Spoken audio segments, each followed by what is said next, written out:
to please come on the dais.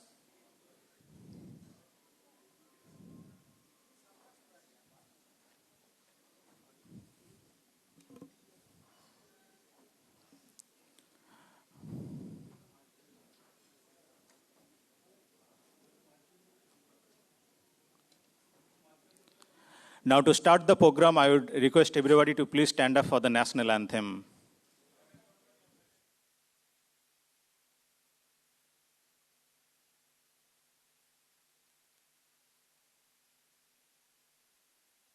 Jana Gana मन अधिनायक जय हे भारत भाग्य विधाता पंजाब सिंध गुजरात मराठा द्राविड़ उत्कल बंगा Vindhya Himachal Yamuna Ganga उच्चल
Now I would request Mr. Sanat Kumar Sarkar to please come and felicitate Professor Punnendu Biswas, sir.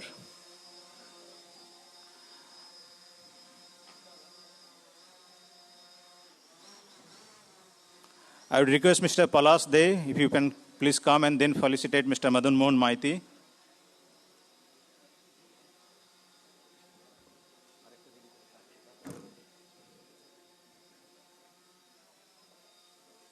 Professor Punnendu Biswas.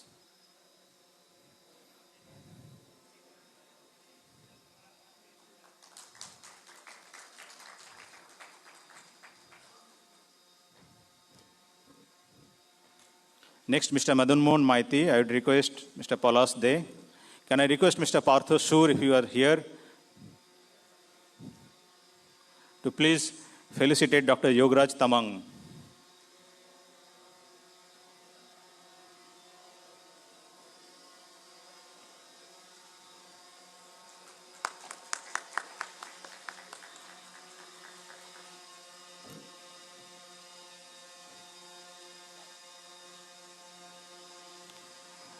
I would request Mr. Sanat Sarkar to please felicitate Mr. Radhasam Roy, Dr. Yogaraj Tamang.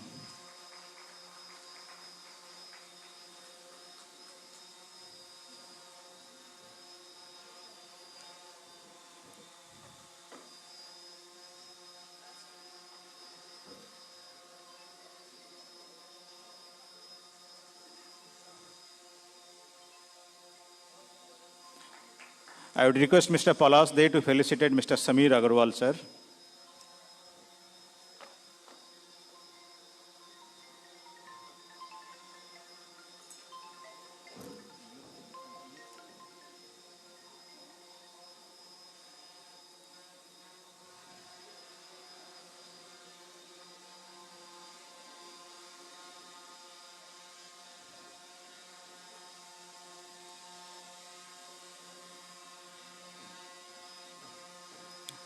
Thank you, sir. You may now have your seat, please.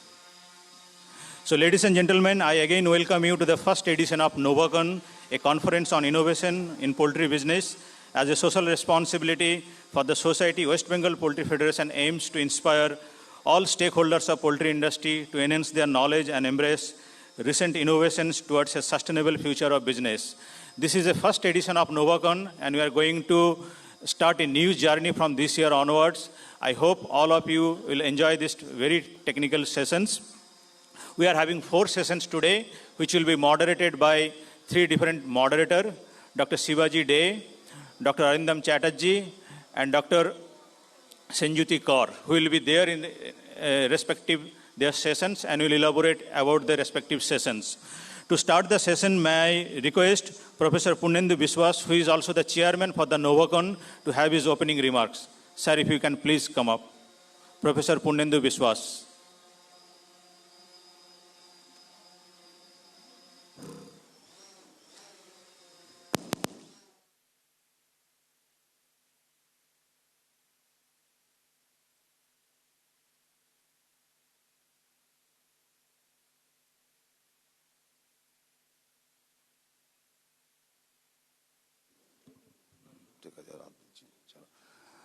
Good morning. So this is a nice opportunity for me to be present here. In my front, so my friends there, Mr. Madan Maiti, Mr. Radhesham Rai, Mr. Shamir Agarwal, and also Ramarao is also here. Remember, just he reached here from Hyderabad today morning. And my beloved students are here also, including the director of veterinary services, Jagraj Tamang, Dr. Jagraj Tamang, and so many others. Cannot take, because of limited time, the names of the beloved students and my dear people here from the industry.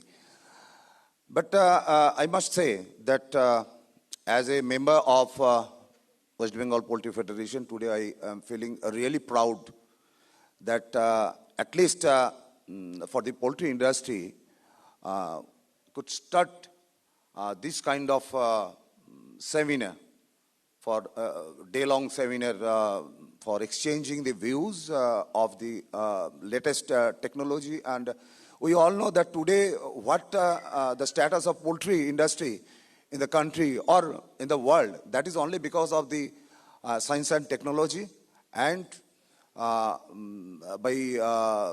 the labor and intelligence of the researchers involved in this science. So I think that this is required for the industry to exchange this kind of fresh technology or innovations in the industry for the benefit of the industry, so that the business also will give a return to all of us. So today there are so many interesting topics there. I was also discussing with the some speakers about this, the poultry waste management, the nutrition, and so many others, the disease control, prevention. So many things. And I think all of us will be benefited by listening to this deliberation, and also to clear our any confusion by asking them some questions. And I think it will be very much helpful to all of us. So with these few words, we already lagging behind for 15 minutes. So I conclude here and hope that from this year, in the 9th edition of Poultry Fair, West Bengal, organized by the West Bengal Poultry Federation, this is the first episode of this kind of technical seminar named Novacon. It will continue in future also, every year. And with your good wishes, with your participation, I think it will be very much successful. Thank you all. Thank you, sir, for your inspirational speech. Now, may I request Mr. Samir Agarwal, Senior Vice President, to have his brief speech, please.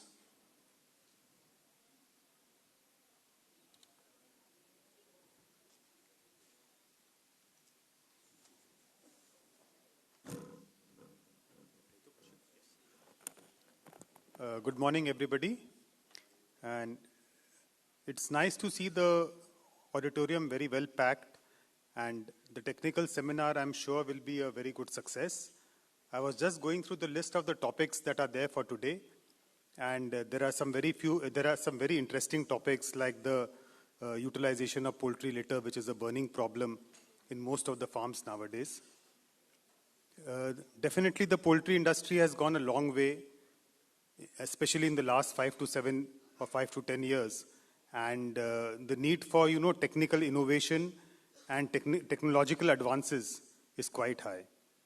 So I would like to wish all the speakers the very best, and I'm sure it's going to be a very educative and informative journey for today.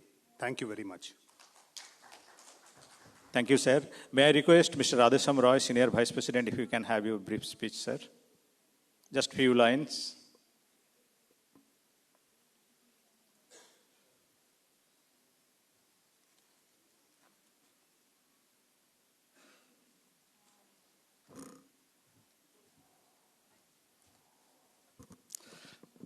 নমস্কার সবাইকে। আজকে খুব ভালো লাগছে West Bengal poultry ফেডারেশনের আন্ডারে আজকে এরকম টেকনিক্যাল সেশন হচ্ছে, একটা কম্প্যাক্ট প্রোগ্রাম হচ্ছে, সবাই আপনারা এসছেন। পোলট্রির লেটেস্ট টেকনোলজি নিয়ে আলোচনা হবে। আমাদের ওয়েস্ট বেঙ্গল পোল্ট্রি ফেডারেশনের এই প্রথম এত সুন্দর প্রোগ্রাম হচ্ছে, সবাইকে ধন্যবাদ। সবাই সিনিয়ররা আছেন, সবাই বক্তব্য রাখবেন। আমরা ভালোভাবে এই প্রোগ্রামটা কন্টিনিউ করুন এবং আমরা নেক্সট ইয়ারে আমরা এই প্রোগ্রামটাকে আরও বেটার করার চেষ্টা করব। আজকে অনেকেই অ্যাটেন্ড করতে চেয়েছিল, কিন্তু আমরা সুযোগ দিতে পারিনি। তো নেক্সট ইয়ারে আমরা নিশ্চিত আরও বেটার কিছু করব। সবাইকে ধন্যবাদ, নমস্কার। Thank you, sir. So now to start the program, may I request Dr. Shivaji Day, who will be the first moderator for this session, to please officially start the program. Dr. Shivaji Day. Is this working? Yeah. Thank you, Kaushik. Kaushik, do we need to bring this down? It might hinder the screen.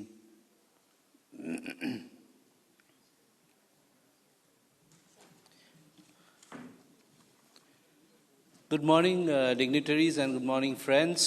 I welcome you all today in today's session, which we have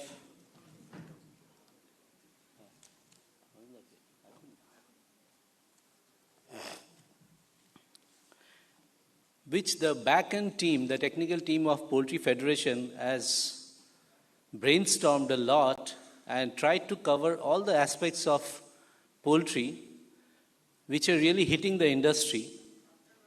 And these are the pain areas of our industry. So we would like to cover on the futuristic approaches of sustainable management. We are covering the disease aspects which are hitting us day in, day out. And we also would highlight on few presentations covering to embrace the technology. We have to embrace the technology to move on. So before starting the presentation, I would just request Madhunda to say a few words before we start. Madhunda? Yeah, we just...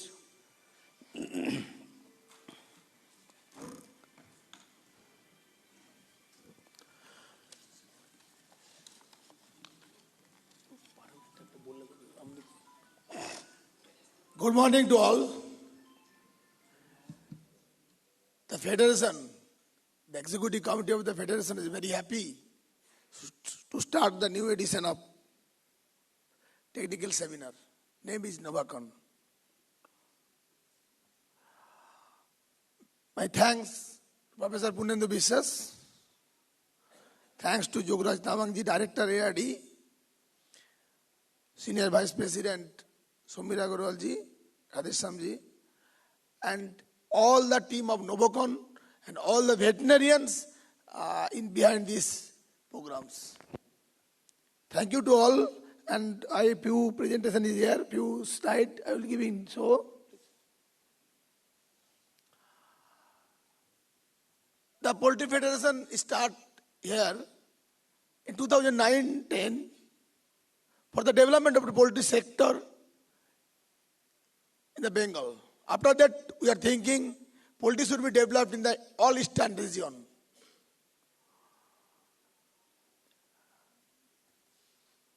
Basic motto is that all stakeholders will be joined with this poultry industry, poultry sector for the development of the sector.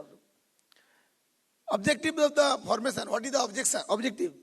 Sharing knowledge about the modern farming amongst the member to attract the attention of the government towards the policy, to build coordination among university and the poultry stakeholder, to develop awareness among producer, traders, consumers, individual of the government nominee to block level, district level and state level, those who are helps a lot for the development of the poultry activities, and suggested price declaration for the chicken and eggs for the sake of the farmers and consumers. We have started the 3-tier body, block level, district level, state level body, and different subcommittees for the development of the poultry sector in around the state. Suggesting price of the chicken all over the West Bengal by conducting teleconference amongst more than 500 farmers committee in every day. Coordinate all the states of eastern and northeastern states and districts to resolve any issues related with the poultry. Suggesting affordable feed prices, coordinating among the feed manufacturer, imparting training to the local manpower to attend the performance as per global standard. Awareness development among consumers about benefits of the consuming chicken and eggs, keeping a smooth relation with the universities and utilizing talent to improve the poultry industry. After that, outcome is like that. Consumers started to get chicken and eggs at reasonable price. Consumption of the chicken grow 15% per year in our state. Local entrepreneurs as well as big national and multinational in poultry started to show their interest about the investment in our state. West Bengal Poultry Federation has initiated to set up CBG plant by the farmers.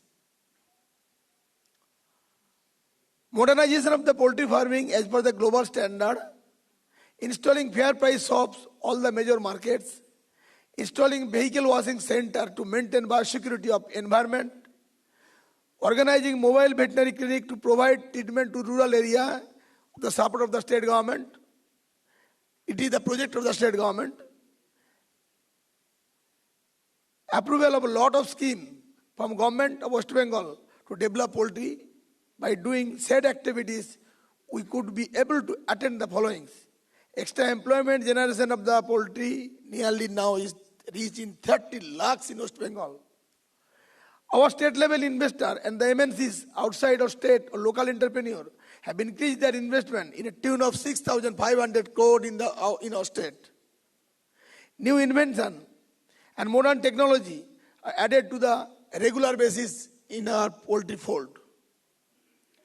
The broiler meat consumption increased 25.8%. Increase and the egg consumption is 22-23, the 42.5% from the inception of the poultry industry in our state. Feed production also increased 44.6%. Next. Our state having a 108 per capita consumption of eggs. Next. This is the percentage of increase of 2015 to 2021, 107%. Next. This is some pictures and photograph for the different biosecurity measures and the different biosecurity disease The COVID-19 impact to the farmers is a very bad impact, very face to the farmers. Reduce access of the animal feed movement restriction, reduce raw material supply, reduce access of the input and service bidding materials, and replacement of the stock, interrupted delivery of the vaccine and medicine, reduce access of market logistic disruption of the drop and demand, reduced sales historically. Non-processors had a hard time to sell their goods. Some even distributed free of stock to the public. In the processing sector, reduced processing capacity, logistics disruption, quantity lockdown, and the different issues about it, and the compromise of the storage and conversion.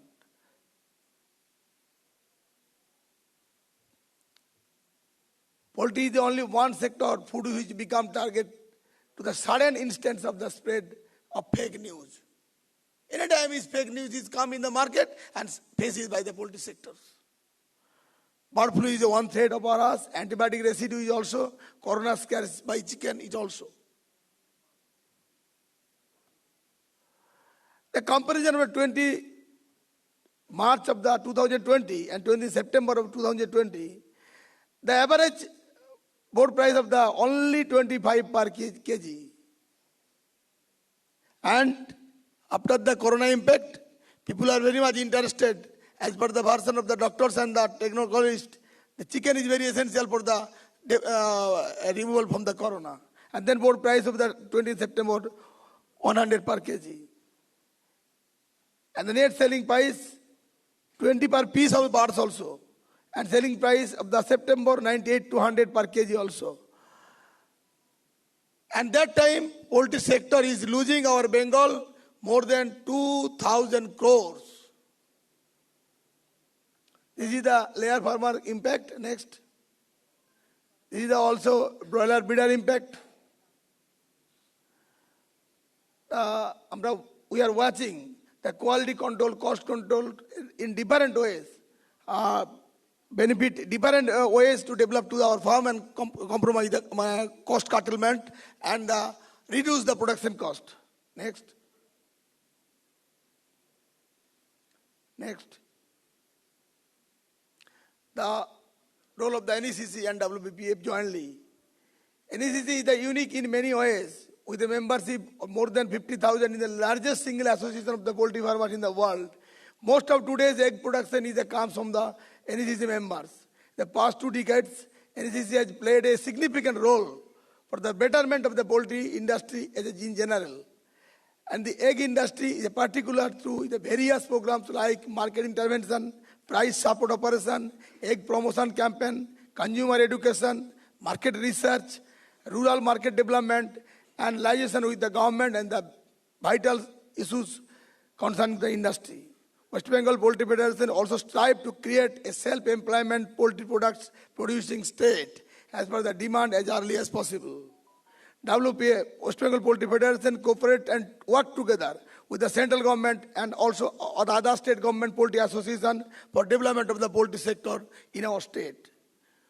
With all our hard efforts, West Bengal Poultry Federation trying to make West Bengal the largest poultry producing state in the country. Hopefully our government of West Bengal, ERP department, is very hope within 1 or 2 years, West Bengal will be self-sufficient in the poultry production. And with the federation, we need is a doubling in another 7 years for the entire requirement of the Eastern India market. This is the requirement of the agriculture production. If we want to develop to our poultry, we need the development of the agriculture production. Many thanks to the West Bengal government, ARD department and agriculture department both. They are very jointly trying to increase the agricultural crops, poultry related crops for the poultry development. It is a miracle effect of the agriculture department. In 2011, we have a production of 0.4 million metric ton of maize in our state. Now we have produced 2.6 million metric ton per year, which is a remarkable record production in our country. And in every case, Government of West Bengal Agriculture Department very much interested to increase up to the third fold within 2-3 years poultry related crops. That will be help to poultry industry in our state. Next. Next. This is some branding. Next. This is a study about children under 5, 50 to 59% of chicken under 5 in India are not going well. It is required chicken for that. Huge scope. Our state is huge scope in our country having huge scope for development of the poultry sector. For the development of the poultry sector, need the addition of the modern technology, need the addition of the modern technique, and need the proper waste management for help the farm from the local hazards. Next. The industry needs the visionaries, the scope of the enormous. You have the ability to make the contribution to a part of the changes. The best way to predict the future is to create it. West Bengal Poultry Federation is very hopeful. Every year, increase of the consumption of the chicken and eggs and production is also as well as increase and need the modern technology. Our senior vice president Adesama was told this year we have not given the place to the many of the registration lack of our spaces. But definitely it will be solved the next year. And in the last day of the closing ceremony, we will be declared the everything dates for the coming year. Thank you to all. I hope that Dr. Kaushik and the moderator, Dr. Shivajide, will continue today's original programs. Well, those were very encouraging words given by Mr. Madan Mohan Maiti. We all can align ourselves to the sustainable development goals set up by West Bengal Poultry Federation to tune our production capacity, and West Bengal will be self-sufficient soon. So with this and without wasting much time, we all have got a pamphlet like this with the housekeeping rules, please. We all have got inside the folder. Out of that, I would like to request two things mainly. One is, can we all put our mobile phones to silent mode, please? And can we avoid little networking talks when the presentations are going on? This is just to give respect to the fellow presenters and all of us. Thank you so much. So with this, can we have the list of the session? In session 1, we will be covering two topics. One is the CBG creating new revenue streams for the poultry sector. This presentation will be given by Mr. Vijay Kumar. I would like to run the background biodata of Mr. Vijay Kumar, please.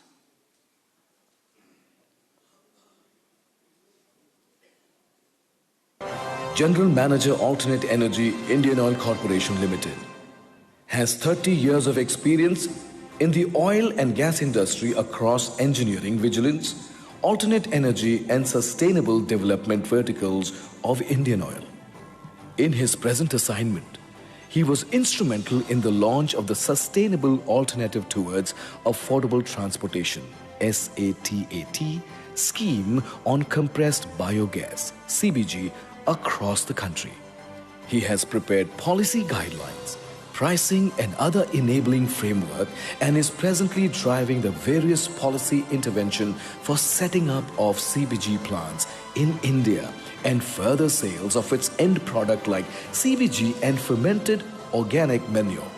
He is also involved in setting up of various waste to energy projects at various locations for Indian Oil. Mr. Vijay Kumar, please.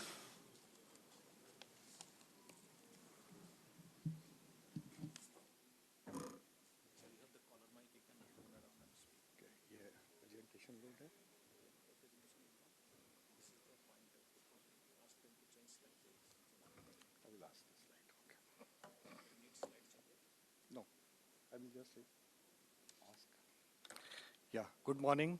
Good morning, everybody. Thank you very much, West Bengal Poultry Federation. Okay. Thank you very much, West Bengal Poultry Federation, for inviting me to this session. on compressed biogas. In the last session, Mr. Madan Mohan Mighty has rightly said that Poultry Federation are exploring revenues, how to generate more revenues for the poultry business so that it becomes more sustainable. So this session is related to this only. Compressed biogas is the new subject. Since last 5 years we have launched Satat. Now it is going to be almost 5 years. Next slide, please. This is just brief of compressed biogas.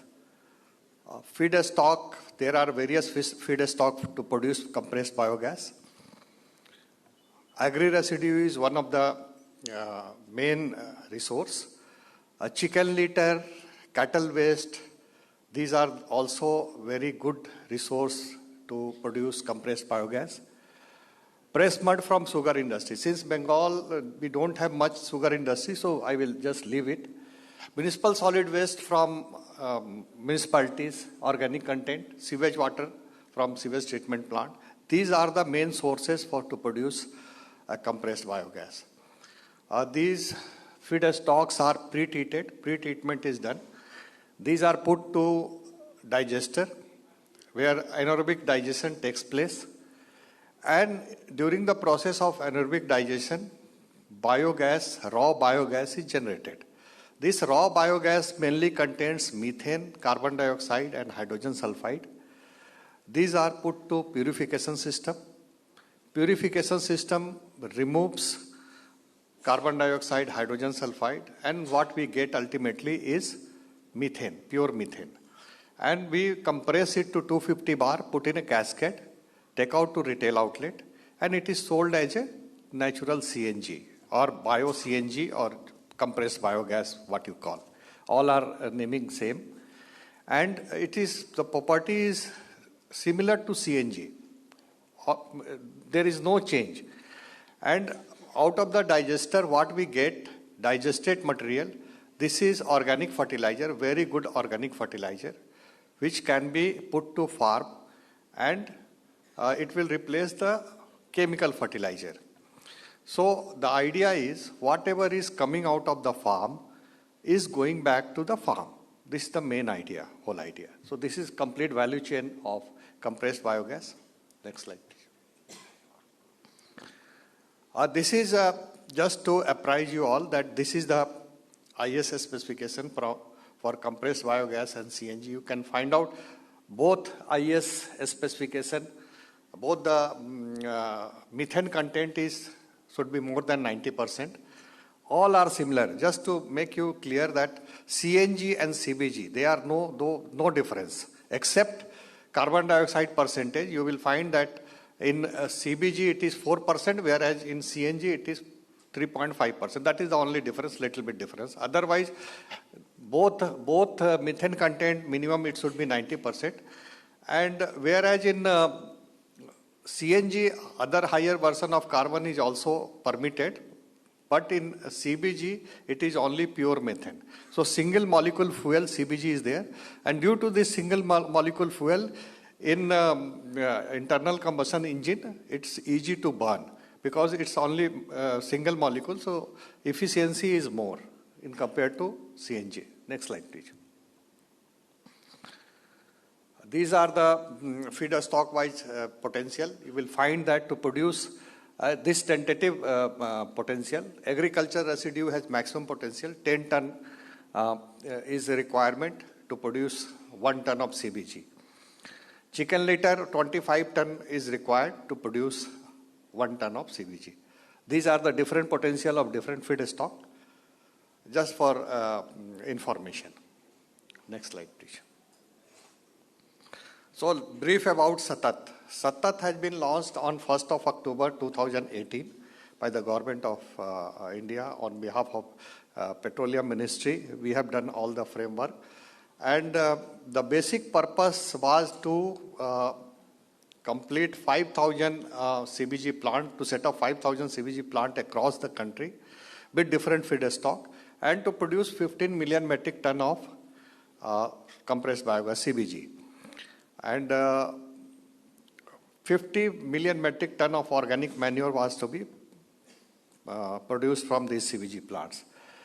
This target we have not achieved because of various reasons. Of course, COVID is the main culprit, because 2 years we have wasted, and our industry has got major hit. Nevertheless, we are progressing. It has not stopped. So 40 plants across the country we have commissioned till now. And 75 more plants are lined up to be commissioned in coming year. So 100 mark is getting completed very soon. From 100 retail outlets, almost 100 retail outlets, we have started selling CBG. And many more are lined up. So it has definitely got a hit, but it has not stopped.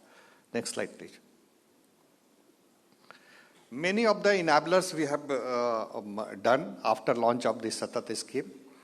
Few of the enablers is issuing Gazette notification for marketing of the organic manure.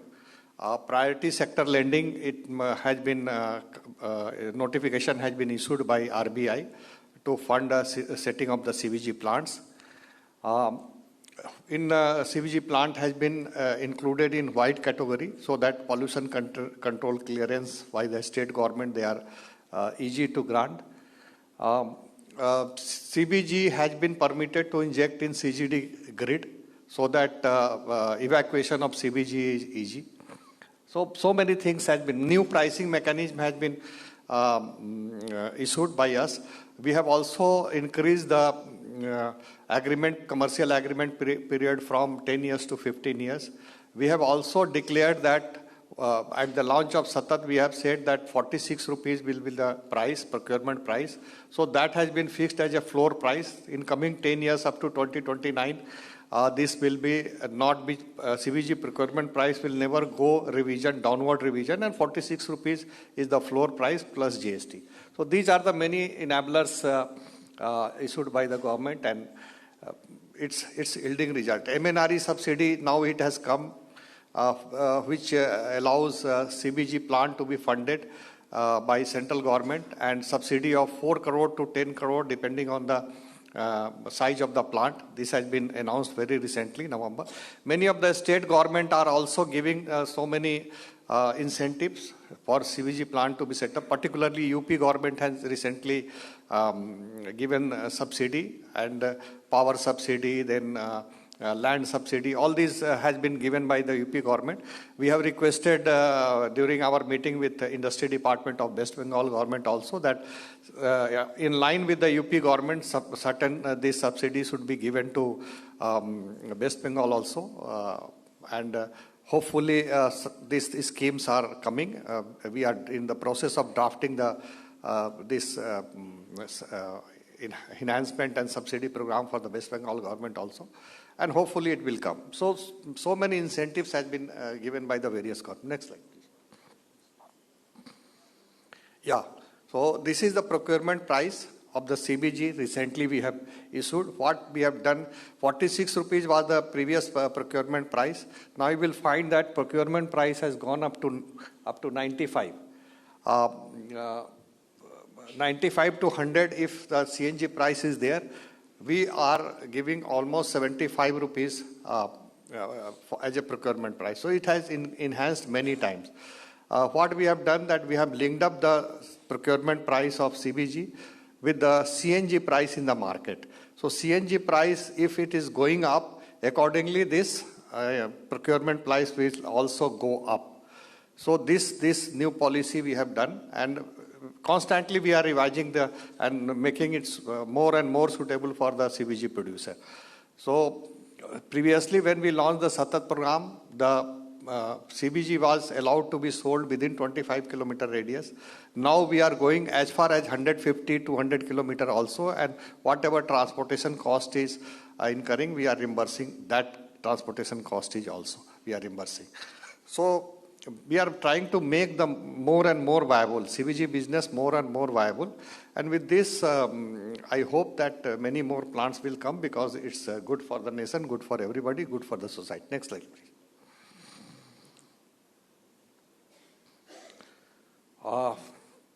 In West Bengal, roughly 74 LOI has been issued. One CBG plant has just started selling. This is in Birbhum. Basically, it's in the steel sector. Chicken litter is the main feeder stock. So that is good news for the poultry community who are indulging. So West Bengal first plant is based on chicken litter. I will tell you that Indian Oil has acquired first CPG plant in Namakkal, which is based on chicken litter. So 350 tons of chicken litter are that plant is there, which is producing 16 ton per day. So first plant Indian Oil has started. It's IoT Mawa gas. Originally it was Mawa gas, which we have acquired. And there is a tremendous potential for chicken litter to convert in CBG. And which is a problem for the industry. We are coming out with the solution. So we are giving solution to the problem in a more sustainable way. But the quantity we required, because the yield is only 4% in case of chicken litter. So we have to have some substantial quantity of chicken litter. So what we can do, that we can locate the CBG plant in such a strategic way, where from 3, 4, 5, 6 places, the poultry which are situated in a nearby area, we can gather those chicken litter, transport, and start producing CBG. So that way, if we get any allocation of the poultry business where they are concentrated, we can plan for technical support also. Indian Oil can provide. Next slide, please. This is the CBG plant, various locations. And mostly it is now concentrated in northern and southern part, but eastern part also, a few plants are coming. And we hope that eastern part also, we have, since poultry business is growing very fast, so there is a potential to set up a CBG plant in eastern part also. Next slide, please. Why it is so important, Satat scheme is so important? Because this is the only scheme of Government of India which addresses Swachh Bharat Mission, which reduces the dependence on fossil fuel. It reduces the pollution problem.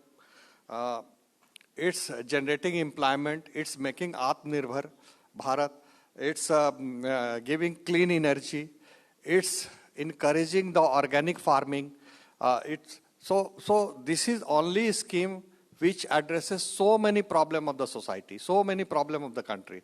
So this needs to be promoted, and people should come forward and to participate in this scheme. Next slide, please. These are the few of the photographs, how does CBG plant looks like. First is IoT Namakkal biogas plant, which is based on chicken litter. Roughly 16 ton CBG is getting produced. You know that Salem in Tamil Nadu is the highest concentrate, one of the largest egg producing area in Asia. So there are 2 CBG plants located in that area. One is functioning, other is not functioning, but we are trying to upgrade and start functioning that CBG plant also. So on similar line, we can have few plants in West Bengal also based on chicken litter. Let me tell you one very important thing regarding chicken litter. Chicken litter forms very good organic manure. It's better than cattle dung, means gobar. It's better than organic manure from cattle dung like gobar and all. So if we mix the cattle dung in chicken litter, it makes very, very good organic manure. It will sell like a hot cake. Because in Namakkal, we are marketing organic manure in the name of Aspersum. It sells in the market with little enhancement in property. It sells in the market ₹10. Minimum selling price is 10 rupees per kg. So you can imagine that if we try to set up a CBG plant in West Bengal with a chicken litter and try to mix some cattle dung in that, it will become very, very good source of organic manure, and it will sell like a hot cake. Some of the CBG plants, organic manure is the main source. You will be surprised to know. They can afford to burn the gas. They are not bothered about the marketing of the gas. They are more concerned about organic manure, because organic manure becomes main source when they enhance the property. And the CVG plant, beauty of the CVG plant is two type of manure you get. One is liquid manure, one is solid manure. And liquid manure, some people are selling 50 rupees a liter. 50 rupees a liter. That with little quality enhancement and bacterial treatment, you all are scientists and sitting over, you know that with little bacteria treatment in organic fertilizer, you can enhance the property and take it to next level. So there is a tremendous business opportunity, which is a problem for you, can be a earning revenue source, and a very good revenue source, which will help the nation also, which will help society, which will help everybody. So let us do something in that direction, because we need more and more CBG plants based on chicken litter, particularly because West Bengal, there is a tremendous opportunity. What I find that with business like that, conducting seminar on this poultry business, this is one area which we can contribute a lot. As Indian Oil, we are doing all sort of things to promote this CBG business, and we are here to help you out in all the way, technical way, in a financial way. If loans are stuck up somewhere in the banks, if any DPR is to be prepared, we are here to, our officer is posted over here, Mr. Santanu Mukherjee is there. Please stand up, and he is posted over here, Calcutta. We are, and he is in constant touch with the Poultry Federation. Mr. Vikas Sarkar, he is in touch with Mr. Vikas Sarkar, who is the coordinator. Please approach him for any help, and he will be happy to help you out in setting up the CBG plants. With these words, I think I must conclude. Thank you very much. Again, thank you very much for inviting me and giving me opportunity. Thank you. Thank you.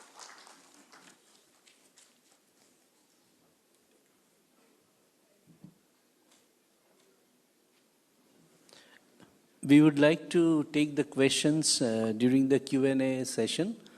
Audience are requested to note down their questions and pass it on to me for later review.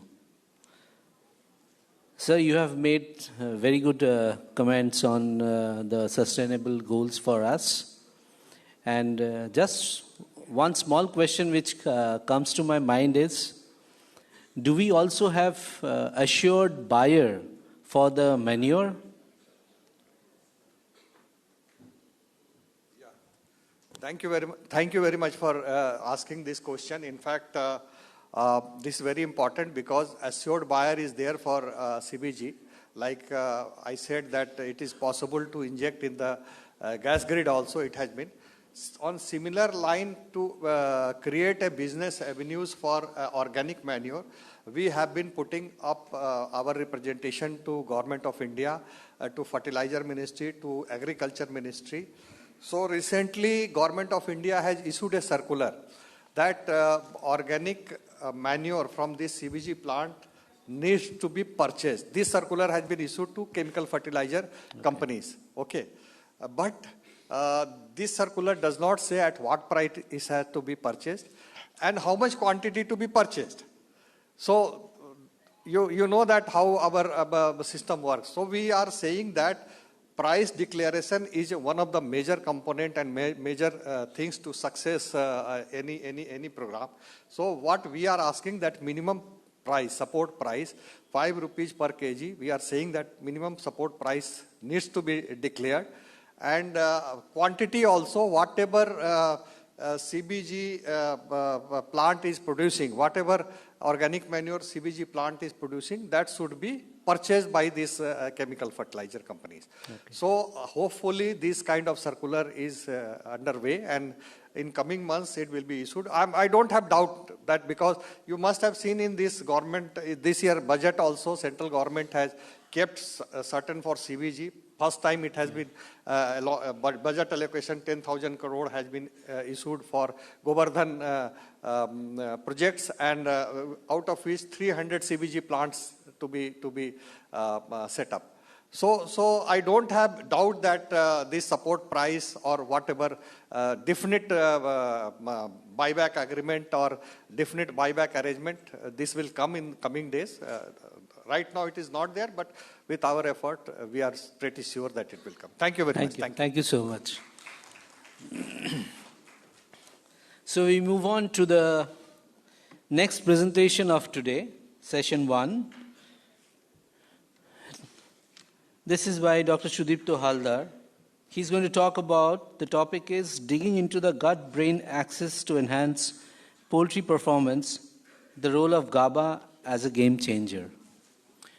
It's quite a bit of technical presentation, and I'm sure he would explain it in such a way that all of us understand it from the layman's point of view. Dr. Haldar, please.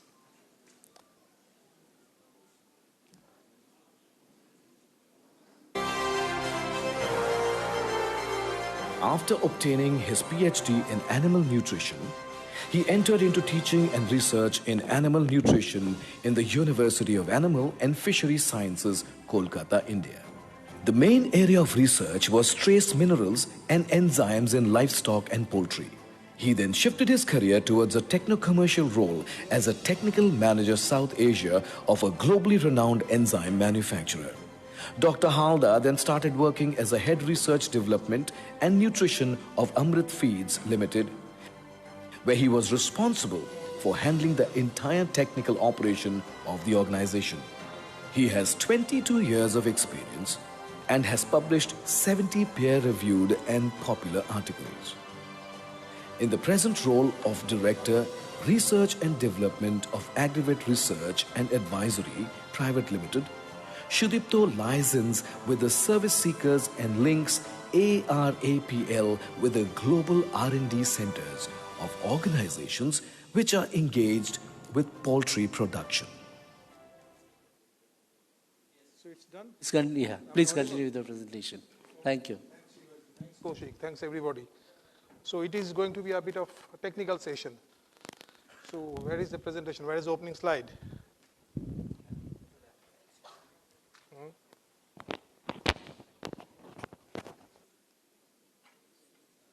Is it done? Am I audible? Okay. So this is the topic. Everybody can see this one. And I should start with one particular word which comes every time whenever a technical session starts in case of poultry. The word starts with sustainability. So what exactly do we mean by sustainability? The broiler chicken, the laying hens. So I think the achievement in terms of performance has reached I think its peak. It's really remarkable development in terms of genetics, in terms of nutrition, that nowadays we can have broiler chickens weighing more than 3 kilograms in 42 days with FCR of 1.4, 1.5. We cannot really, we could not really expect this one a decade ago. Now the challenge is how to sustain this performance. How to sustain this, how to keep this performance level on for the next years, for the coming years. Now just an open question to the audience. There are so many stalwarts from academics, from industry, from everywhere. Just an open question. How many new molecules you have come across in the last couple of decades? Can you tell me? I can see many personalities here who are really fantastic in exploring new molecules across the globe. Now just an open question. Can you answer this question? How many new molecules you have come across in the last couple of decades? We can find some genetically modified enzymes, some genetically modified probiotics, but is there any new molecule that we can use? I think there is none. Probably, if I'm not wrong, you will hardly find any new molecule which has come across the globe which can support poultry production. So without new molecule, how we can sustain this high performance? Very difficult. It's indeed difficult, if not impossible. So the time has come that let us explore something which is already present within the system. Within the system, there are many devices which can be explored, which can be utilized, and which can be translated into something which ultimately will give rise to better productivity in case of animals. Now, this is actually the topic of today. Now I'm asking another question, a funny question to you all. Say, for example, you have to catch a flight, say around 12:30 today, and you are still stuck in traffic jam. Okay? And I'm offering a very delicious dish to you. Sir, please take this one. Will you like it? Or will you really feel interested to take that dish? Anybody? Any answer? Unless I'm sure I'll miss the flight. Pardon? Unless I'm sure I'll miss the flight. Yes. If you are ready that, well, everything is gone, my flight is gone, so I'll be taking the food. Perfect. Otherwise, you won't. This is the fallacy, actually. This is the fallacy. The fallacy, why this is the fallacy? Fallacy means here your brain that is sending some signal to your gut that, boss, don't take anything. I'm not okay. I cannot relish the food. Okay. So, and at the same time, if I go a bit detailed, I may even find myself uncomfortable. It will be good that if I could use the washroom at that moment. Isn't it? I think so. That means there is something which is going on in the system, that the brain is sending some signals to my intestine, and the intestine is now sending some signals to its residents. There is some noise. Is it from me or from somewhere else?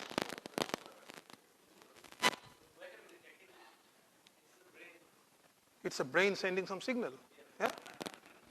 That he is not, they are not liking the topic. A mobile to, yes, it's switched off. So can you use this one? Anyway, thank you. So, what I was trying to say here is that you can find some three key players. Three key players means the host. Host means, say for example, I'm the host. No, the glitch is still there. It is because of this microphone.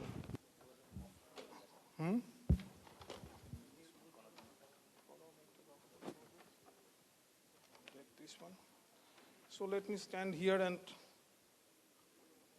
say something. Anyway, I think this one is working or not. So what I'm trying to say here is that probably there are three key players. Key players means the players.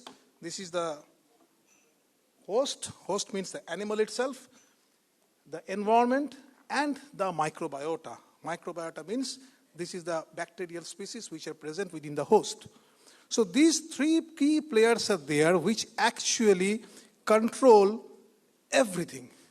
How the host interacts with the environment, how the host interacts with the microbiota, and in turn how the microbiota actually interacts with the host as well as the environment.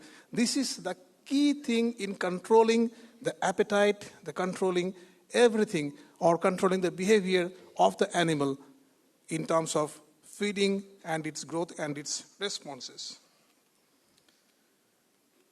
Now, this is actually described as the nutritional psychiatry. Nutritional psychiatry. This is a completely new topic which is being discussed a lot in case of human beings, human medicines, but it is not really that much discussed topic in case of animal nutrition. But this is a very interesting topic. Very interesting in the sense that, again, there are three key players I was talking about: the host, the microbiota as well as the environment and how they are interacting with each other. This is extremely important a point. And here actually you need to understand that,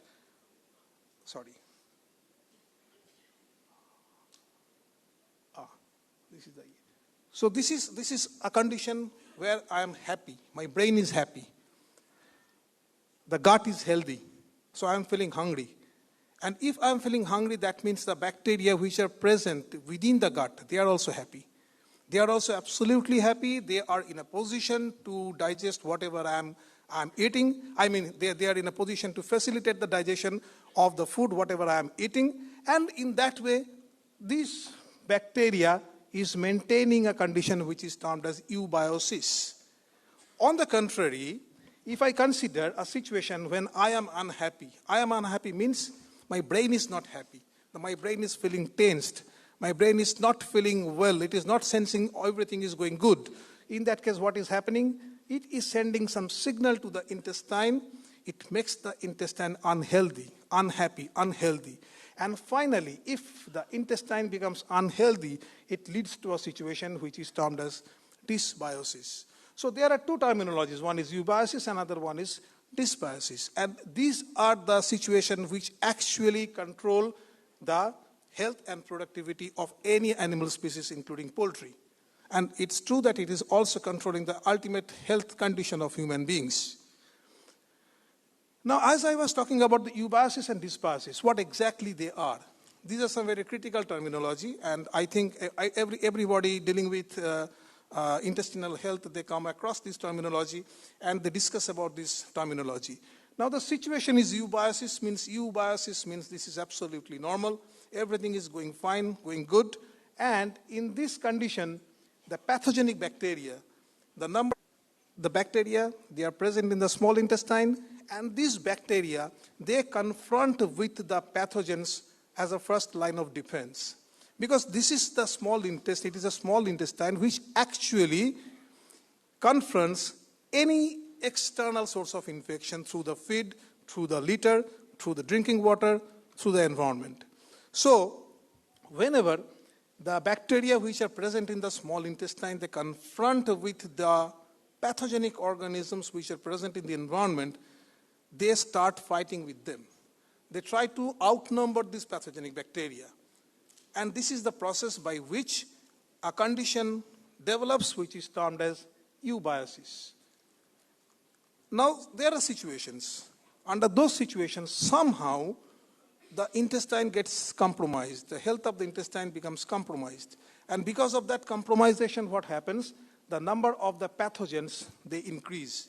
And when the number of the pathogens increase, the good bacteria, the friendly bacteria, which are already present in the small intestine, they get outnumbered. And if those bacteria get outnumbered, then a situation arises when nothing goes well. And this situation is termed as dysbiosis. Now, how this is manifested? There are a lot of manifestations. But the most common manifestation which happens, which we can find, is histologically. You just have a look at the structure of the villi.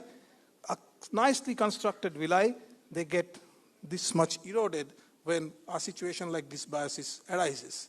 So this is eubiosis and dysbiosis. Now, these definitions and this discussion is very important to understand what I'm going to discuss later on. So what I was talking about, that if I'm not healthy, if my brain is not healthy, my gut will also not be healthy.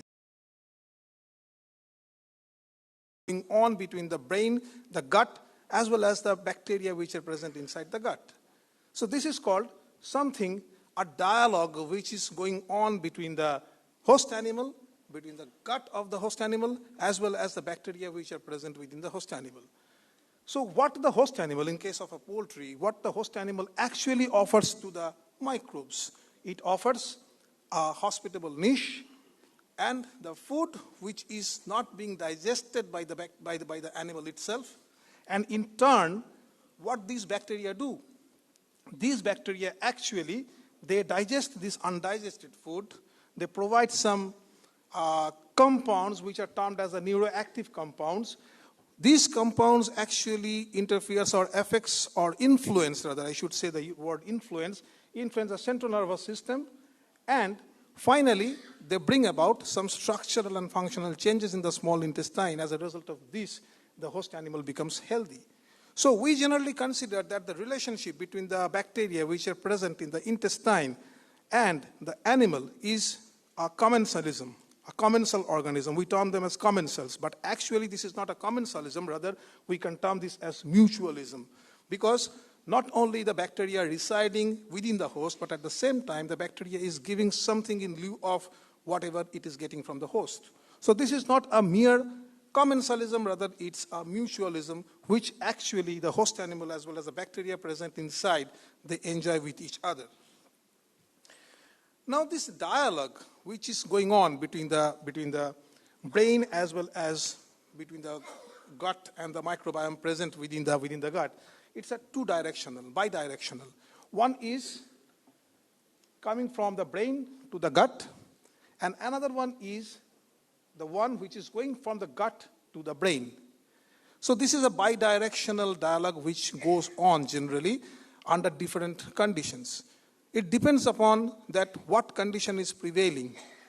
Generally what happens, that as I say, that the bacteria which are present within the small intestine, they confront with any of the infectious agents through feed, the litter, through drinking water, as well as from the environment. So it is the bacteria which are present within the gut which actually shows some changes. And during this change, the bacteria start sending some signals up to the brain so that the brain can become cautious. The brain can start sending some signals down to the small intestine, and finally the small intestine can become ready to combat with any situation which is actually signaling towards the impending threat of infection.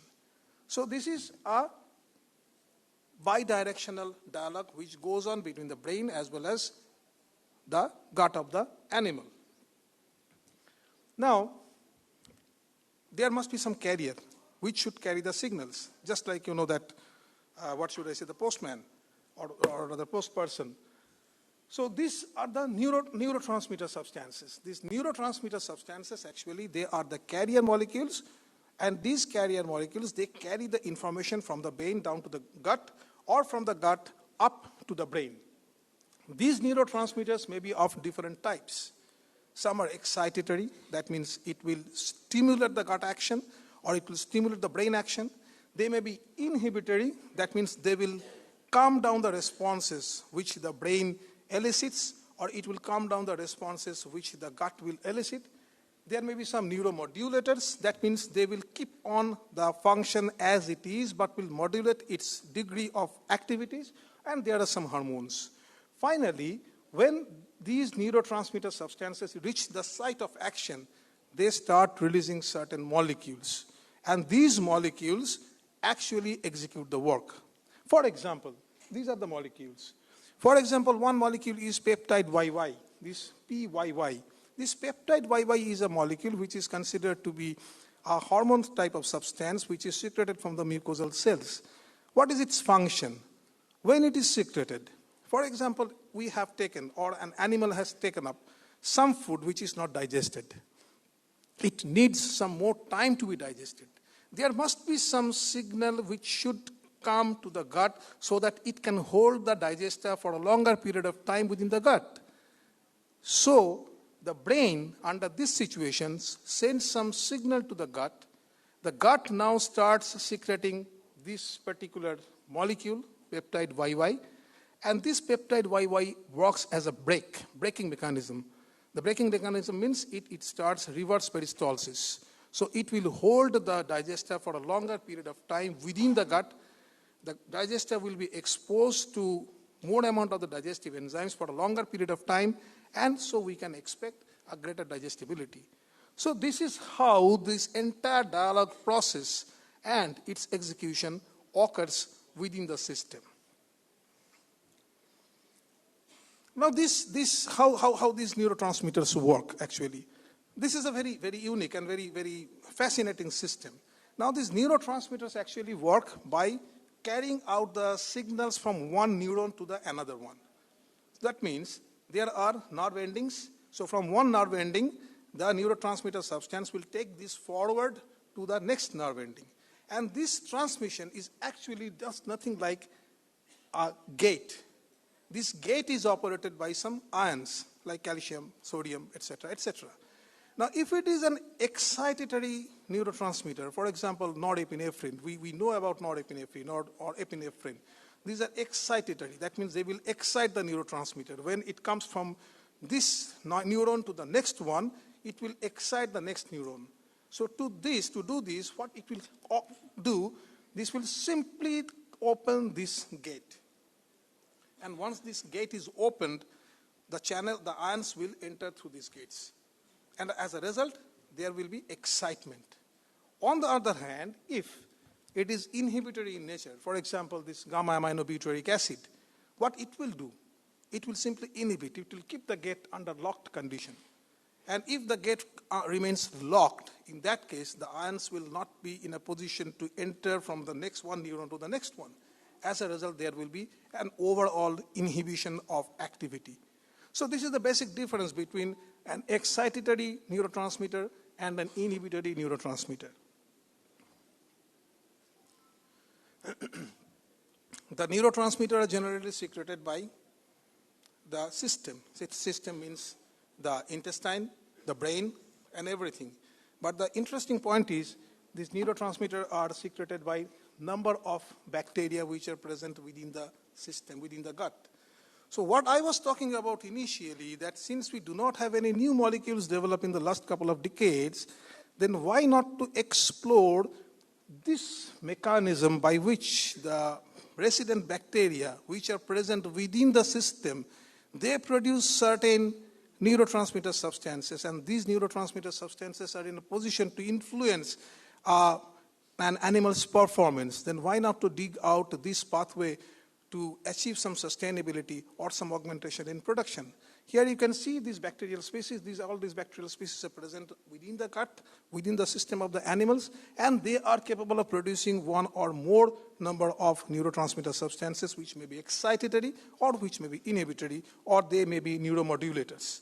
Whatever it may be, my point of concern here is that if these bacteria are capable of producing these neurotransmitter substances, then why not to take an attempt to explore this pathway to augment the future productivity of animals? Let's concentrate on gamma-aminobutyric acid. This gamma-aminobutyric acid is something, an inhibitory neurotransmitter. That means it generally calms down the excitement. So if somebody is very much excited somehow, and if I can push some gamma-aminobutyric acid, GABA, so I can expect that, well, it will calm down, the response will calm down. Very interesting point is that it exerts a calming effect on the gastrointestinal tract. A calming effect, that means it sort of palliative action. Now how it works actually, let me go to the next slide, I can explain this one in a better way. That as I am saying repeatedly, that the small intestine is the first point which confronts with any infection or any pathogen which is present in the environment, either through the, feed, through drinking water, or through litter material, whatever it may be. So the bacteria, the pathogens, or any sort of irritant that actually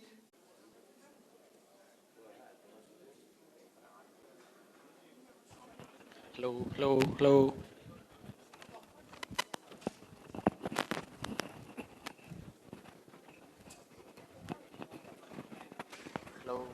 Check, hello.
check low, check low, low, low, check low, low, low, low, low, check low, low, low, low, low, check low, low, low, low, low.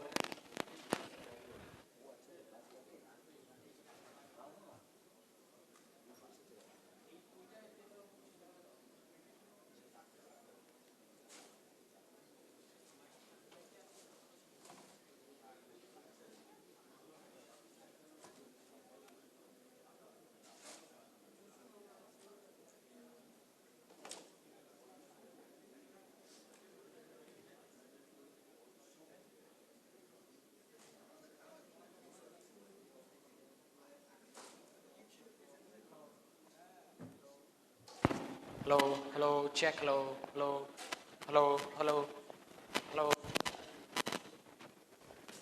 hello, hello, hello.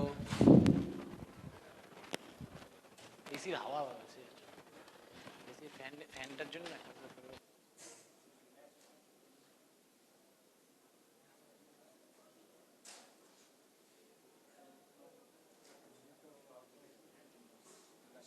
Hello, check hello, hello, hello, hello, hello, hello, hello, check hello.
Hello.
Can I ask the audience to please come inside the hall? Audience, please come inside the hall.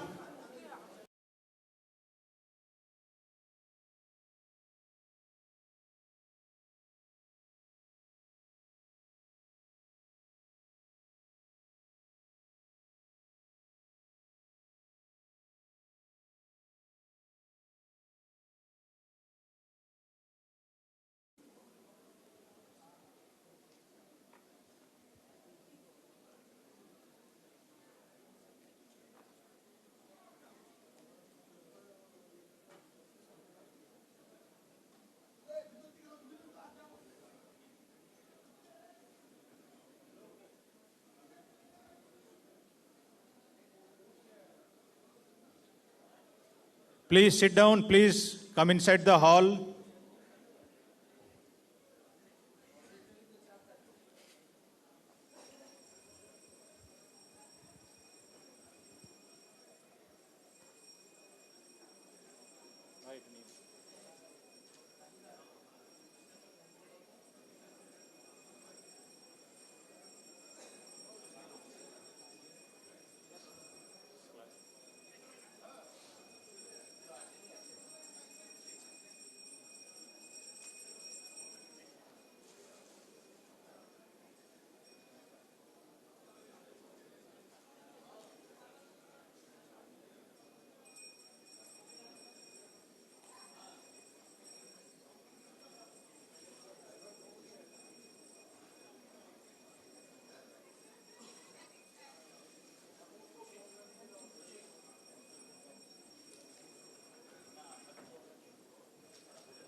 Can I ask the audience to please sit down? Please come inside the hall and take your seats. May I request you to please take your seat? We are going to start our next session. Please have your seat.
Welcome, friends. We have with us Mr. Vivek Kumar IS, Additional Chief Secretary, Department of ARD, Government of West Bengal. So I would like to ask Sir, Mr. Vivek Kumar, to please come on the dais, sir. Sir, if you can please come up. And I would request Mr. Madan Mohan Maiti and Mr. Samir Agarwal to please accompany him and felicitate him.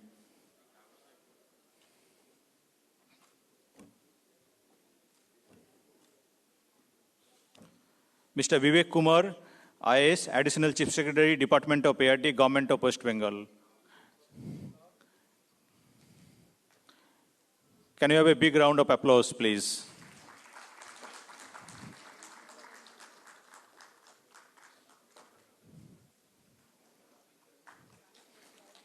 Thank you very much, sir.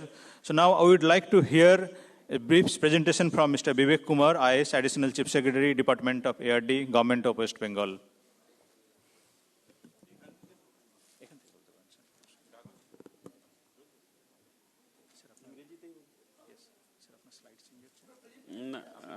Okay, I really don't want to stick to the format of the presentation.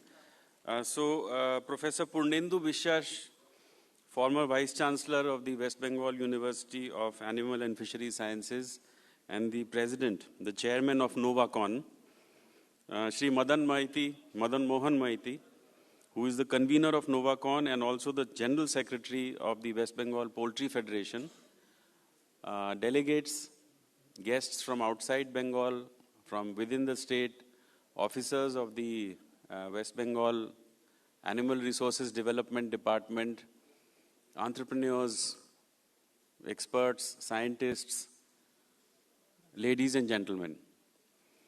So I'm very happy to be here. I'm very happy to be here for many reasons.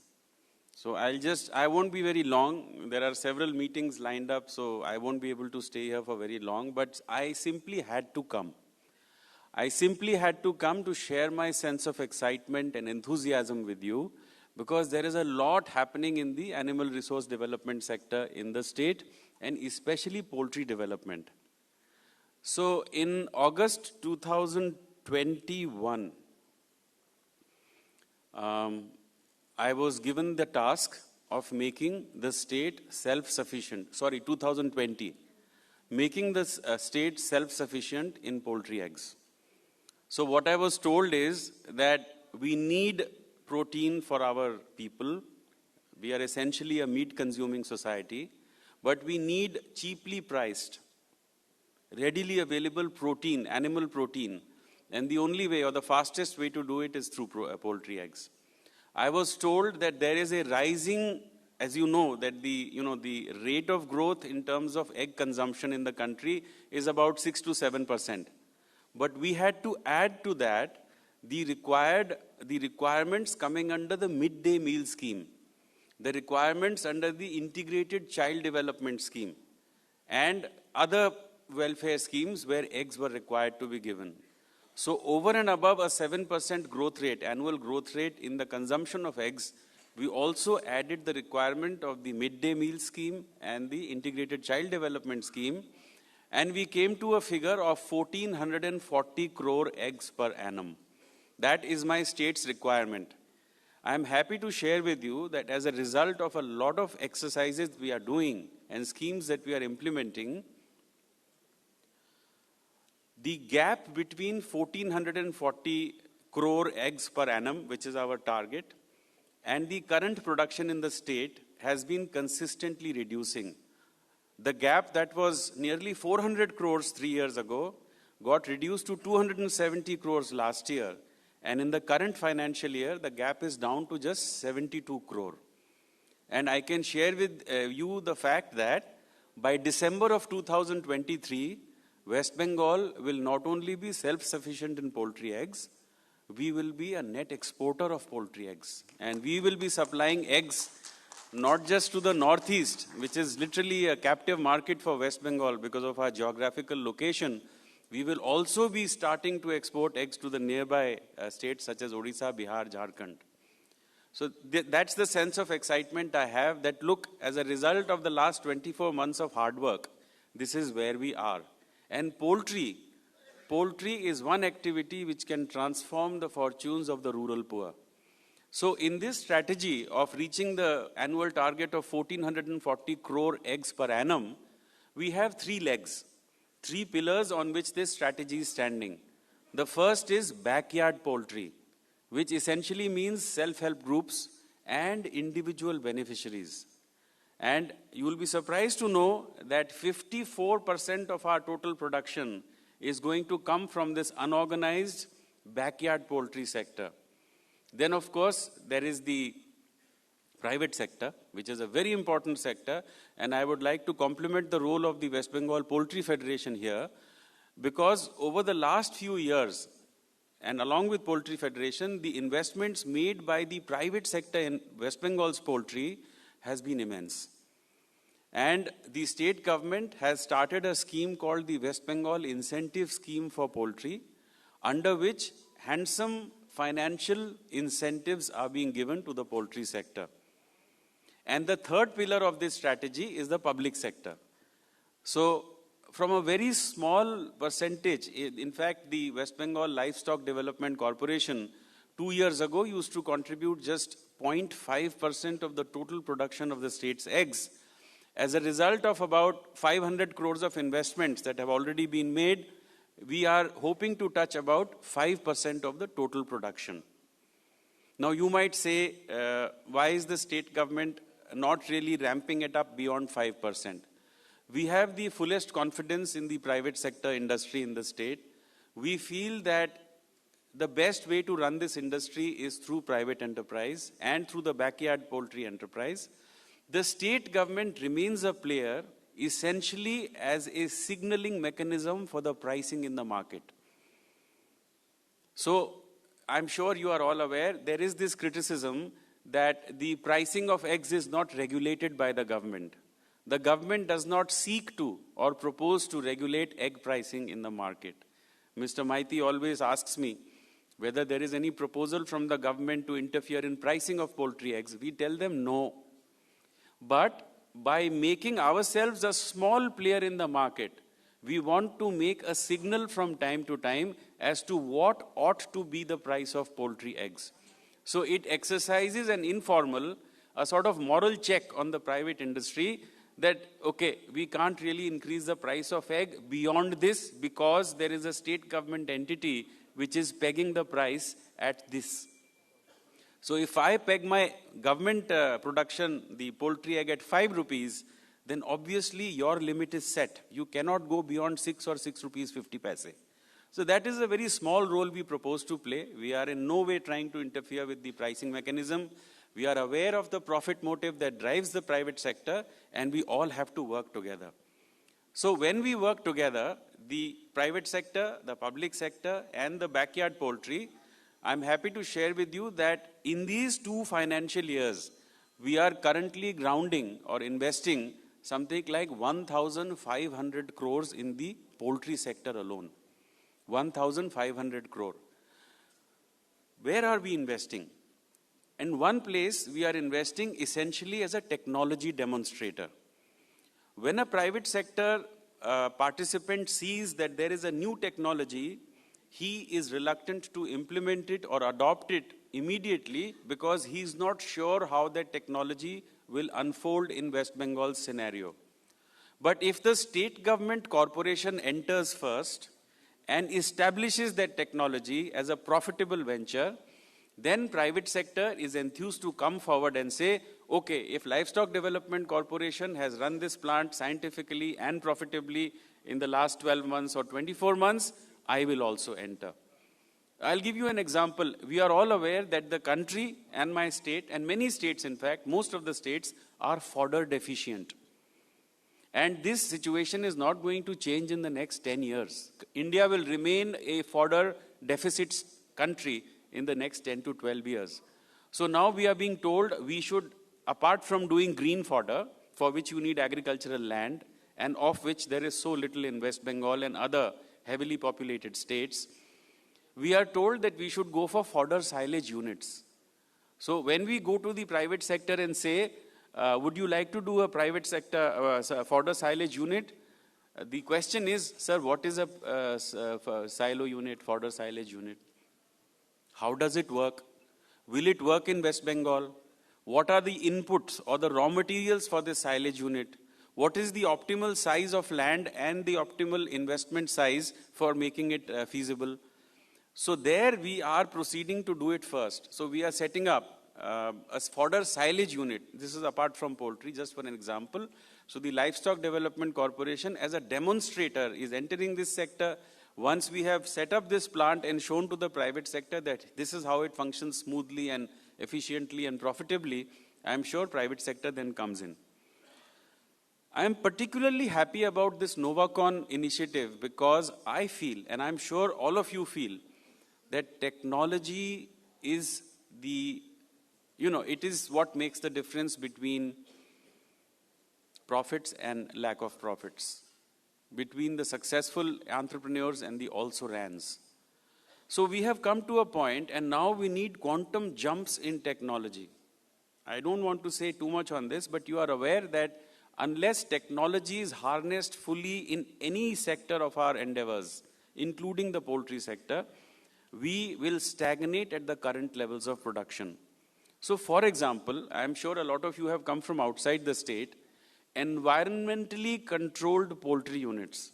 Many of you might say, oh, this is now common practice.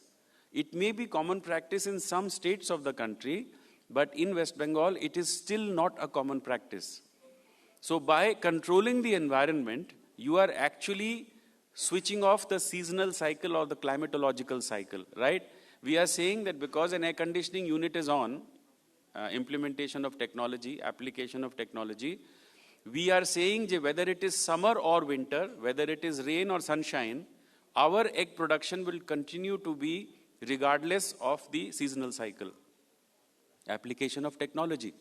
So when the Livestock Development Corporation has now invested some 300 crores in setting up 5 plants, each commercial layer plant of 3 lakh bird capacity, now EC is going to be commonplace. So once the government demonstrates that ekhon EC chhada hobe na, environmentally control korte hobe, tatei apnader ei je production ache kogun badbe. So once I am able to demonstrate this to the private sector, that environmentally controlled commercial layer poultry farms are the way to go if you want long-term profits, mid-term profits and not short-term profits. Yes, the initial capital requirement is more, but you will be able to make up this, and in the mid to long term, you will have a very commercial, profitable venture. So demonstration, and that is where the state government has come in. I was seeing that this technology has some very interesting topics. So in the first session, for example, I have seen compressed biogas creating new revenue streams for the poultry sector. Very happening sector. So once you set up a poultry farm, you will have excreta, bio-waste coming out. And most of it right now is not only a nuisance in terms of bad odor and smell, it is also a huge resource being wasted. So here, again, the Livestock Development Corporation, wherever we have gone in for new commercial layer poultry farms, we have an inseparable part called the Bio-Waste Management Unit, which is biomethanation units, and each unit is costing about 20 crore rupees.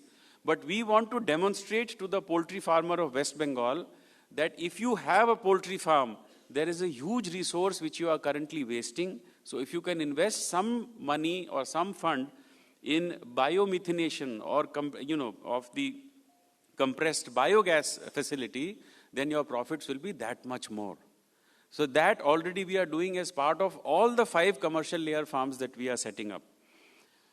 Second thing, we spoke to Indian oil companies, the public sector Indian oil companies like the IOCL, HPCL, BPCL.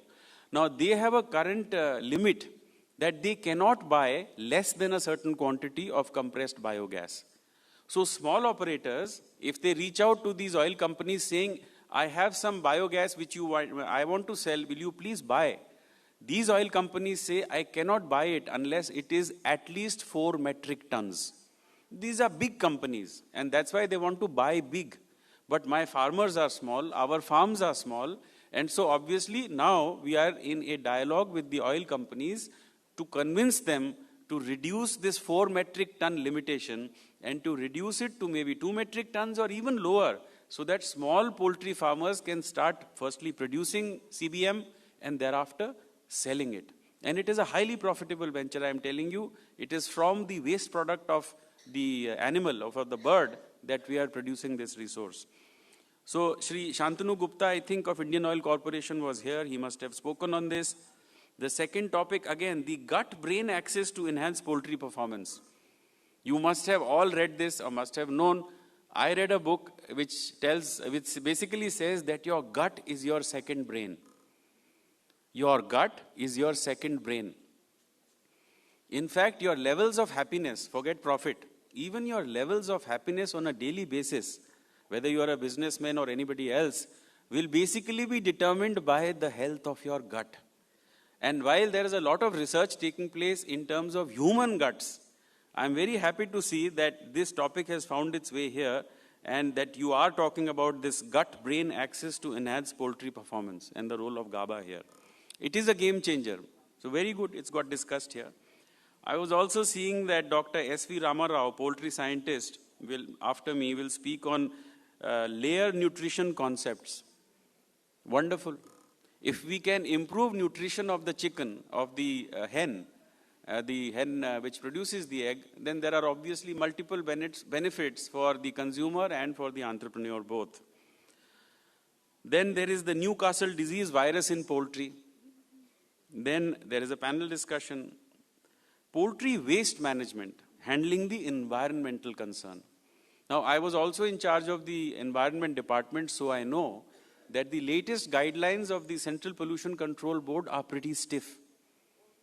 And we are adopting a sort of soft approach on the application of these guidelines. We are trying to explain to the poultry industry that, look, we have to measure up because these are national guidelines. There are difficulties. They have become quite stiff. But there is the environmental concern also. The more we ask our entrepreneurs to come and invest, the more there is an environmental problem. So there are now protests from people, from general public, saying that this is causing a lot of bad odor. And that is why this farm should not come into this. As you know, the rural connectivity and roads improve, there are these issues now that we will not allow this to come up because there is a bad odor. So environmental management on the one hand, and changing your bio wastes into resources which can be monetized is another aspect that I found very interesting. Black soldier fly technology for fly and odor control in poultry farms. These are very, very important issues which are having an operational aspect and which most entrepreneurs running these poultry farms will appreciate. Technological approach for a sustainable future of poultry business. And this will come from Mr. Dr. Anirvid Sarkar, technology enthusiast, advisor and entrepreneur. Role of toxins in the disease development of poultry. Novel drug scaffold for multi-drug resistance against bacteria and fungus. Even the common man today knows. He need not be very literate. He says that the egg that we eat, which is coming from these commercial layer farms, is full of antibiotics. And these antibiotics are making human beings resistant. And a lot of inflammation in the human body that is taking place today is as a result of this unintended consumption of antibiotics which is flowing into us from the table eggs or from the processed chicken or from the milk that we drink. Now the poultry and other industry also, the food industry has to take notice of this. Because if it is so, and we are aware that, you know, in terms of nutrition, in terms of these feeds that are given to the chicken, if there is an uncontrolled amount of antibiotics, we are causing great harm to human health. So those standards have to be maintained, and something has to be done to ensure and to convince the consumer that we are not violating any law and we have your health in our minds. While profit is important for me, we keep the level of antibiotics well below the prescribed limits. But obviously, enforcement here is weak. So I'm happy to note that even this is being discussed here today. Advantage of utilizing NIR in raw material quality assessment and demonstration of poultry ERP software. Excellent. It's being done by Mr. Shubhajit Banerjee, Cogito IT Services Private Limited. as you scale up in industry, whatever you might do, whether you build a small aircraft or whether you are in poultry or whether you are in milk or dairy or anything, running your business today efficiently will require some sort of an ERP. Without that, you cannot scale up your operations. And this is something that I'm facing while running Bangla Dairy. We are looking for an ERP solution to basically scale up our operations and take it to the next level of efficiency. Then, of course, you have a cocktail and dinner in the evening, which I'm sure you will have a great time interacting with one another. So what I am trying to tell you is that, number one, we must have more of such initiatives. And the Poultry Federation has been playing an important role in the poultry sector in the state. We work very closely with them, and they are partners with the state government. In fact, in the last 5 to 7 years, so we have become already the 4th largest producer of poultry eggs in the country. And as a result of what we have in the pipeline, I am sure we will come to the number 1 or 2 spot very shortly. Poultry Federation has been as a reliable partner, an effective partner. And I would request you to please devote a little more time to the technological aspects of poultry management, especially application of technological solutions. তার মধ্যে যেমন একটা ERP solutionের কথা বলা হচ্ছে, especially units which have scaled up and are now ready to go to the next level, you know. These people will require ERP solutions and software applications to take them to the next level of production and profitability. So I am not the expert here. I am essentially an aggregator. I listen to all sides to the story. I listen to the private sector. I listen to the people's representatives. I listen to all stakeholders, and basically I am the point where everything gets aggregated. So I will not take longer than this.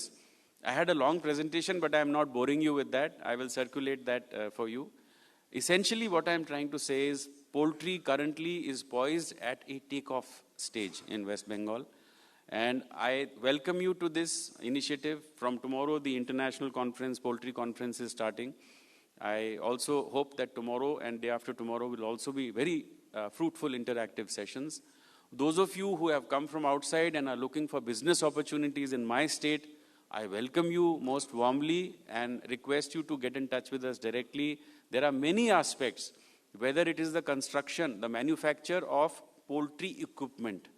You know, the cage, the battery cage and the non-battery cage, starting from there, setting up of feed manufacturing plants.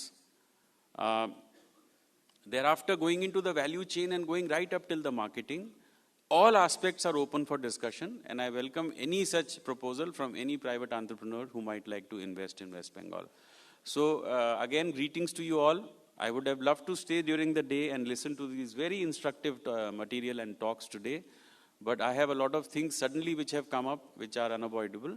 So I thank you very much, and may this conference be successful. May the deliberations lead us to some concrete work points based on which we can further strengthen our poultry sector. Thank you very much. Thank you, sir, for your very insightful and encouragement lecture. Thank you very much.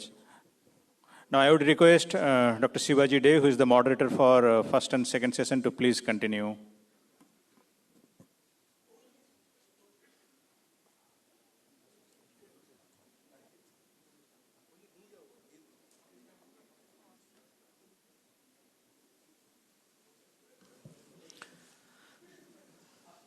It's fine? Yeah.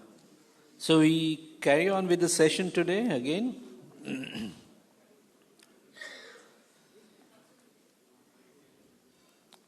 Mr. Kumar has given us two very interesting input. One is by December 2023, we would be closing the gap of 72 crores egg, which is the target of West Bengal. So if we close the gap, we will be self-sufficient. See, in line of that, we have aligned a presentation here by Dr. S.V. Ramarao on few layer nutrition concepts of economic importance. Dr. Ramarao's brief biodata, please.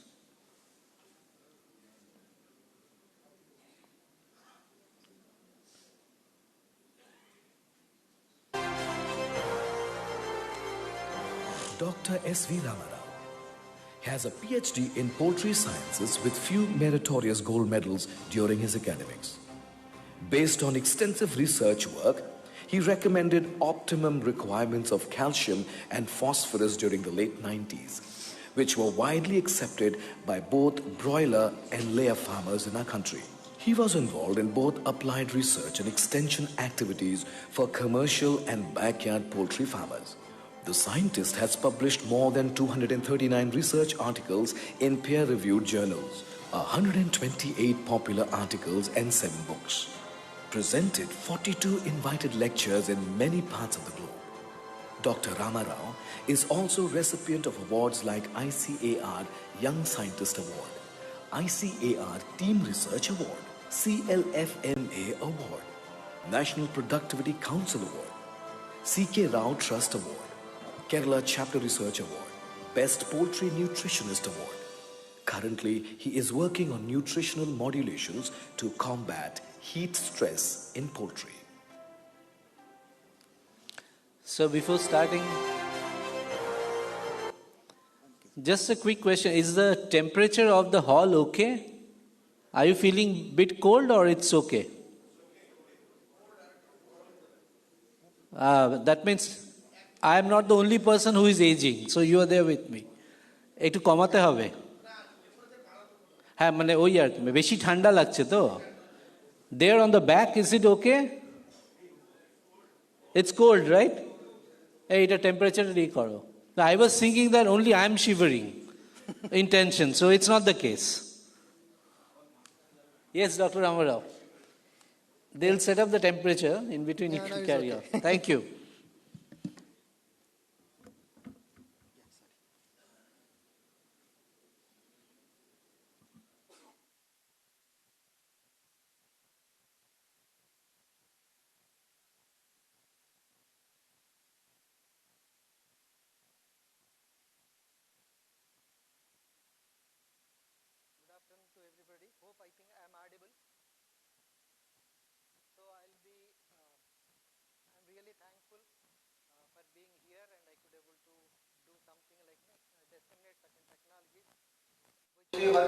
Audio. Not audible? It's okay. It's okay? Here, coming another, I think, Shivaji, I may save 5 minutes to you because we are running out of time. But what are few layer nutritional aspects and concepts and to improve our profitability in layers? This is the topic given to me. Before actually proceed to the topic as such, I would like to emphasize the necessity of maintaining the uniform body weight as well as the optimum standard body weight. So this is the, in my opinion, out of the experience of maybe 32 years in the poultry industry, I realize the importance of maintaining the standard body weight as per the strain is the first most important thing. Then apart from that, and we have certain parameters we need to consider starting from the brooding, feeding, other aspects like ventilation and quality of water, light intensity and so on, so forth. And the frequency of the feeding, these are the certain things we need to consider to get the standard body weight. But it's not mere getting the body weight may not be the sole solution, but the uniformity is the most important aspect. That means at least minimum you should have maybe 80-85% up to 90% if you have the uniformity. You can get the sustainability of the production, whatever we are talking about. Unless the uniformity is there, but if you are concentrating only average body weight of the bird, of the flock as a whole, if the more uniformity, you will never get the peak production. At the same time, you may not able to sustain for longer period the peak. So if you have the problem with the uniformity is an issue, we need to grade the birds at different age so that intermittently you need to grade the birds and again go for the different plane of nutrition to the birds which are below the standard body weights. This is one thing which we need to consider. So this is just these two slides I tried to place here just to sensitize, to rather emphasize the need of maintaining the standard and uniform body weights. Then later on I will go to the specific topic given to me. So here So these are the 6 or 5 aspects which I will be dealing. May not be, because layer nutrition is about the energy as the density of the feed, how it is going to affect the bird performance. The protein, that means amino acids, essential amino acids, as well as the alternative protein sources. What are the main alternative protein sources which we can think? And the calcium and phosphorus nutrition, that is also the third and most important area which I am going to discuss, and enzymes and egg size, because often in layers if we are talking about the egg size is one aspect, and where the pullet eggs, if they are low and we are losing heavily, and if the egg size is more after post-peak production and we lose because the more breakages. So these are the broadly areas which I am going to talk about. So here the nutrient density. So friends, here I am going to emphasize here, this is the data which I am going to make presentation, is the data which we have generated primarily, and we already published the literature, even the articles are available in the public domain. One can have if they want more and more details out of my presentation. So here we did the trial from 21 to 70 weeks of age. The primary focus of this experiment was to know from the graded level of dietary energy and also the protein and amino acid in a constant ratio, how we are going to get the production. So then once we have the flock, if you are aiming for the production of 330 eggs, and we can have this kind of plane of nutrition, and if you are happy with that maybe 300 eggs, and we can have the different plane of nutrition. So that means the layers, they respond very well, particularly the completely when you are giving as a package energy, protein, amino acids put together. But the problem is, are they really economical if you are going for a very high levels? Though you may get more production, but because we are going to have the bigger body weight birds, and which are prone for summer stress, which we are going to discuss much later. So the second aspect is brown layers. Of course, this brown layer is not very common in our country, but very recently in December we concluded this trial where we fed 2550 to 2850 kilocalories energy. So, but are they really, do they need very high levels of energy? So the egg production was not affected. And the feed, of course, there is a reduction in the feed intake significantly, but what is the reduction is almost less than 2 grams. To save the 2 grams, do we really need to go for very high levels of energy? That is one question one has to answer. If you are giving the very high levels of energy, again we are going to have them around 60 grams more body weight. Out of that, 10 gram is the fat deposition. If the more fat, abdominal fat, and the birds are more prone for heat stress, that is not at all desirable. Of course, this is may not be relevant to our country, but of course this we did for some other contest. So the second, the important area is the protein.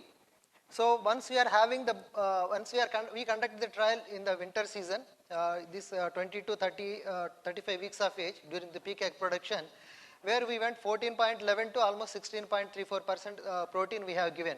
If you see, none of the periods in egg production was significantly affected because we did the trial during the winter season. I will give the different scenario where the same levels of protein was given during summer season. Do they really respond to the same way? We will see, and I will also give some very interesting data later on. So in the protein, of course, the lysine and methionine, we did the trials. This we published in Journal of Applied Poultry Research. The lysine level we increased 0.65 to 0.8%. Similarly, methionine we increased to 0.3 to 0.4%. So there was no significant response in egg production at both the places. This we did almost complete laying period of 21 to 72 weeks of age. But there is a linear increase in the egg size, but the increase is only to the tune of only 1 gram. Even the methionine also, we always believe that methionine, whenever there is an issue of pullet eggs, we tend to increase the methionine, but of course what is its effect is maximum hardly 1 gram we can increase by increasing the 0.1%. Is it really worth? We have to, economically we have to understand. So with the help of Evonik people, this trial was conducted almost 5-6 years back during the peak production phase. What we have given, the protein level we have given from 13.58 to almost 17% protein. But what we have done, the balanced protein means we have gone for the balancing the amino acid up to 5th limiting amino acid like methionine, threonine, lysine, tryptophan, and valine also we included to make the uniform ratio as per the standards of the specific strain. So here also, if you see the data, the egg production, the feed intake, body weight gain, these parameters were not at all affected by reducing the dietary protein up to 13.58%, provided if you balance the amount, get almost more than 100 to 150 grams additional body weight, even the feed efficiency to the tune of 7 to 10 units. Of course, that is clearly demonstrated in case of broilers. In layers, of course, the trial we have not done anything. And this also, for my PhD, this is perhaps the first publication in our country. Even by using the phytase, we used at that time 250 grams. People may wonder why we have used so levels, because that was the technology, that was the unit of expression at that point of time. With the 250 units itself, we could able to get the egg production normal compared to that of the control having the required level of 9 pp, which was 0.2 according to my publication results.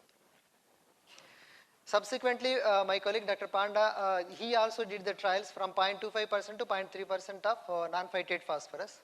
Here also, how when we supplemented 0.12% phosphorus with phytase, and we got the egg production similar to that of the 0.3% or even 0.18%. So that means there is a great potential of usage of phytase. So that here, very recently, with the help of Nataraja from Bengaluru, and we did one trial, no to DCP, not only DCP, MCP or any inorganic phosphorus. So what we have done, and we used 0.3 to 36 as the regular level of phosphorus, and we reduced 0.25 to 0.12% with to these levels, and we supplemented phytase. If you see, this is the DCP level was 0 at 0.12% level, and these are the calcium level we used, and we supplemented phytase to the low phosphorus diets. So the results clearly demonstrated egg production, feed intake, shell quality, and TBIH. None of the parameters were significantly depressed. Rather, it maintained the same. Particularly, I give the emphasis here 0.12% non-phytate phosphorus, which has no DCP. With phytase, we could get the equal performance as that of in terms of egg production, feed intake, shell quality, as well as the tibia strength. In layers, we did one enzymes, NSP enzyme with cocktail enzyme with that of phytase also, where we reduced the energy level 100 calories, protein 0.75 and phosphorus 0.1%, for which we reduced the maize around say 70 calories maize and 41 kgs soybean and 7 kgs of MCP. So total, this was compensated with the DORB. So if you see the results here, compared to the control, the basal diet, there was a significant reduction in egg production, feed intake, as well as the shell egg mass. But when we supplemented with the enzyme, and there is a significant improvement almost at all levels. So when we calculated the cost economics of this enzyme supplementation, we could able to save almost 11 paisa per egg by using the enzyme and reducing the matrix values of energy, protein, as well as phosphorus. So another experiment with the enzymes in like we reduced 70 calories and 0.6% of protein, and when we supplemented, and we could get with enzyme dosage, and we could get almost equal, rather better than that of the control diet. So here I would like to stress one aspect is majority of the occasions, because of maybe cost economic reason, most of the times people, they suggest, sir, you need not go to the dose of 100 grams, whatever has been recommended, you can also get the performance with 60 grams. But unfortunately, this dosage was established with a lot. And if you are using that maximum level,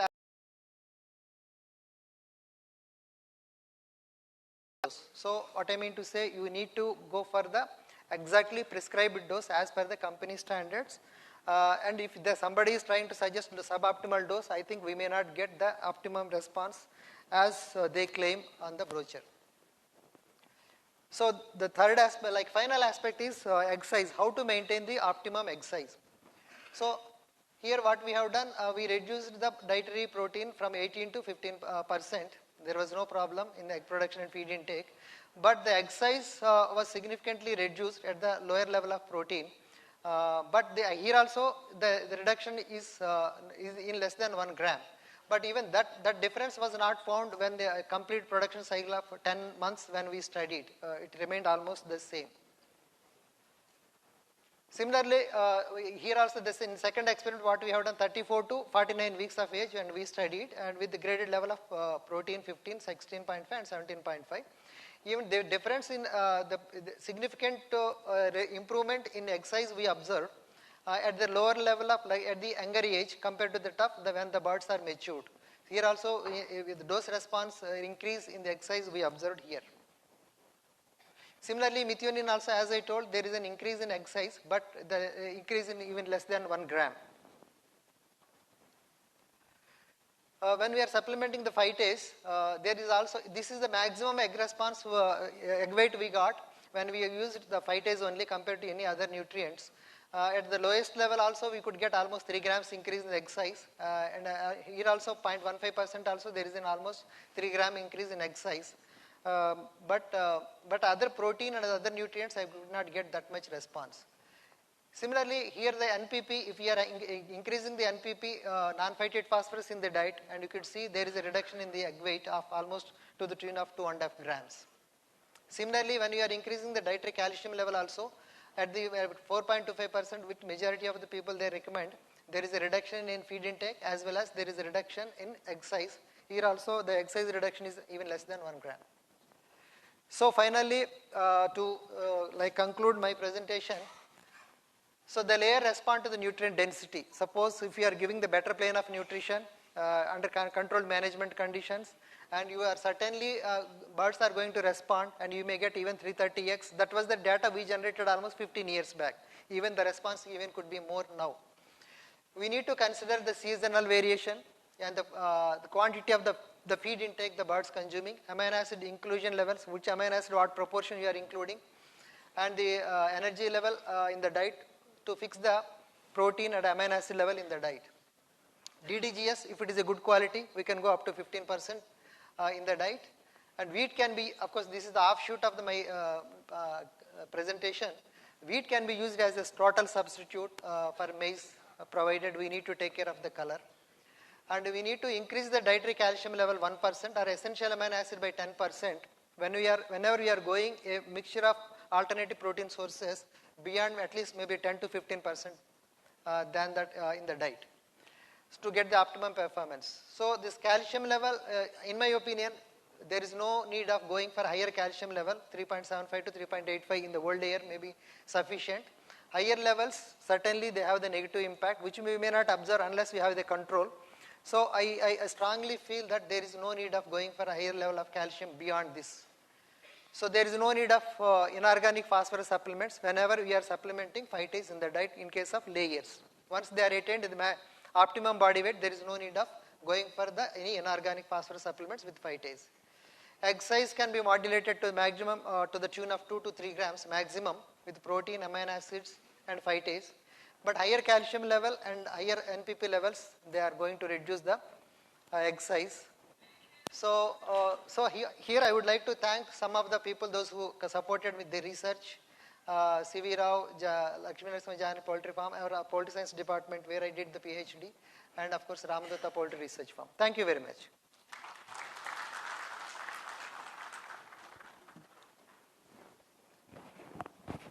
Thank you, Dr. Ramarao. You have highlighted a very important point on the alternative to soybean meal. Sometimes, just taking a cue from your presentation, a word of caution from my side is, we cannot be too greedy in maintaining the feed formulation for layers. Means we cannot continuously keep on reducing the cost, expecting that the birds, although it's an egg machine, it will keep performing. It's not that. And during certain season in the open shed, when there are viral challenges, let us not play with the protein quality. Soybean is still the best, and the amino acid balancing is very much essential. But adversity will bring out the best, and these data will help us in maintaining the productivity throughout the entire cycle. So thanks for pointing out everything, and we need to also find out the sweet spot while formulating with all this unconventional. So we'll take up the questions, and thank you so much. Thank you. So with this, we approach to a new topic, which is again linked to the layer productivity, because we have to control the Newcastle disease in layers, in breeders, in broilers. It is of paramount importance. So with this, Dr. Prakash Reddy, our renowned poultry microbiologist, we'd like to call upon Dr. Prakash Reddy. Can I have the background being played, please? His topic is approach to an unsolved problem of Newcastle disease virus in poultry.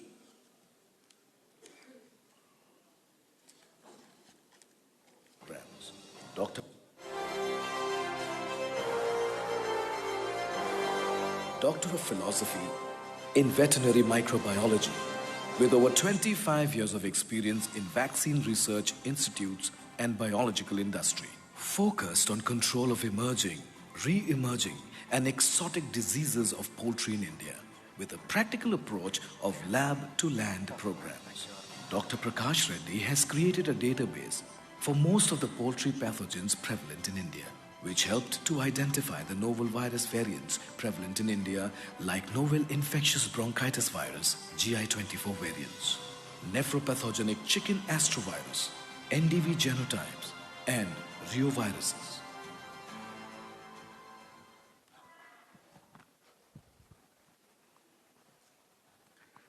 Thank you very much for the introduction, sir. First of all, I congratulate the entire West Bengal Poultry Federation team for starting this new concept of the NovaCon. Yeah, and wish them all the best for the future, so that we will be having a great technical sessions in the future also. With this, I would like to drag your attention to the Newcastle disease virus in poultry, which I think everyone in the poultry industry are aware of this, and this is one of the century-old disease once again. Okay, so today we talk about diseases with a lot of challenges. With the COVID emerging out, now the awareness about the viruses have increased. Everybody do accept that. Okay, now it is very easy for me to convince you about how the viruses cause the pathogenicity and how the control measures are going to be.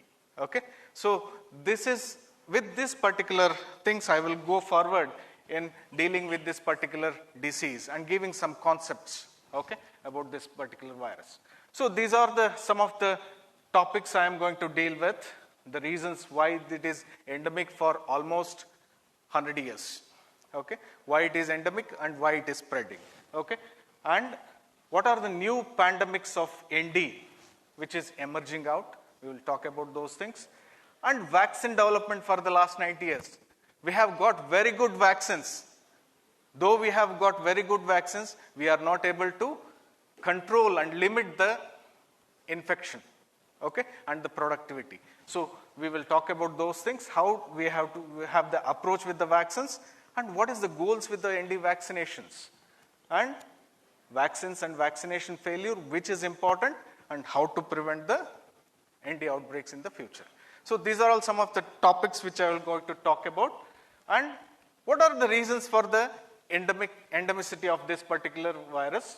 Okay, if you talk about this virus, we will come to see that this is a RNA virus. With the emergence of COVID, in the human COVID, everybody will understand how the mutations do happen with the RNA viruses.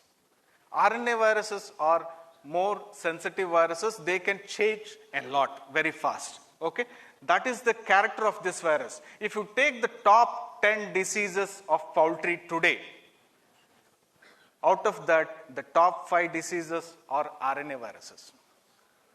Okay, which includes the infectious bronchitis virus or the influenza viruses to be the top. infectious bronchitis virus is more related to the coronaviruses, which we have learnt a lot with the COVID emergence, but nothing related with the human coronaviruses and the poultry coronavirus. Please keep it as a separate, because the industry is very sensitive. People, if we talk about coronaviruses, everything they correlate with the poultry industry. Okay, so this is the first thing we need to understand why this particular virus is endemic. It's an RNA virus, it keeps on changing. Okay, so these are all some of the characters. I will not deal with this. Everything can be got in the Google about the characters of this virus. Only I would like to stress here is lot of genotypes are getting emerged out with this particular virus, which we need to understand.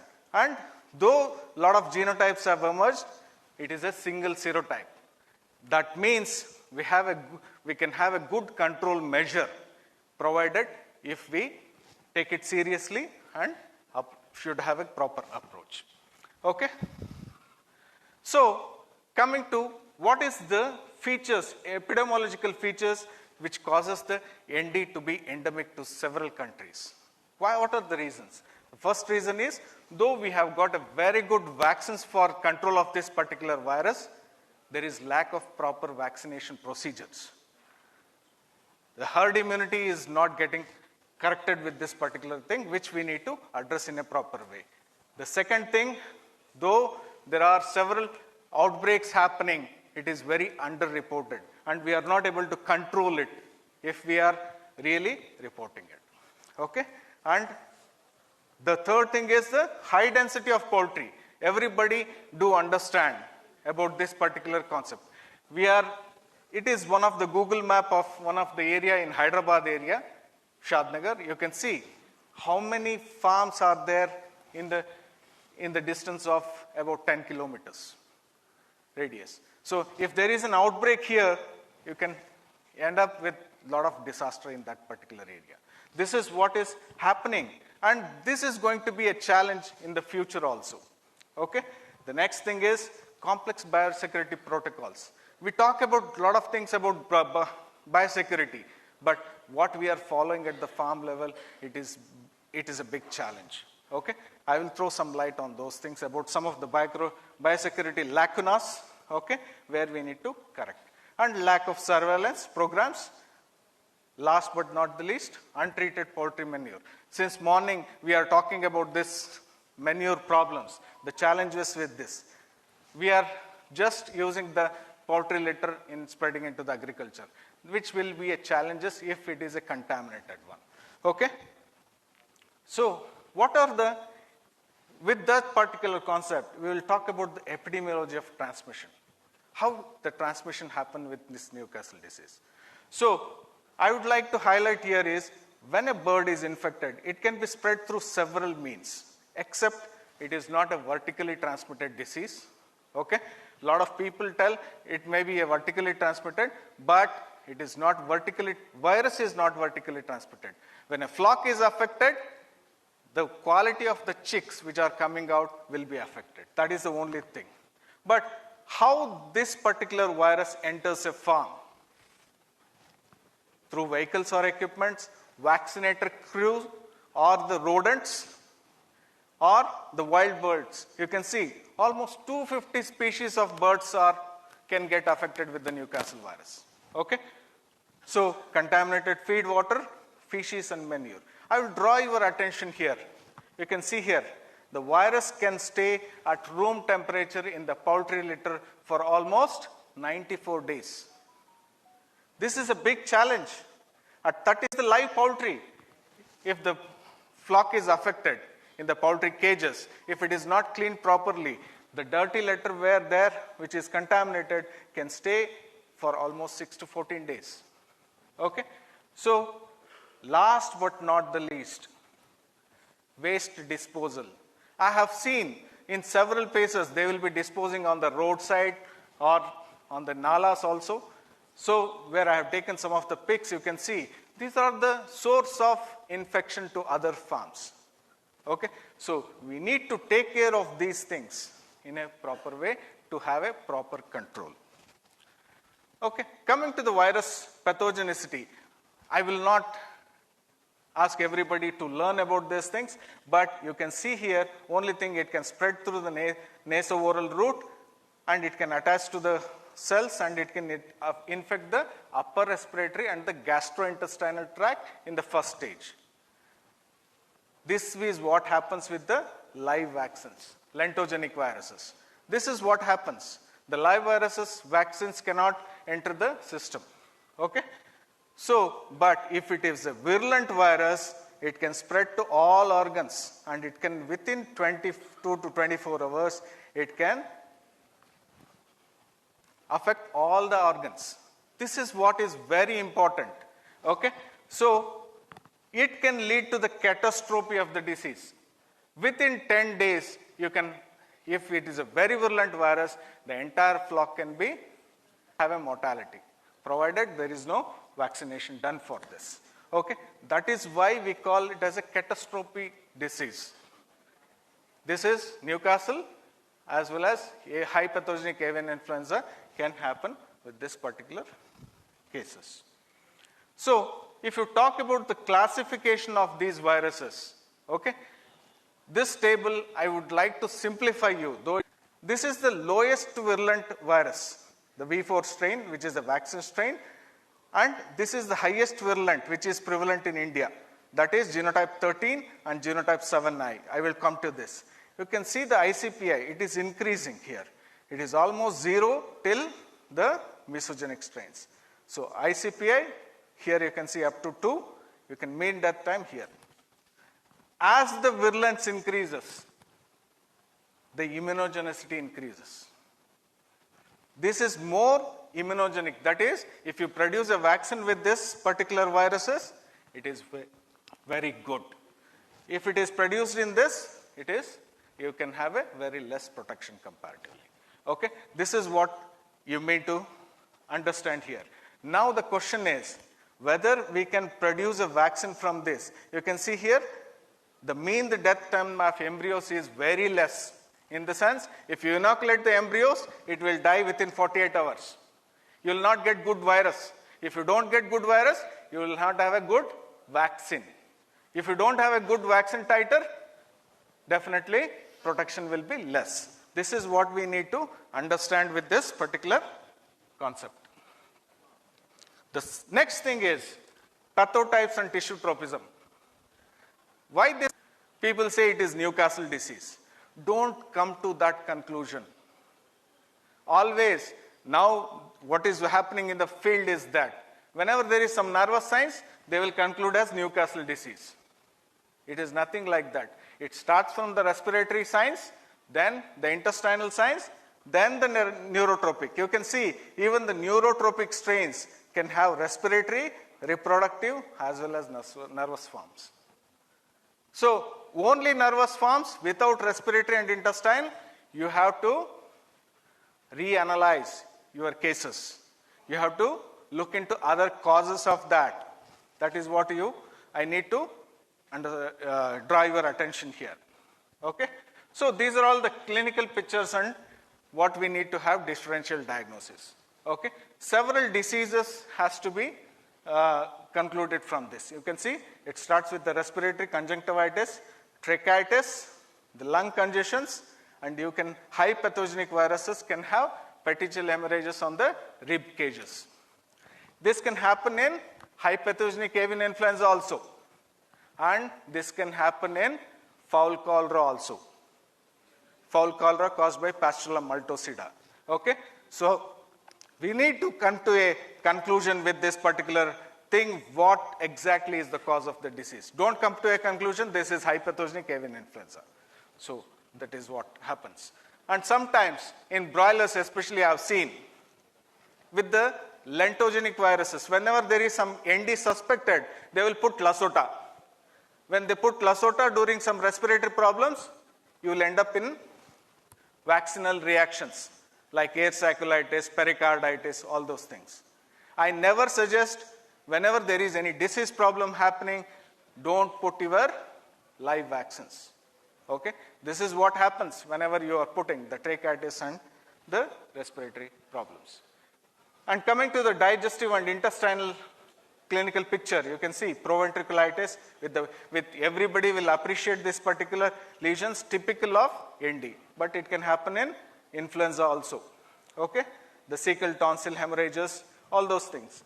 But you can see here, this is very common nowadays. The black proventriculus, proventriculitis, the black proventriculus. This is very typically caused by E. coli infections. The strain is O142. You can Google and check what is black proventriculus. You can come up with saying that it is E. coli infections. So we need to have a proper differential diagnosis when we are dealing with the postmortem cases. And even you can see, whenever there is petechial hemorrhages, people say hypopathogenic avian influenza. Don't come to such conclusions. You can also correlate with the liver. You can see petechial, necrotic foci, miliary necrotic foci. It can be seen in foul color also.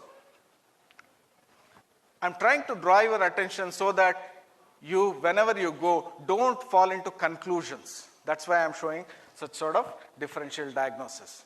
And the intestinal hemorrhages also.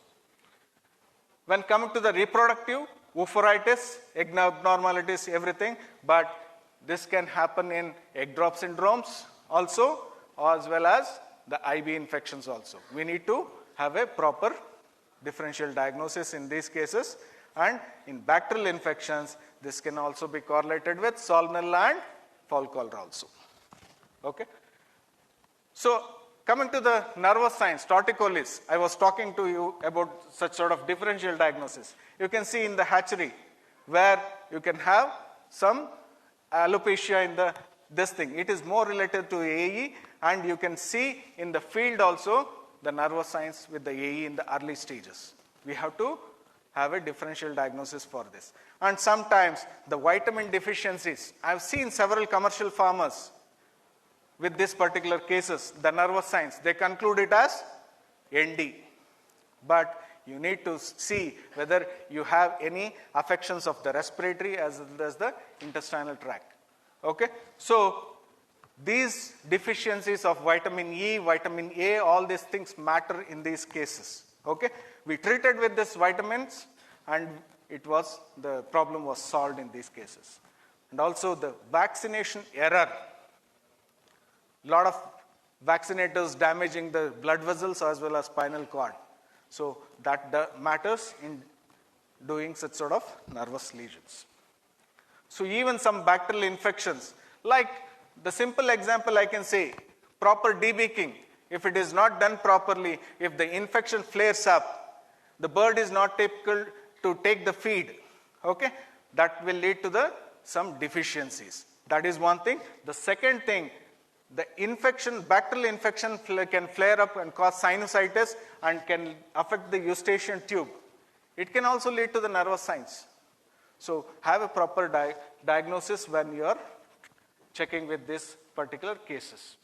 And the new outbreaks which is happening currently having such sort of lesions, which is more related to, we have tried to isolate some of the new genotypes, that is genotype 7I.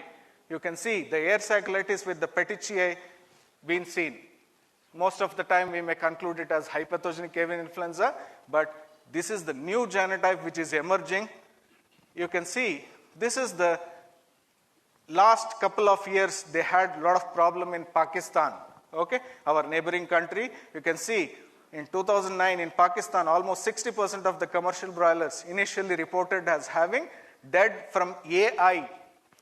They concluded it as AI, but later on they confirmed dead due to the Newcastle disease. See what exactly is this. In the last 100 years, you can see the first genotypes were in 1920 to 1960. It is more related to genotype 1, 2, 4, which is more of lentogenic and mesogenic. Today we are using this as vaccine strains.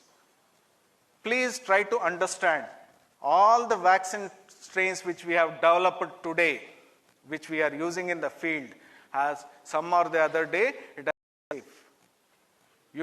There will be some vaccinal reactions. You have to use it in a healthy, dangerous, which we need to properly understand when we are practicing.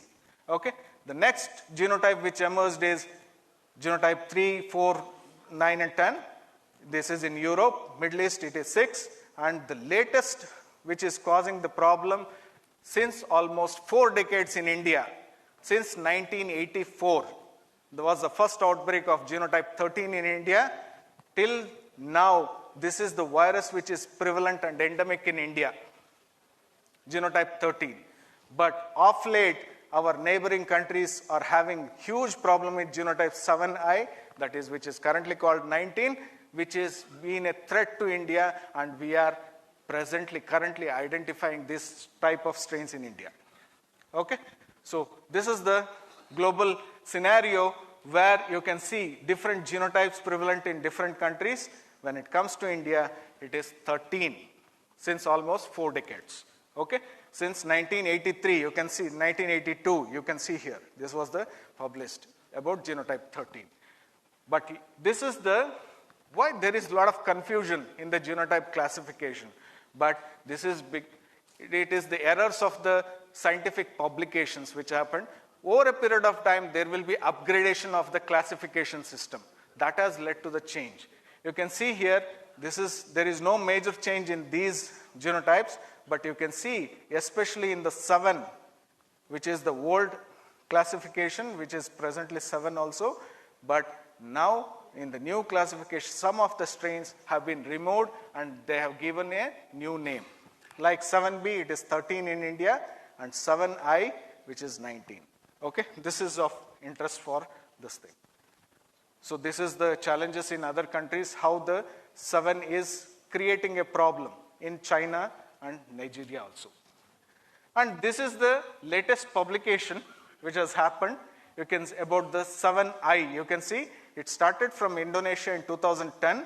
It spread to Pakistan and Middle East, and it is spreading to European countries also. When it comes to 13, they are talking about 2003, but it was earlier classified as 7. It was from 1983.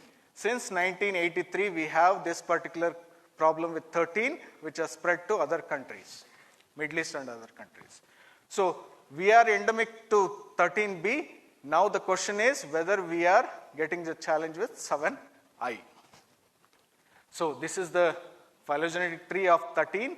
Okay, you need not bother about this. We are working on this. Only thing I would like to highlight here is the current challenge with genotype 7i in India, which is causing a lot of production drop and high mortalities in broilers, production drop in commercial layers in vaccinated flocks, and high mortality in broilers or the commercial layers less than 6 weeks.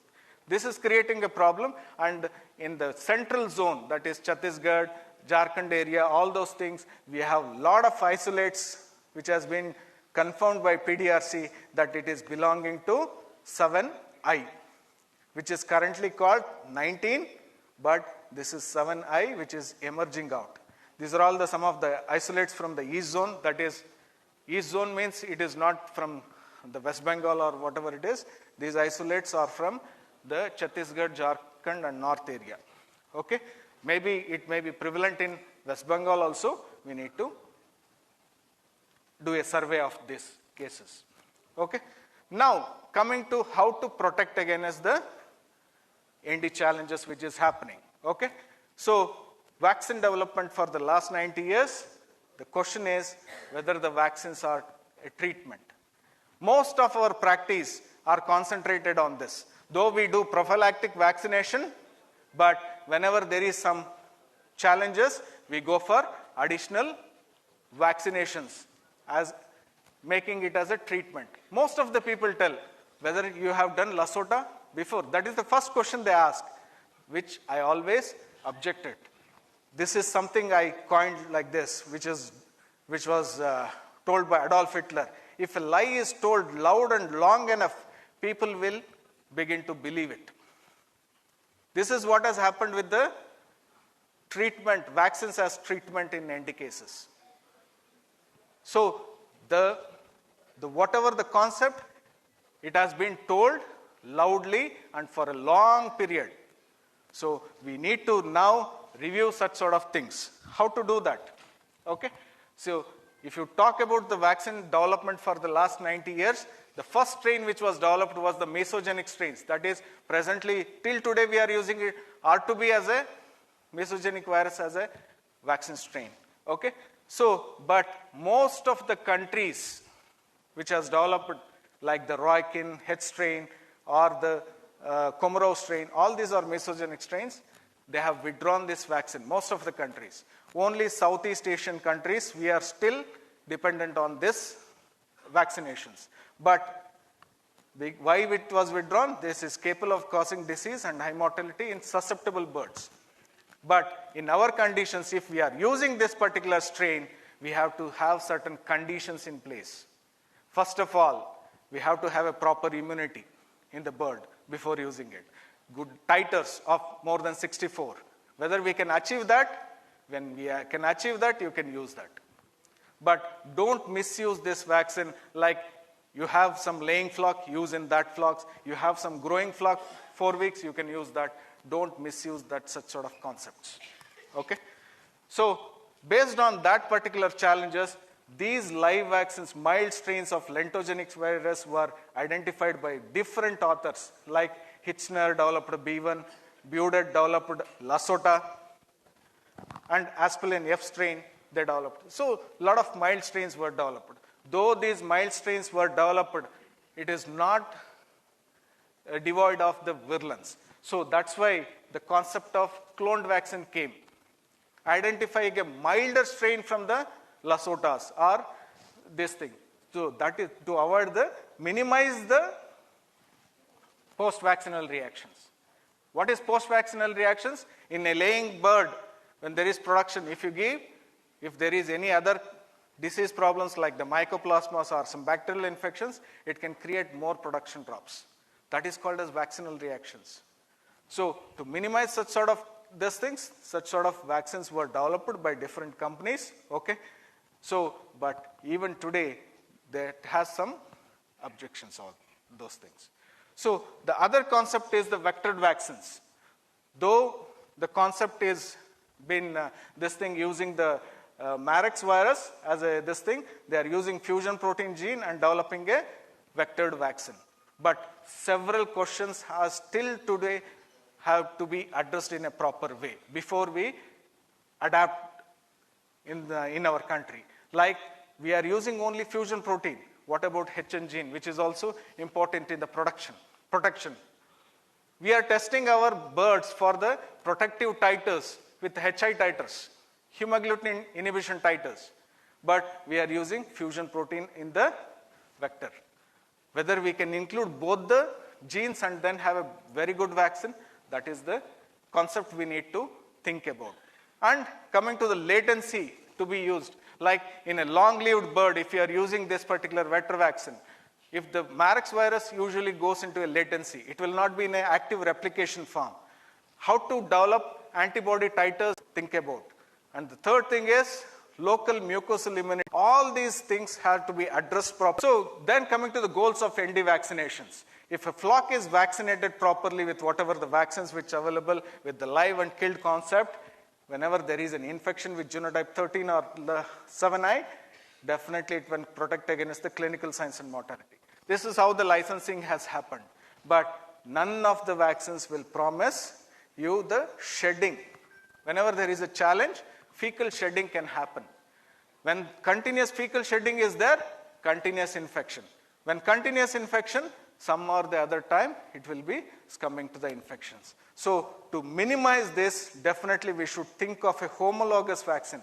That is, with these strains, if we are using this particular strains in the vaccine, definitely we can minimize the shedding of this particular challenge viruses.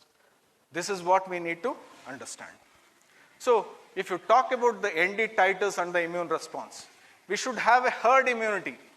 Okay? What exactly is the herd immunity?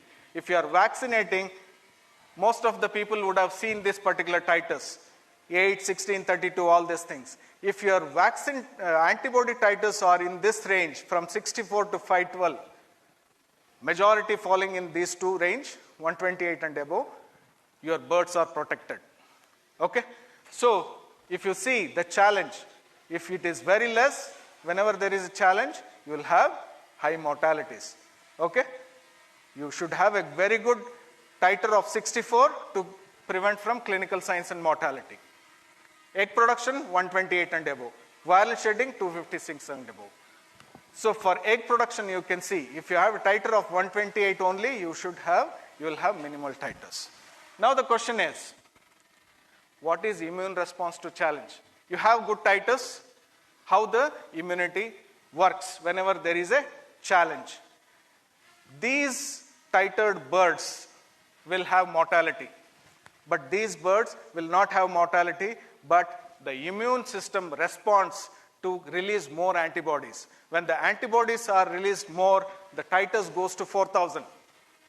That is how the antibody titers will attack the virus and remove the virus out. That is how it works. You can see this is the example of one of the flock. This is the standard antibody titer. Whenever there is a challenge, most of the birds are falling in the range of 4,000. This is what the immunity responds. You need not vaccinate these birds. It automatically, the body is responding to the challenge. This is what happens. Okay? So this is some of the breeder flocks where we have monitored. This is what the antibody standard we expect. At 21 weeks, you can see, before the forelay, the titers are less. At 27 weeks, after forelay, you can see the titers are going to the very good protective titer. But it will not stay long, because it is the killed vaccine which maintains the titer. When you are giving a killed vaccine in a breeder, it will work up to 18 to 20 weeks, till the vaccine is there at the depot. Once the depot is exhausted, the titers start coming down. Okay? So if you do mid-lay vaccination at 39 weeks, the titers once again goes to a good protective titer, above 128 and above. And you can see at 57 weeks, it is coming back. When it is coming back, definitely when there is a challenge here, it will have production drops. Though mortality may not be there, but you can have production drops. So try to maintain the titers in a protective way. This is in one of the example in commercial layers. You can see this is the titers value, 64, how many birds are there. At 12 weeks, you can see this is good protective titer at 12 weeks, but as there is no production, that's fine. But if you see at 18 weeks, most of the titer should be falling here, except one. At 37 weeks, you are maintaining the titers. By 60 weeks, there is no mid-lay vaccine done in this particular flock. The titers are coming to 64. So when the challenge happen here, huge production drop you can face. You can see here, there were some live vaccines. This is the standard BV300, this thing, the dotted line. This is the standard production. Whenever there is a live vaccine used, you can see the production dips happening. And this was the challenge happened where the exposure titers are 74 weeks. When the challenge happened, you can see there is high titers, exposure titers. You can have production drops here, though no mortality. Okay? So this is the different vaccination. Maternal antibodies, it starts waning off by 2 to 3 weeks, it comes to the bottom. If there is no vaccine done, you can see the titers will go down. It will maintain low. That situation will not come. Okay? If you are vaccinating with a live vaccine, you can see it will touch to the bottom, then starts active immunity here. Okay? If you have a live killed vaccine in the early stage, it can take up at a very high level. Okay? So, though it comes down, you can have a good titer compared to the only live vaccines. Okay? But when the challenge happens, this is a very critical window. As I told, in broilers, in the early stage, you will not be able to achieve more than 64. It is not possible. So, definitely, the critical period is here when the challenge happens. That is where the biosecurity comes into picture. Okay? And the immunism. But this combination at the hatchery, ND killed with some immune complex vaccine of IBD, that will work good based on the challenges happen. But I will try to address here about the vaccinal reactions which we are facing most of the time. It can happen even with the lentogenic viruses when there is certain challenges with these factors. Okay? Like even mild lentogenic viruses can cause all these reactions. Okay? When there is mycoplasma problems, when there is immunosuppression with IBD or adenoviruses, this can happen. Or strong lentogenic viruses as primer, poor vaccination techniques, spray vaccination, all these things can cause the reactions of the vaccines. Okay? So, a small topic on vaccine or vaccine failures. According to me, it is not a vaccine failure. 80 to 90% of the time, it is the vaccination failure which is creating a problem. Okay? So, try to address this particular issue in a proper way in the farm level. Like the eye drop vaccinations, sometimes some people are using some syringe needle. We don't know the proper dosing. Whether the vaccinations are happening properly, we don't know. And the flocks are very high numbers. And this particular thing, people are waning off. Okay? When it comes to drinking water vaccination, we don't withdraw the water sanitizers. If we are not withdrawing the water sanitizers, there is no meaning of vaccines. Vaccine itself will get destroyed. Such sort of things has to be addressed. This is one of the subcutaneous or intramuscular vaccination. This person you can see, he is holding 3 chicks. Whether the subcutaneous vaccination can happen properly? Vaccinations, this is what the errors do happen. When they vaccinate it, you can see the reactions at the neck regions. Okay? The leakage happening or the damage to the blood vessels, all these things. Even the needle matters. You can see that person is using for 10,000 chicks and he is not changing. Okay? Not only that, it will damage a lot. And you can see here in the layer farm, how many, 20 birds she is holding. How many mistakes it can do. Such sort of things you can see here. This is damaging the spinal cord and you can see the torticollis issues. Okay? Such sort of things has to be addressed at the farm level. Okay? Not only that, the nutrition and management plays a very important role, which has been addressed by some of the speakers. You can see, though they have vaccinated with 2 killed vaccines before going into lay, then also your titers are not going above 32-64. Okay? When we visited the farm, the production drop was almost 30%. This is the condition. The toxicity or the mycotoxins or the hygienic conditions which is leading to all the bacterial aggravations. This is what happens. You cannot expect the titers to go high if your nutrition is very poor or you have a very toxic feed, etc. Okay? So take care of such sort of things. Okay? Lastly, how to prevent the ND outbreaks with all whatever which I have covered during my presentations. Okay? The host factor, the agent, and the environment plays a very important role. Like the immunogenic vaccines and the vaccination program which I discussed are very, very important. Okay? We need to understand about the source of the bird, age of the bird, nutritional status, all those things. Okay? And then the virus as such, with the emergence of the new virus which is happening, we have to have our proper cleaning and disinfection, that is biosecurity in a proper way. Okay? So that that particular virus doesn't enter our premises, but with the genotype 7i which is emerging, we need to be very cautious. Okay? Which is the next pandemic which is happening in several neighboring countries. In our country also it has happened, it is emerging out. We should be very cautious. Okay? Strengthen your biosecurity with all these factors. So this is what I would like to highlight to prevent the ND outbreaks. So thanks for that. Diseases don't have to make headlines.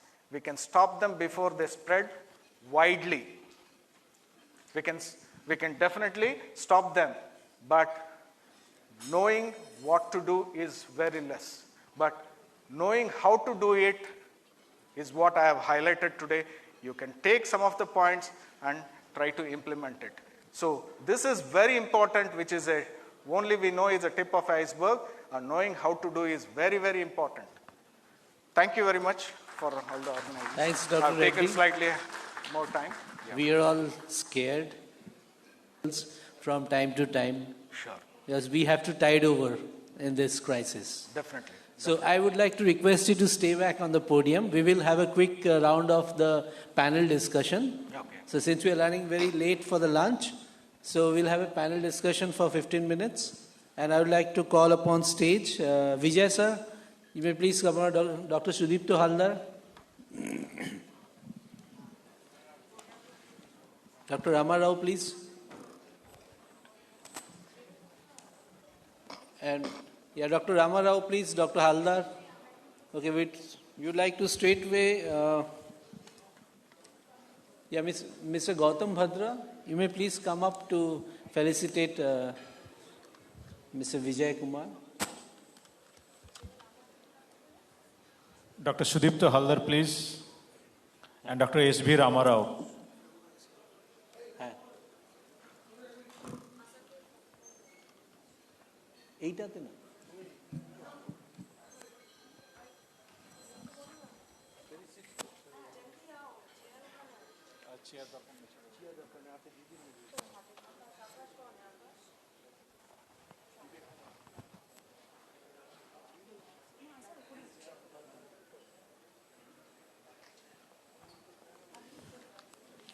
Mr. Gautam Bhadra to felicitate Mr. Vijay Kumar, please.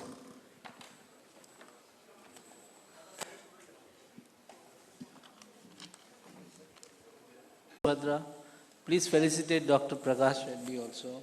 Dr. Prakash Reddy. Dr. Satpathy to come over, please. They're not there. Hey, Dr. Sudipto Haldar. Dr. Satpathy to felicitate Dr. Prakash Reddy, please. So anyway, the other two speakers are not there, sir. Can I start the question with you? I have a couple of questions for you. You'd like to keep this?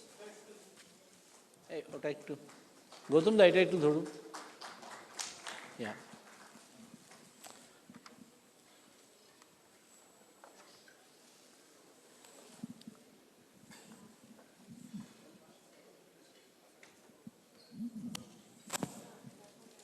Yeah, please.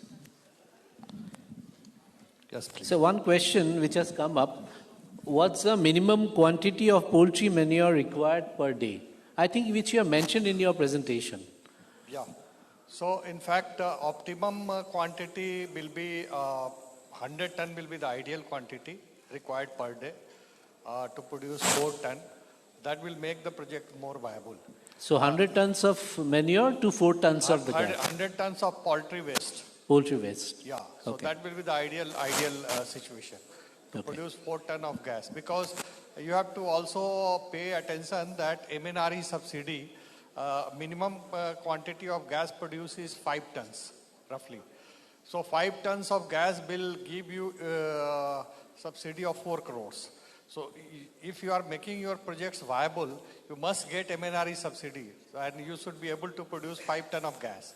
So 100 ton roughly, and with some solid waste, organic solid waste from municipality, food waste from food in hotels, and sabji mandi waste, like that, fruit waste. So vegetable waste, all these will give some yield of 5 tons if you mix with poultry waste. So 100 ton, 125 ton will be the minimum waste you will require. Okay. Thank you. So another question is, the broiler litter has paddy husk or other agro waste. Whether this is okay as a source of the manure? Yeah, it's working as a source of manure. It's also working. Yes. Okay. It's very good source of manure. You have also mentioned the purchase rate to be 46 rupees plus GST, right? Yeah, it's a minimum support price because all the gas prices, all these are very volatile in the market. So what we have done, that we have given price guarantee for next 10 years. Means whatever be the gas price in the market, if it is coming down, we will stand by 46 rupees procurement price plus GST. It will never go down 46 rupees. And revision will be only upward revision. So as I have shown in my slide, if CNG price in the market is roughly 100 rupees, so we are offering 75 rupees or 80 rupees, something like that. So Indian Oil is buying it? Yes, basically. Indian Oil is buying, yes. Not only Indian Oil, Bharat Petroleum, Hindustan Petroleum, GAIL, we all PSU companies, we are buying it. So that answers my next question, which Mr. Srinidhi has asked. And one last question from Mr. Srinidhi was, in the layer manure, sometimes we get the calcium grits. So do you need to segregate those, or it's automatically it gets utilized? Market, you should enrich your manure with not only calcium but some other things also. That, depending on the crop, you should enrich your manure according to the crop it is going to be used. Okay. So that way you will get maximum price in the market. No, his question was to in normal practice in layer industry, we top dress some calcium particles. So that comes automatically outside, remnants of the residue with the manure. So is it going to be a problem, or that I don't know because particular crop whether requirement of calcium is there or not, that I don't know. So where you are going to market, that depends on that. No problem. So the one last question is, as this is a gas, and is it similar to the PNG which is coming for the human society? Yeah. PNG is piped natural gas. So there also main fuel content is methane. Okay. So it's similar. I've shown the slide in which CNG and CBG was compared.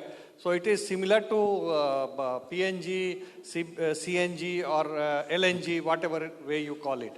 So methane is the main fuel. It can be piped also. It can be, I will also tell you that some of the plants we have set up under CSR scheme, it is used as a cooking fuel. In large kitchen, it's used as a cooking fuel. So it's very much used. It can be used. And the last point, you have also mentioned that it doesn't require a PESO license, explosive license. No, not PESO license. PESO license is required. What I said that it had been covered under white category. You must be knowing that Pollution Control Board clearance, they categorize their industry in orange category, red category. So the compliance of orange category, red category are more stringent. Whereas in white category, compliances are very less. So it has been categorized as a white category, so compliances are very less. Okay. Thank you, sir. That answers all your questions. And thank you. We don't have, I think, I have not received any question for the other speakers. So I think, you have a question? We'd like to two questions asked to Mr. Vijay Kumar. In my presentation, there will be explanation for those questions. I will answer that. Since similar presentation I have, broiler litter cannot be used for producing biogas or biofuel. Only we can convert it to pellet and use it as a biofuel, because broiler litter is not fresh, and fresh litter is required for biogas production. Another question that we add shell grit or stone grit in our layer formulation. So whether segregation is important? Yes, segregation is important. That's why in my presentation you will be seeing that we have a separate segregation procedure which is in sedimentation tank. And once we remove these things, then only we are able to get proper biogas. Thank you. Thank you. Thank you. Thank you, sir. Thank you. I would like to call upon Dr. Ramarao and Dr. Suyukta Haldar and Dr. Uddhav Sarkar, please. We'd like to felicitate the other two speakers. And with this, I open the floor for lunch.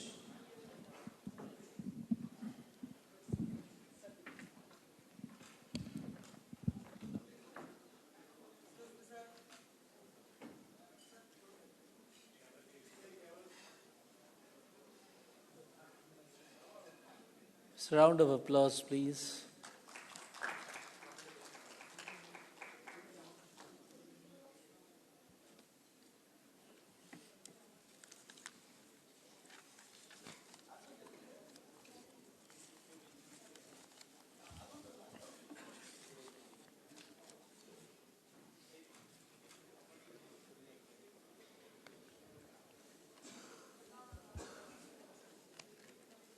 Uddhav, please. R2.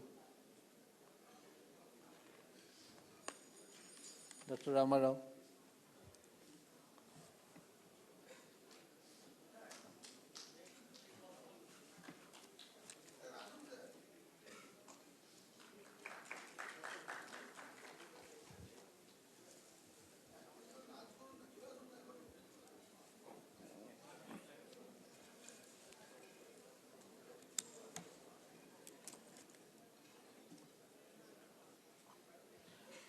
Thank you. Now, Thank before we you. end, can I request Mr. Madan Mohan Maiti to please felicitate our moderator for the first and second session, Dr. Shivaji Day. If you can please come up here.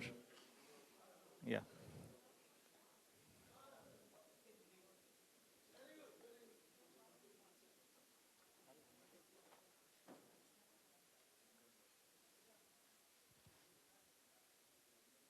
So Mr. Madan Mohan Maiti is felicitating the moderator for the first and second session, Dr. Shivaji Day.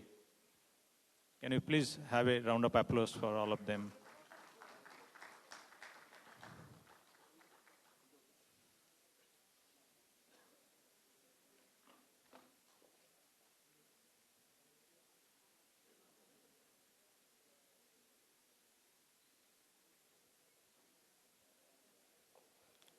Thank you. Thank you.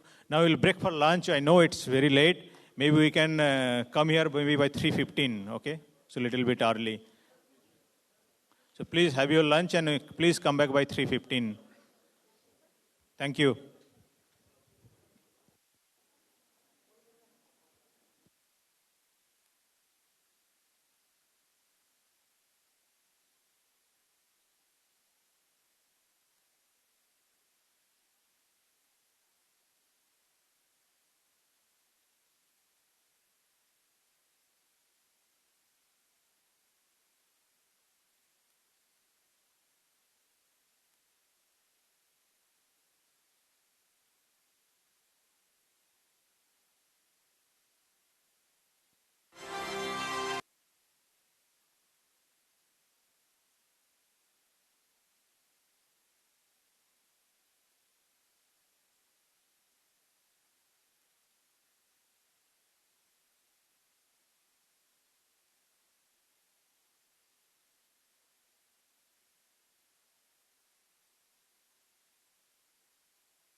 To keep you awake.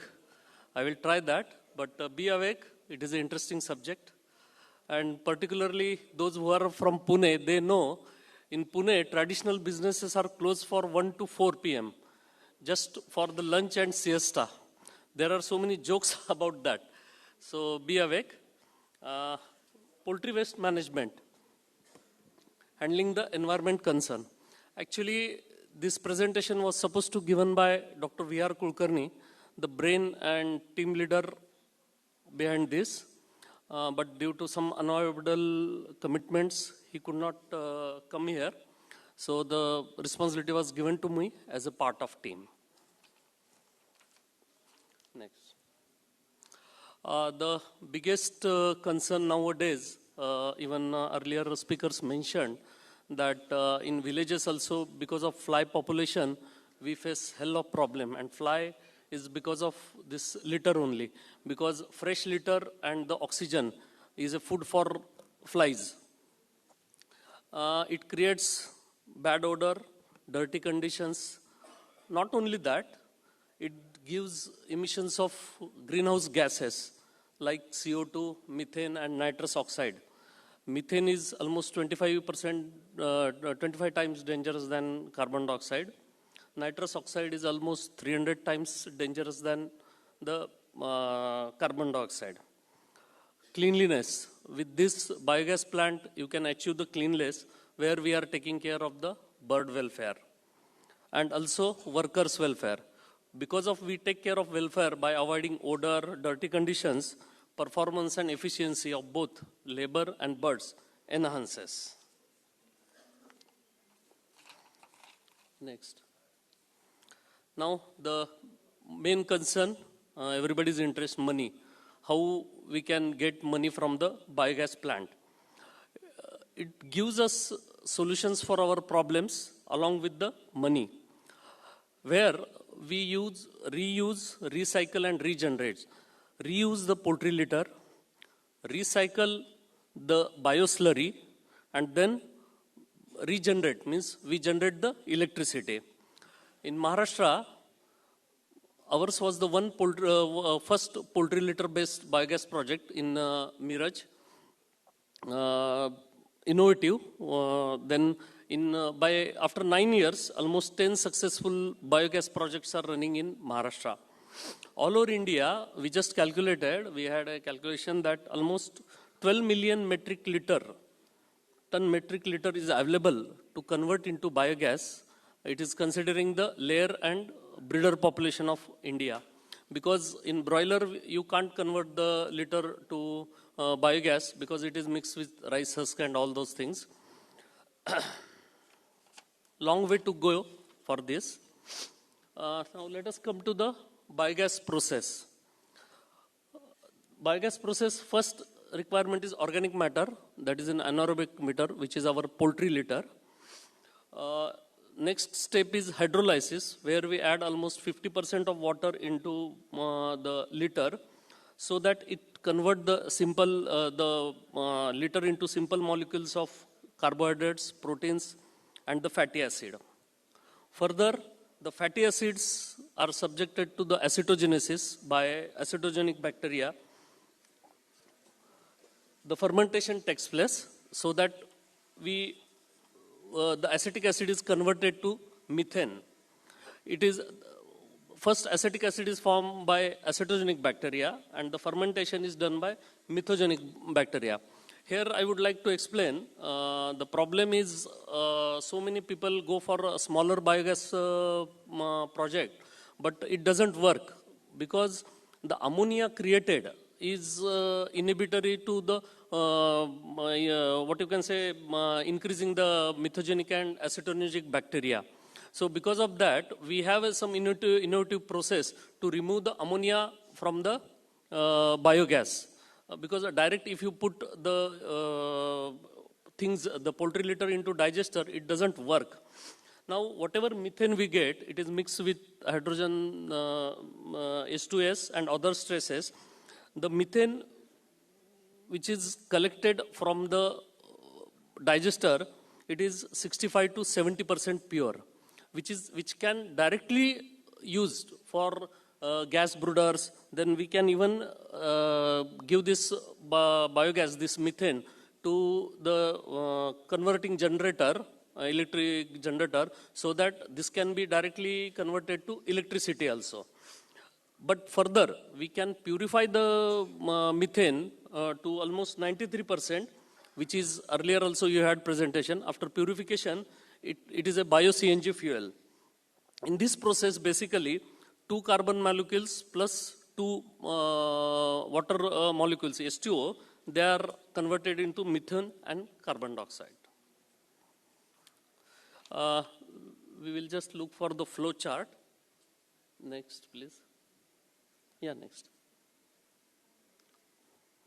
Yeah, flow chart, biomethane. For layer and breeder, the most important thing in biogas project is you need a fresh litter. Everyday litter, you need a fresh litter. Without fresh litter, we will not able to produce the biogas. So collection of litter is very important. Then in the preparation tank, this preparation tank and sedimentation tank are particularly Dr. VRK's innovations, because again same problem was coming, that if we collect the this poultry litter and add it into the digester, it will, because of ammonia, the gas production get reduced. So one day comes that it stops producing methane. So to avoid this, we have introduced these two processes, preparation tank and sedimentation tank. Preparation tank, what we do, we add 50% water, then blow it, we do bubbling of it, and remove the ammonia, which is very detrimental for methogenic and acetonic bacteria to survive. And in sedimentation tank, I will be showing the pictures of all these equipments in next few slides. In sedimentation tank, with stirring and with bitters, we remove the inorganic material. Like somebody asked that how with stone grit or shell grit it is possible. In this sedimentation tank, this is being removed. Now we can move whatever remains to the anaerobic digester. This digester, from digester, we can collect the raw biomethane, which can be collected into a balloon and can be transported also different places if you want to transport. Then we subject this biomethane to purification process. Then we compress it, and after compressing, bio-CNG is available for you. And this bio-CNG, we can fill it in the cylinders. Another this thing, whatever bioslurry comes out, which is biogas residue, it can be directly used as an organic fertilizer, which is very good for plants. But what we have done further is with solid liquid separator, we separated the bioslurry from the solid material. So solid material can be converted into a solid fertilizer. Even further, we are marketing by making its pellets, so which are very easy for application and very competitive to the chemical fertilizers.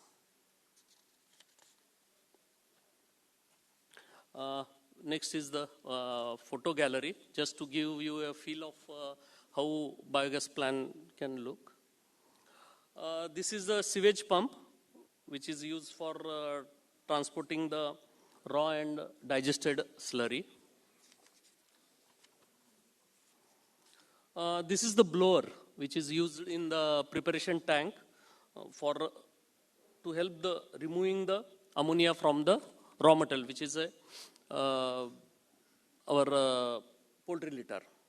The duration for this blowing is around 6 hours. It requires 6 hours to remove the ammonia. Next is the stirrer, which is in the sedimentation tank. It takes hardly 20 minutes to stir it, so that with centrifugal force and all that unnecessary material, this stone grit and shell grit, everything we can remove in this through this stirrer. This is being operated at around 140 RPM for 20 minutes. This is a typical anaerobic digester. This is particularly, our farm is around 65,000 layers. So this is a picture of that digester. We have to digester this kind. But we have analyzed that for 1 lakh layer capacity, you need around 600 cubic meter digester. This is, next please. This is gas line pipe, where you can collect the raw methane and you can transport it to the balloon, and you can store it in a balloon. Even you can transport the balloon itself, raw methane. This which can be used for as a cooking gas, then for gas brooders, then for electricity also. There are, this is a biogas generator, which is converts the gas into electricity. Approximately around 1 cubic liter of gas can produce around 1.7 units of electricity. This is purification system which operates on a vacuum swing pressure adsorption method. This is kind of refinery, you can say. These are compressors. The purified biogas is being compressed, then converted into bio-CNG, and then it can be transported through, next please, through this kind of cylinders. Yeah, next. There are challenges. For next few slides, I will be coming to it, that bioslurry transportation is a big challenge. But we have developed this kind of cylinders, so we can collect the bioslurry, liquid bioslurry, then transport this and deliver it to the agriculture farmers directly. And accordingly, their requirement, we can either sprinkle or we can spread in their field.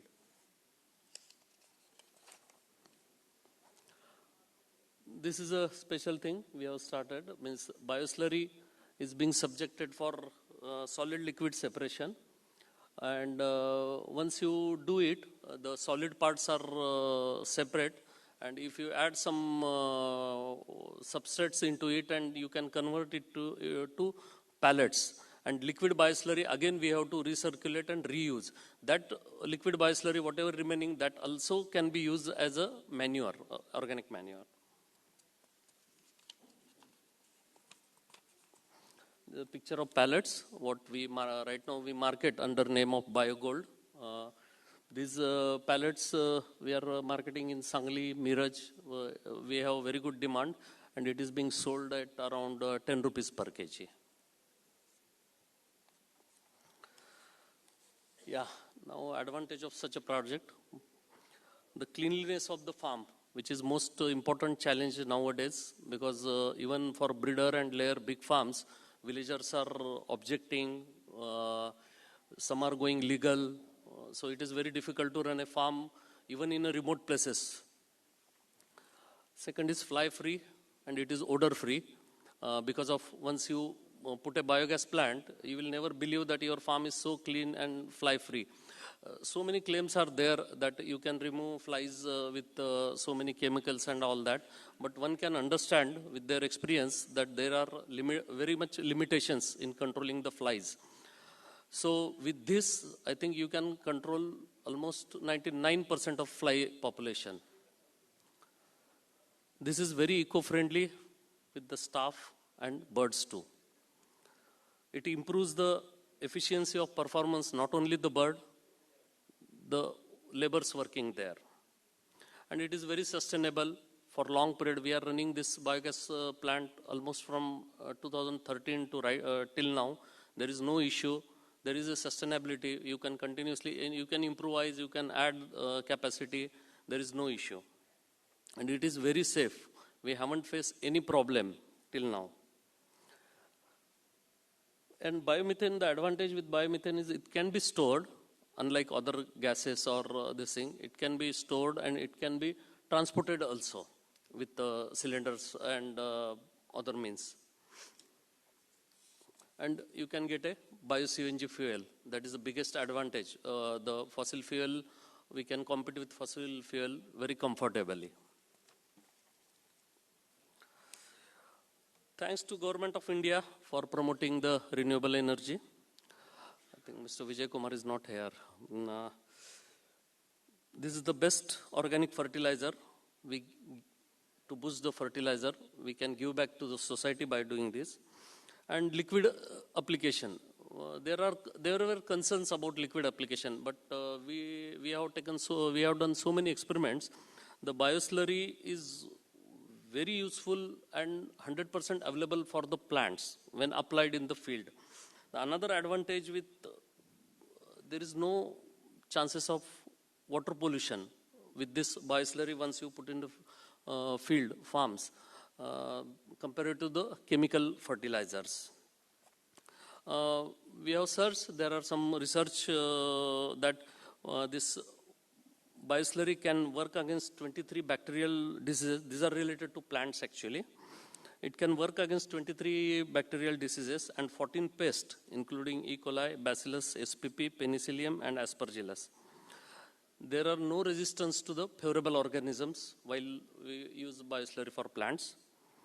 It does not create any pollution, has a high nutrition value in the form of organic carbon, ammonic nitrogen, and available phosphorus and potassium. It resolves the issue of carbon depletion of soil, which is a big concern for agriculture nowadays.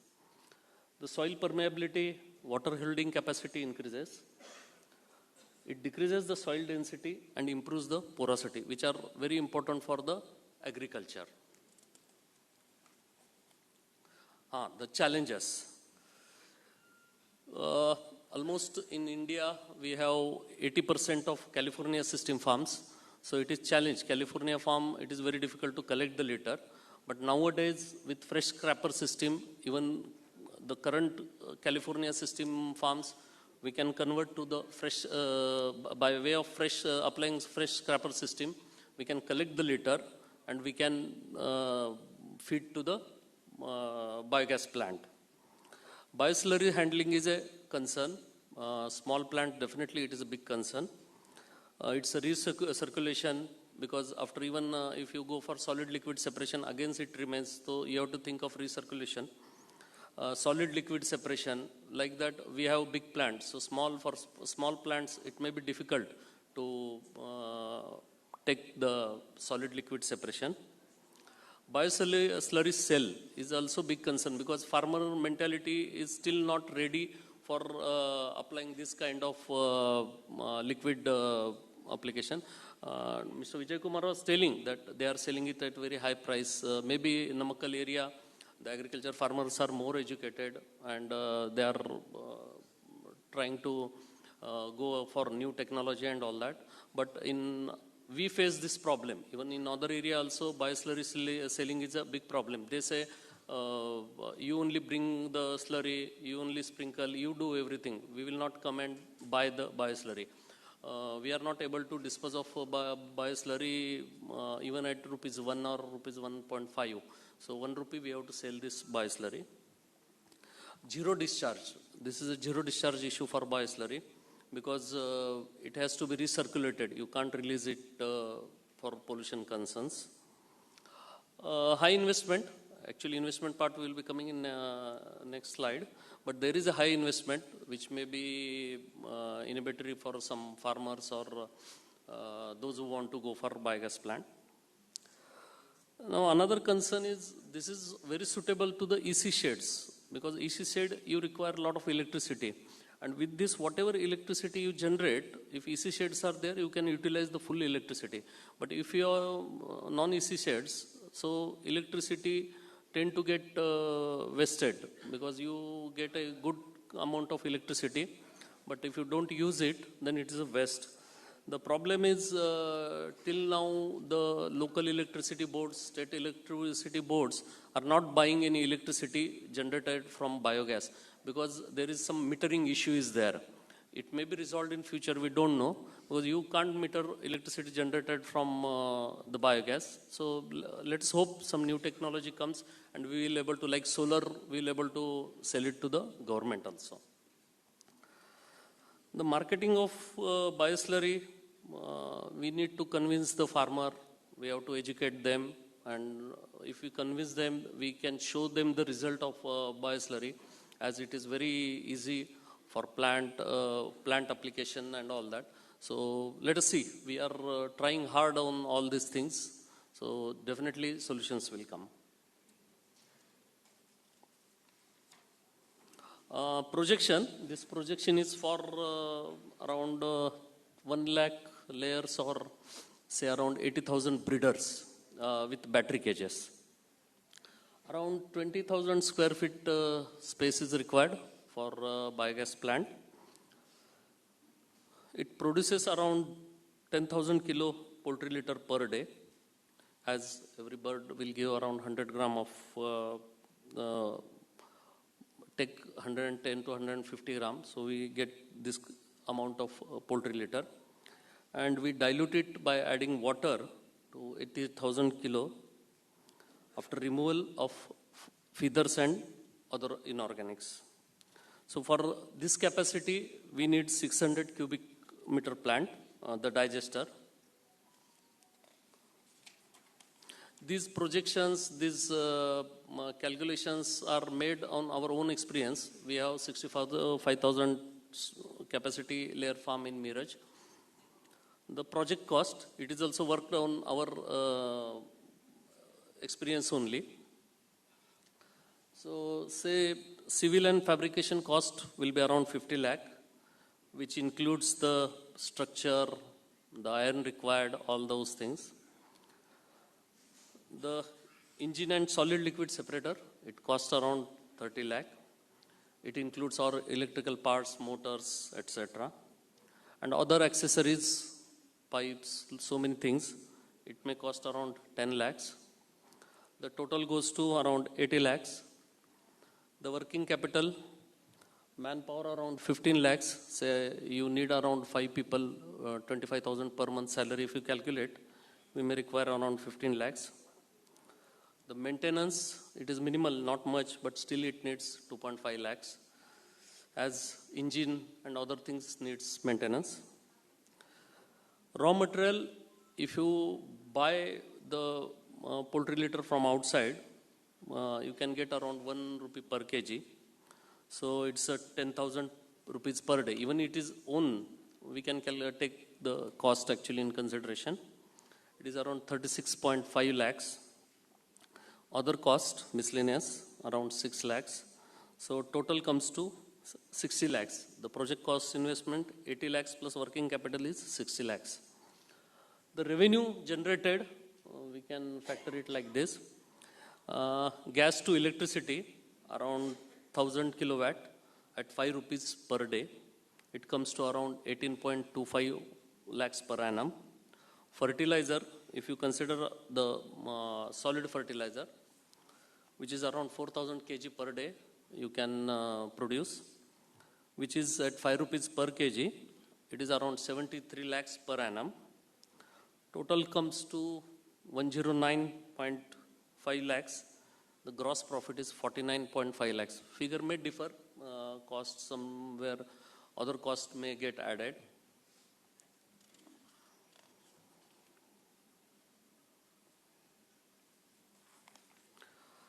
The depreciation claim. Morning also, Mr. Vijay Kumar told you about details about the subsidies.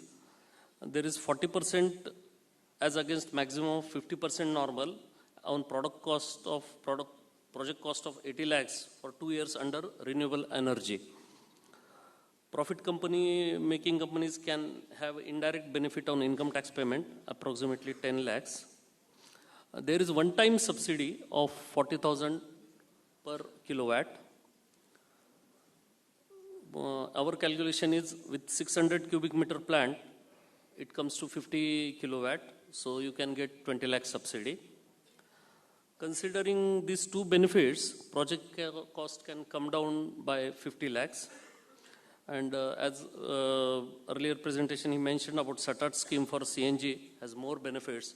When we started, there was no scheme, so we could not avail this.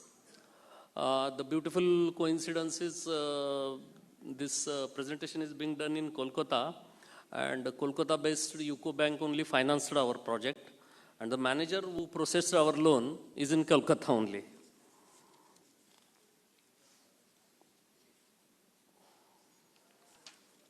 It has come to complete a circle. Let us come to summary. The waste organic matter management need of our and sustainable activity. We need to give back to the society. We need to give back to the next generation. So we need to do it. Everybody need to do it. The project cost, the problems may vary project-wise. Everybody may face different problems. We have also faced problems.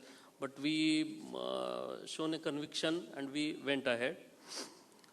Biomethane, biofertilizer, biofuels are most promising to do it. As earlier also being told that these three things are really very important and we should do it because environmental issue. bioslurry activities will boom the organic farming. Now we are talking about organic farming. The government of India is also promoting organic farming. So we can really help them for converting this chemical fertilizers, using of chemical fertilizers to this organic fertilizers, and we can boost the organic farming. And definitely birds will pay back us more through this biofertilizer, biogas and bioslurry. Last but not least, there is a saying that where there is a muck, there is a brass. So by creating this kind of projects, we need to give back to the next generation. Thank you. Thank you, Dr. Pathak. Can you please stay back for a moment, please? Yeah. Such a wonderful presentation. Thanks for your time. Please stay back in the dais.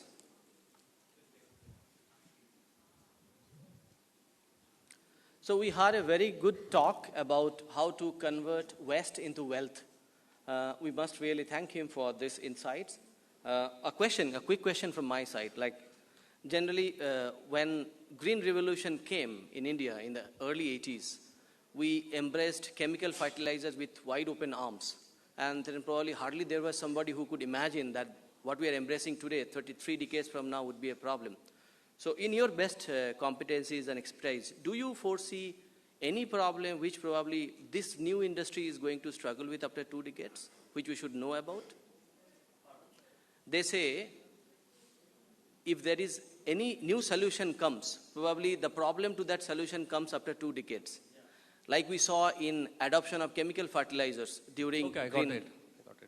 I don't see any problem in using this bioslurry or organic manure, because I have explained that what kind of, it can help actually. I have explained that how soil permeability can increase, how porosity can increase.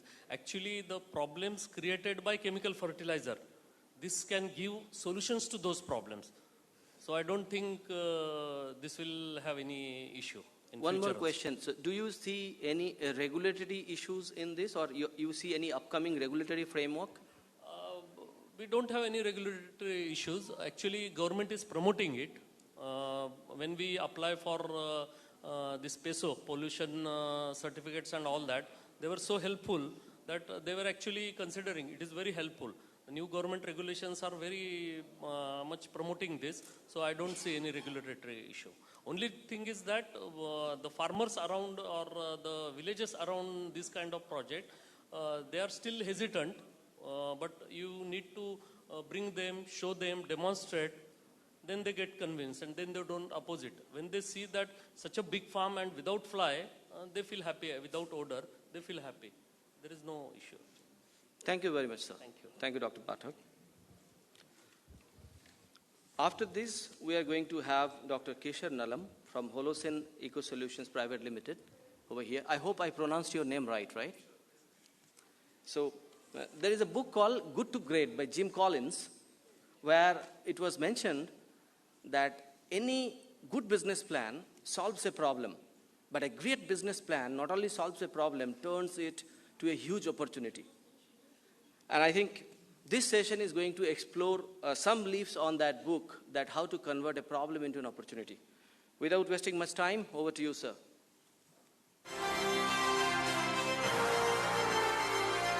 A PhD in biotechnology from the Department of Biotechnology School of Life Sciences, University of Hyderabad, Dr. Kishore Nalam is currently heading R&D and Biologics at Holocene Eco Solutions Private Limited. He is involved in raising insects as a part of a circular economy by bringing back the nutrients in the waste back into the ecosystem for sustainable feed and food production. Leading the innovation in efficient black soldier fly breeding, optimization of the feeding methods for better management of various organic residues, including food waste and agro by products using the BSF larvae. He is on a mission to sustainably produce alternate protein using insects and formulation of animal and pet food products using BSF larvae.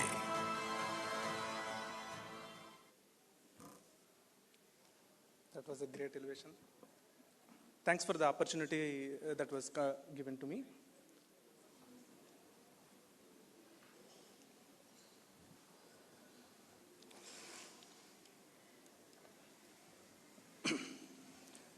So now many speakers before who gave their presentations made my job easy. So I'm not going into the details of the problems that the poultry sector is facing as of now. So 90% of the problem faced with poultry sector is manure management. Other everything looks lucrative and inviting. So for this manure management, what we have come up with is a technology based on the live insect. So the insect name is black soldier fly. So just before going to the technicals, I just would like to mention about our inception. So this is a part of Sakku Group, India's largest poultry farmers. So have 7.5 million birds and a daily production capacity of 5 million eggs. So when we have 7.5 million birds, so we are approximately having 700 tons of manure per day in our farms. So maintaining a small part is difficult task, and maintaining this 700 tons of manure a day is much more difficult task for the daily operations. So 70% of the time our management handles the public relations and the problem faced by this manure smell and the management of houseflies in and around the farms. So to tackle this, what we have started there. So it's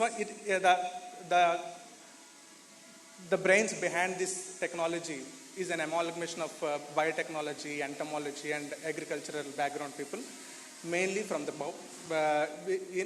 who are having insight in the poultry. So this is a special purpose vehicle formed from Sakku Group, and the vision is to develop an eco-friendly and carbon-negative technologies for organic waste management. We did not stuck only to the chicken manure, any organic waste management. So I don't want to go into the details. So how appealing is poultry sector and what are the problems? So major thing that we are focused is the manure management from the poultry farm. So we know why the management of poultry is very much important for the poultry farm. So because of the greenhouse gases, odors, flies, and everything. So for this one to tackle, we came up with a technology using the black soldier fly.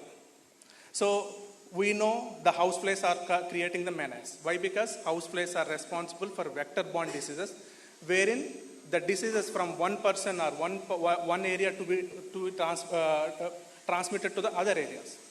Whereas this black soldier fly is also as similar as housefly in a different niche.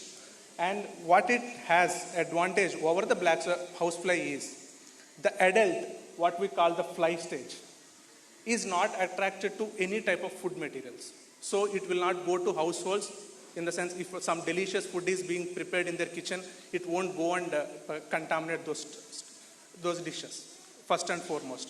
And it does not have any mouth parts, so it cannot be considered as a transmitter of the disease in the sense vector. And the larvae part, whatever we call it as a workhorse for the total technology here, so is a natural detritivore in the sense you will be finding in the natural decomposition pits, organic waste, wherever in our backyard farms, everywhere. What we did is we have utilized this natural solution and we have upscaled it to the level that it can be implemented at an industrial scale with our in-house developed breeding technologies and its methodologies followed. So what it does, the larvae, which we consider as a workhorse of the total technology, so will be fed on the organic content or the nutritional content of the manure, and will be whatever the nutritional content that is there in the organic matter will be converted into its body mass. It gains the body weight, so body mass is increased. So the waste nutrients and the waste content is transferred to the, it will be converted into a protein-rich insect molecules, insect larvae. So leftover, after the consumption of nutrients, the leftover is the mineral, micronutrient and macronutrient-rich compost to be used as a soil amendment. So this technology is a part of circular economy. Why? Because the nutrients that are going into trash or maybe into waste are being again repurposed into again feed molecules. And this is a zero discharge. We are not going to add any water. We are not going to take out any water. Just we are feeding whatever, as such, whatever the manure came from the poultry or the organic waste, we are just feeding it to the larvae with minimum moisture. We are not going to feed the dry litter as such. With minimum moisture, we are going to feed. So it's a scalable technology. Why? Because the breeding has been developed to treat any given amount of waste. And while the nutrients are getting consumed by the larvae, there won't be any GHG emissions. Why? Because nutrients are being converted into again body mass. So this technology, not only for the chicken manure, we have applied for a different organic waste ranging from slaughterhouses to the chicken manure to the municipal solid waste and even to the DDGS plants that are being operated for the ethanol production. So what is our technology? How we are going to implement this technology for the farms? So the breeding technology and the insect production capabilities are with the Holocene, the centralized hub and spoke model, wherein we will be responsible for the breeding facility and the breeding of the insect as per the requirement. So egg production. So the larvae which were hatched from the eggs of the fly will be supplied to the poultry farms. So it's in the sense with an interval of around 20 days, 30 days, depending on the farm condition and the farm density, we will apply the insect to the manure directly, and the leftover is left to the insect to process it. So the composted manure that what got generated is an excellent organic input for the crops, and it's a soil amendment. So these are the sheds that we have deployed. These are, in the sense, this is an open shed that is being treated with a black soldier fly. You will not see any humps. You will not see unconsumed material. You will not see bad odors, or something like you will not see any housefly population over there, housefly larva growing in the manure. And this is an open shed model that suits for the environmentally controlled sheds, wherein the everyday manure will be sent out and cleared, or maybe once in 2 days. So the manure that was collected will be again processed in dedicated areas. So this one, around for 1 acre per day, we process around 25 tons. So depending on the output, the land is the only investment over there. So it's like right now what we have optimized the condition is for 1 acre per day, 25 tons of manure will be processed. Can you place the video? So just to give a glimpse on the technology, how it is being implemented in all our farms to make them odor free and the fly free, I would like to present a small video.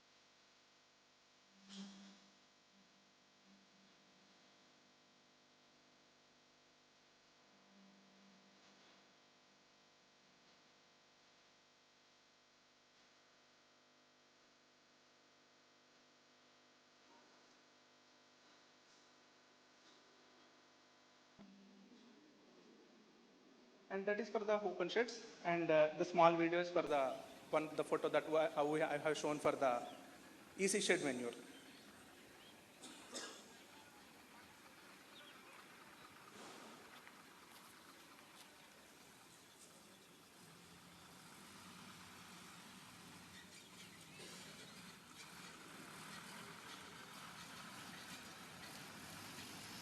Thank you.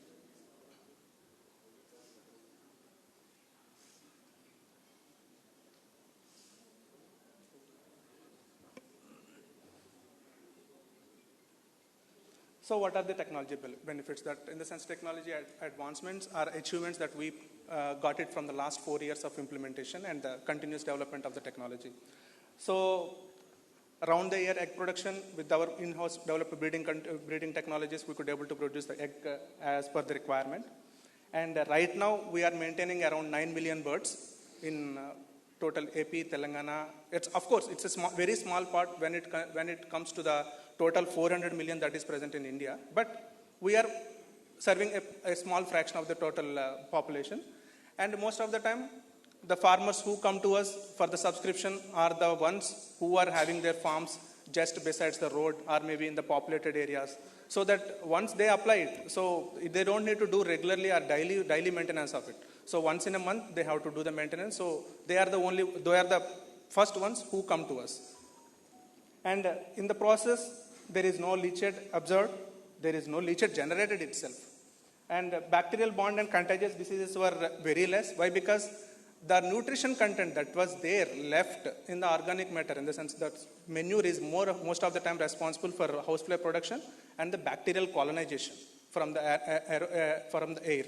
So they are responsible for bacterial growth in the manure. So once the nutrition content is being completely consumed by this larva, it will not leave any scope for the bacteria or housefly to come and lay their eggs.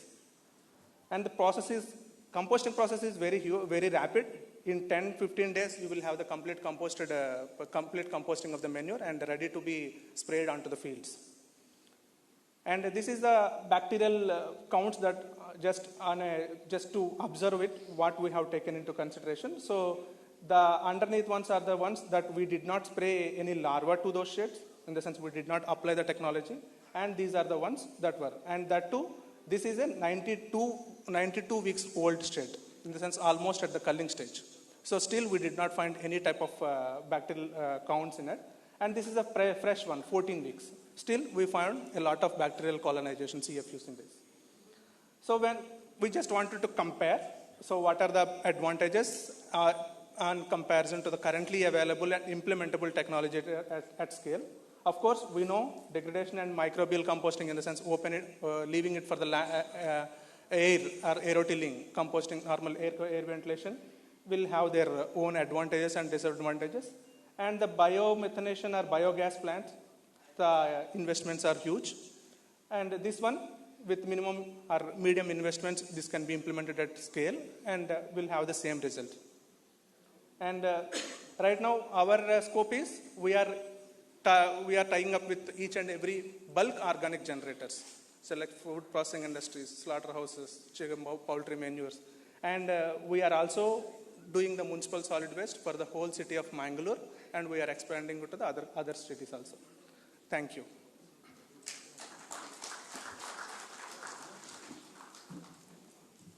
Thank you. Thanks for your wonderful talk. We have got a question for you. Please. From Dr. Uddhav Sarkar. The black soldier flies, can it be used in broiler farms, in the open farms, directly into the litter?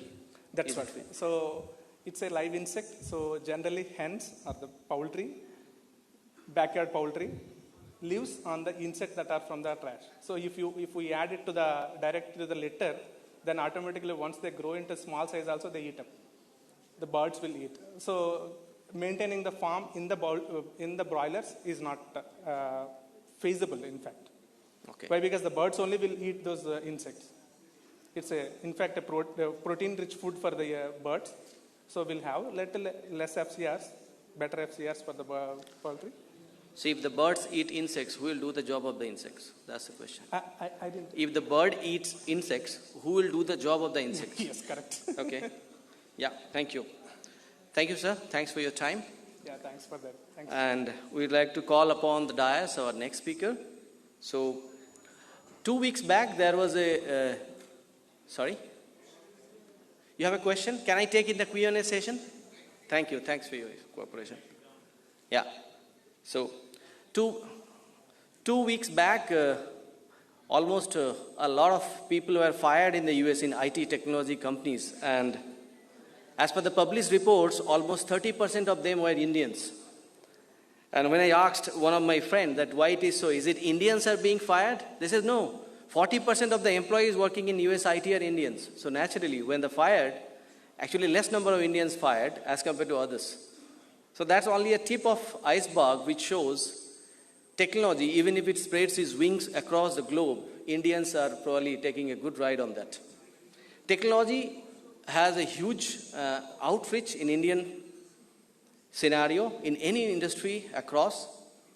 In one of the discussion with Asian Agribiz last week, I was talking that probably the biggest change which Indian poultry industry has seen as workforce management, that almost the entire workforce in poultry has got a smartphone now, which was not the case 15 years before. So these are some of the changes which revolved around technology, and probably taking a clue, you could understand the next session is going to talk about technology, its applications and complexities in our industry. I would like to call upon Dr. Anirudh Sarkar to speak on this. So over to you, Dr. Sarkar.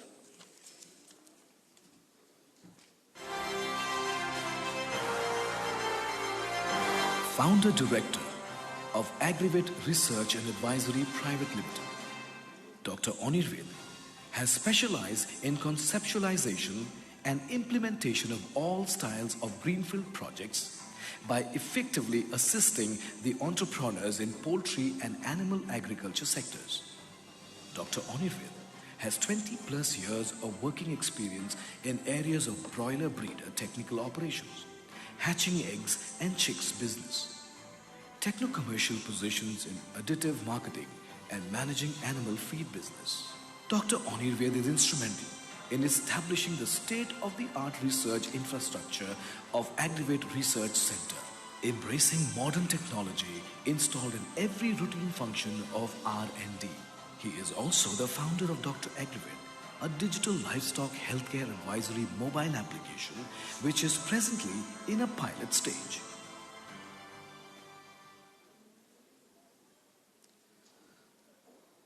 Perfect timing, Arindam. I was just looking for this kind of a timing. Post lunch, half an hour, 40 minutes gone. Let's break one housekeeping rule. Sleeping is allowed. You can go for sleeping, so my job will be easier.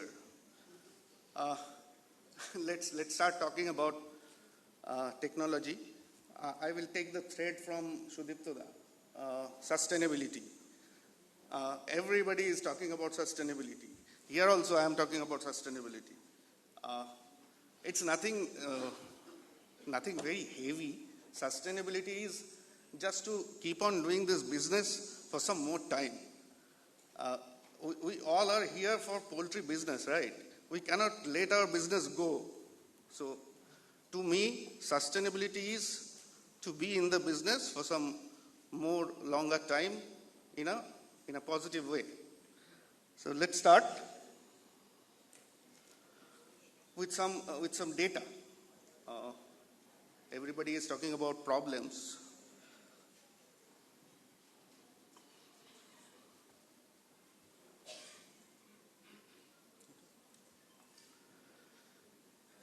So the overview, if we talk about poultry, chicken contributes about 90% of the entire poultry industry. And poultry is supposed to be the fastest growing animal agriculture subsector.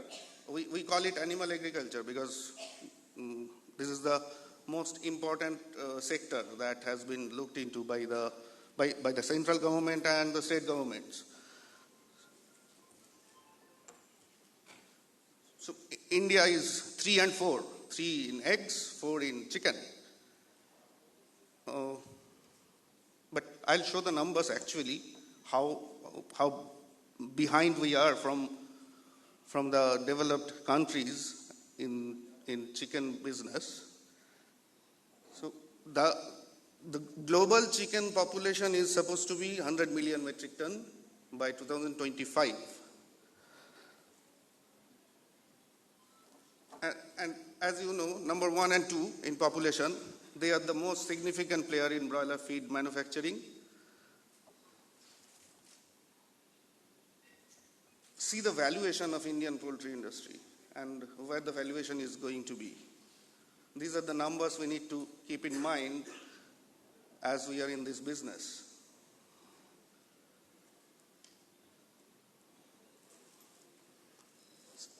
See, out of 140 billion people, 10 crores, they live their livelihood with the help of livestock farming.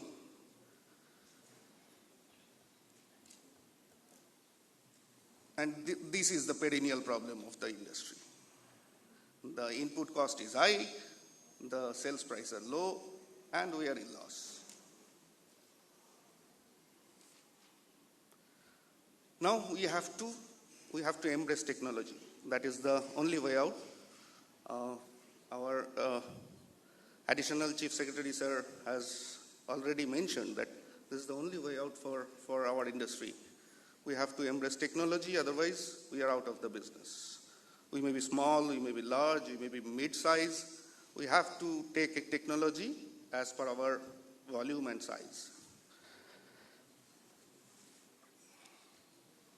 See, the per capita meat consumption in India, it is just 3.35 kg. And check what is there in Malaysia. Can you even imagine if we reach near to this, what would be the requirement of broiler chicken? This is the egg consumption, per capita egg consumption in India. And check Mexico, Japan, sorry.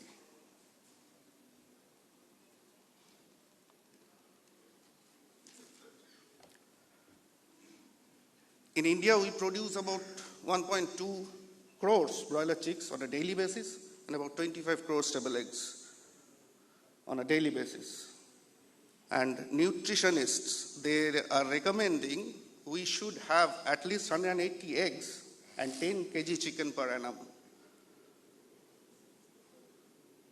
So, there is a easy quiz, quick question.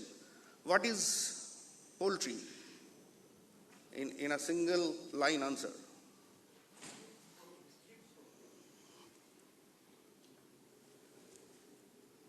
Can we say this? Poultry is a high quality protein factory. Be it egg, be it chicken. It is manufactured in a factory that we are rearing. So if we say poultry is a chicken factory, a protein factory, and not only a protein factory, a high quality protein factory. Poultry meat and eggs, the components, the protein components, these are defined to be one of the highest quality of protein available for human consumption.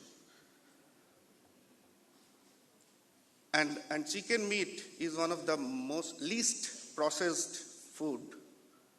We all know if we take processed food, that adds some ill effect in our health. So the least processed high quality protein is what chicken is. See, we always say during our discussion that the urban population, they consume good quality of food, but this data doesn't show. This data I got from IMRB. IMRB is a well-known research organization. So they say that 73% of urban rich are protein deficient. And 93% of them doesn't know which protein they need to have. So this is a big opportunity for our industry. And poultry meat and egg, whatever we say, this is the best protein available. So this is the dietary protein detail. 0.8 gram per kilogram of body weight is the recommended protein. 50 to 60 gram protein is required by an adult. 1 gram protein is 4 calories. It's broken down into about 20 different amino acids. Some are essential, some are non-essential. Almost 20% of the body mass is protein. The non-essential amino acids, those are synthesized in human body. And the essential amino acids, we need to replenish through our diet. So that is quite a bit of data, right? So how many of you are sleeping? A lot of them are sleeping. Anyway, let's continue. So, poultry is simplified. Egg and chicken, both are highly rich in minerals and vitamins. You name a mineral or a vitamin, it is there in the conformation of egg and chicken. And now let us discuss about the opportunities that we have in poultry industry. India is one of the largest youth population in the world. What does youth mean? Youth mean a lot of eating out, a lot of party, a lot of different kind of food habits. So youth population is always helpful for a country to go ahead. In terms of our business, it is again a strength. The income and affordability. This index is growing, so the food habit, the buying habit, everything is in our favor. Availability of food according to the customized need. Someone might like a boneless chicken, someone might like only the drumsticks, someone is willing to have, say, country chicken. So you name it, we have it in today's offering. In today's world, it's just a phone tap away, not even a call. The hygiene awareness has increased. Post-COVID, it has been observed across the board. Whatever the hygiene standard was for a particular individual, that has gone up. So again, that is another positive point for us. The processed chicken, processed food was a myth. Now this myth is getting busted. People are really liking the processed food. They are liking the processed food because of the previous 2 points. Because somebody is liking some particular cut or some particular product, and that is being made available in a hygienic and acceptable way. The awareness on importance of protein. This is again important because protein is required for our body conformation, the muscles, the health, everything is dependent on good quality of protein, and there cannot be any good quality protein than chicken. Nutritional security and healthy diets, that is again very common now.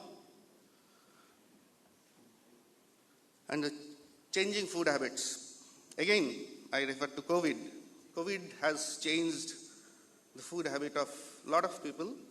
A lot of vegetarian friends of mine have started accepting egg as one of the major source of protein. So this shift of food habit is again beneficial for our industry. There is a large untapped market in semi-urban and rural areas. We just don't take enough care of these areas where we can sell our product to a great extent.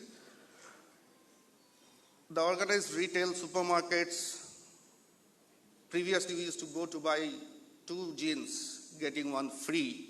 Now you can buy 2 packets of chicken, getting 1 pack of chicken free. So these are the options now you are getting. So these will only increase the consumption. Doorstep delivery option. We are lazy now. We are tied up with Netflix and Amazon Prime. We don't even go to the market. Just few taps in the phone will get you chicken and egg delivered at your doorstep. The food service market, this is again another area where we had tremendous growth with the help of Swiggy's and Zomato's of the world. So these are the opportunities we have. So wake up now, enough of sleeping. We have to do some business. So what is technology? Oxford says the application of scientific knowledge for practical purposes, especially in an industry. And what does dictionary.com say? The same thing, branch of knowledge that deals with the creation and use of technical means and their interrelation with life, society, and all. Wikipedia. Same. Technology is application of knowledge. Britannica says the same. And the latest one. How many of you know what the latest one says? Can you check your mobile? Am I correct? ChatGPT says technology refers to the tools, methods, and systems developed by humans to solve problems. Oh my God. AI chatbot says, praises human. See. So ChatGPT says human is better than AI.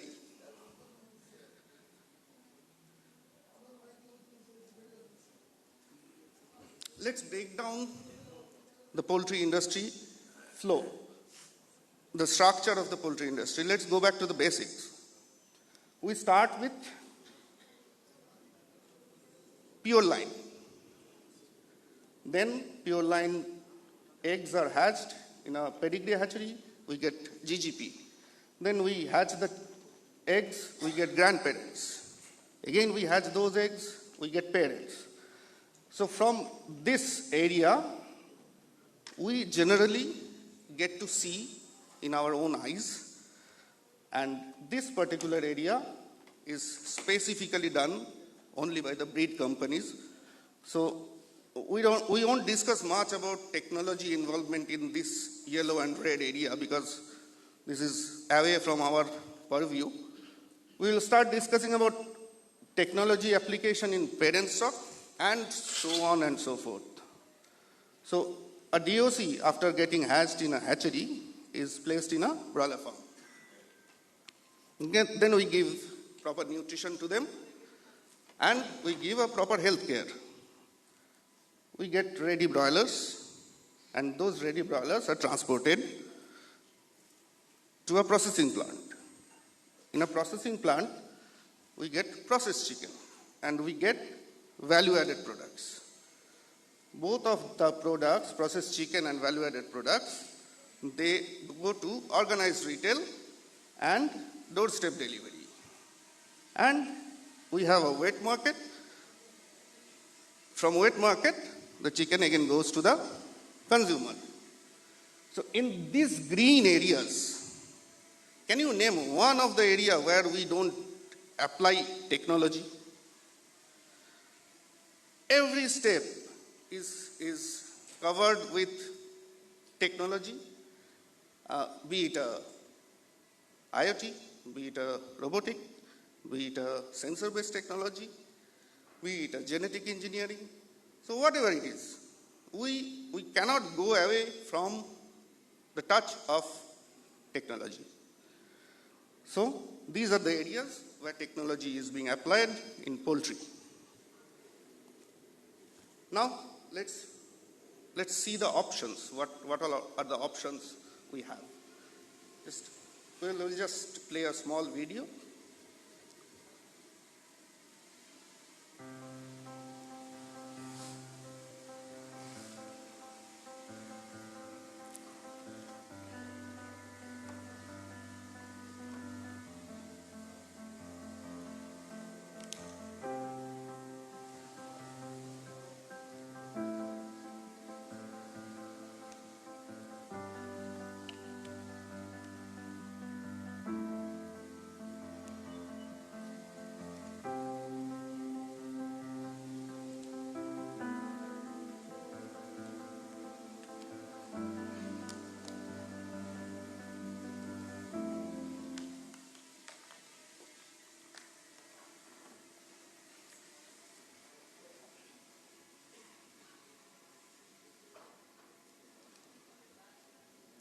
So, you have seen the robots.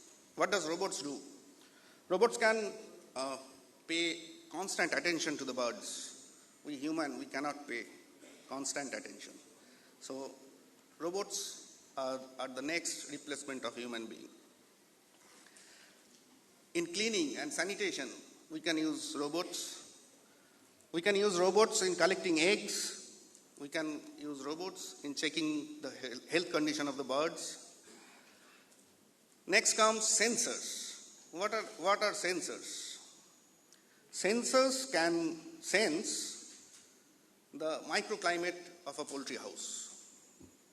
Sensors can check gas, sensor can check humidity, temperature, and days are numbered when sensors will be able to tell you about disease outbreak.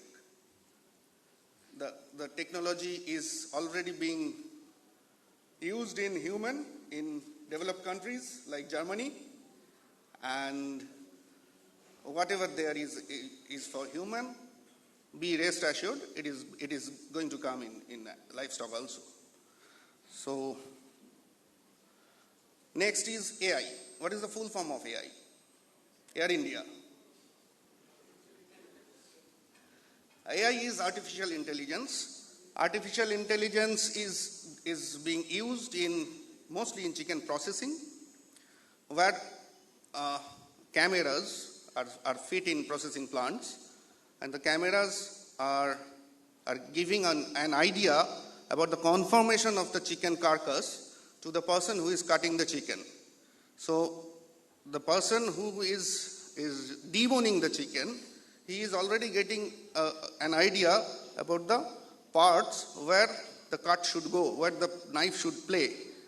So these are the technologies being implemented in US and European countries.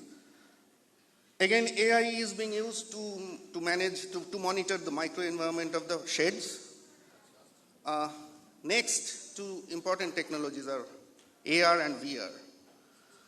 AR and VR, anyone?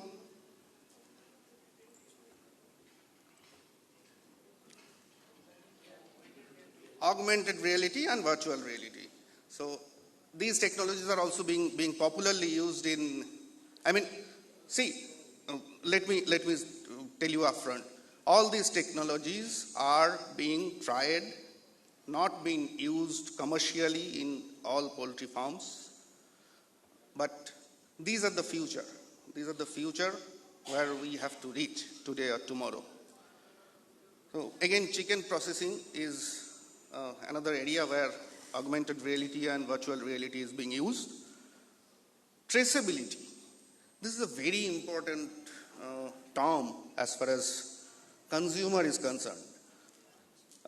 In India, we are not that worried about traceability of a particular food that we consume, but McDonald's in US, they can trace the source of their chicken used in a burger starting from the breeder flock.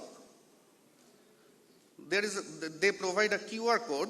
You can just scan the QR code and you can go back to the in-depth detail of the chicken, starting from the breeder, hatchery, broiler farm, transportation, processing, further processing, and the store detail where it got sold. So this traceability is very important, going to be very important, I don't know when in India. Next is biotechnology. This is the only technology that we are used to because there is a BSc, MSc, BTech course in biotechnology available in India. So this technology is very familiar to us. The biotechnology, what does they do? Biotechnology has played an important role in providing some important inputs for poultry feed, like the amino acids, like the chelated minerals, like the probiotics and prebiotics. All these are outcome of application of biotechnology in poultry. Now, genetic engineering. Genetic engineering, we have not much idea because we started the application of technology from parent stock. This genetic engineering is mainly used before that in the purebred research, but still, in some places, X-sexing and sex altering, this is being tried by usage of genetic engineering. Blockchain, again, a very in term, blockchain. Anybody? what is blockchain?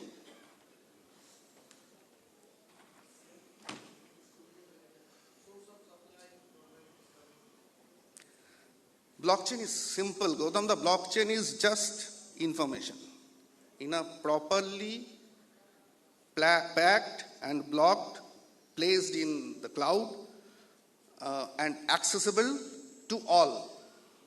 So this is information accessible to all in an organized way. That is it. So blockchain is used in traceability, in food safety.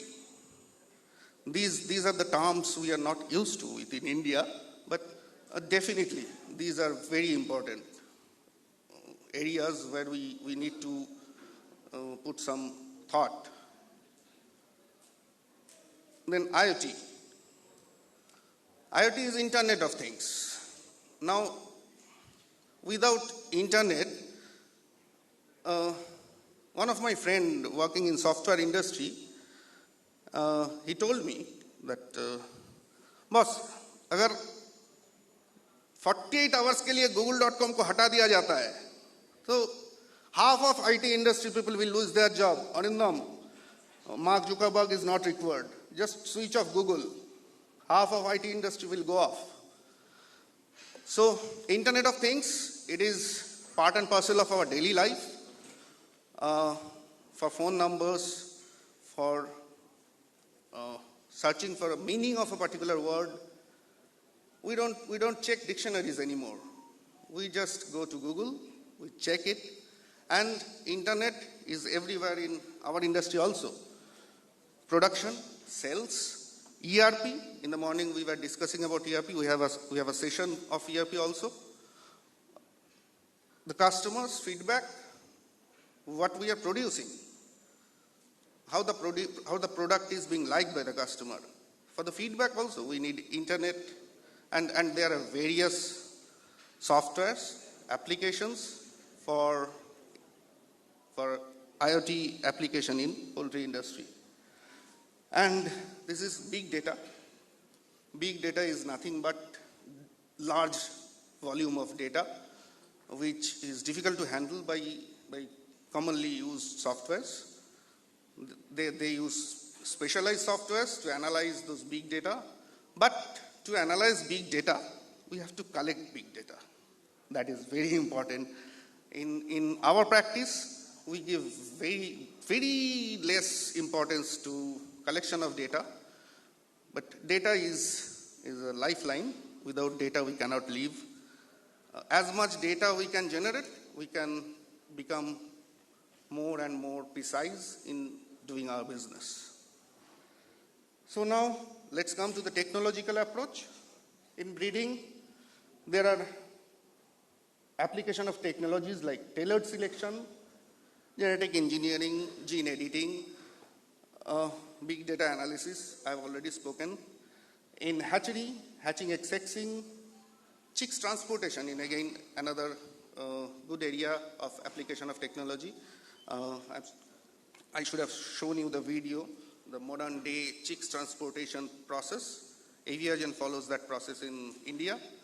The chicks are transported about 2,500 kilometers without much stress. So these are the technologies that has been implemented. Housing, the modern microprocessor controlled EC houses are the call of the day. Feeding, GM ingredients are being used in other countries, not in India. The biotechnology, Kalim generated additives we use regularly, amino acid, minerals, vitamins. Health management, again predictive big data analysis. The sensors, biosensors are used in developed poultry farms, where we can use remote sensing to understand the outbreak of a disease or chances of an outbreak. Now handling the products, chicken and egg transportation, mechanized processing, and sustainable packaging. Again, green packaging is important.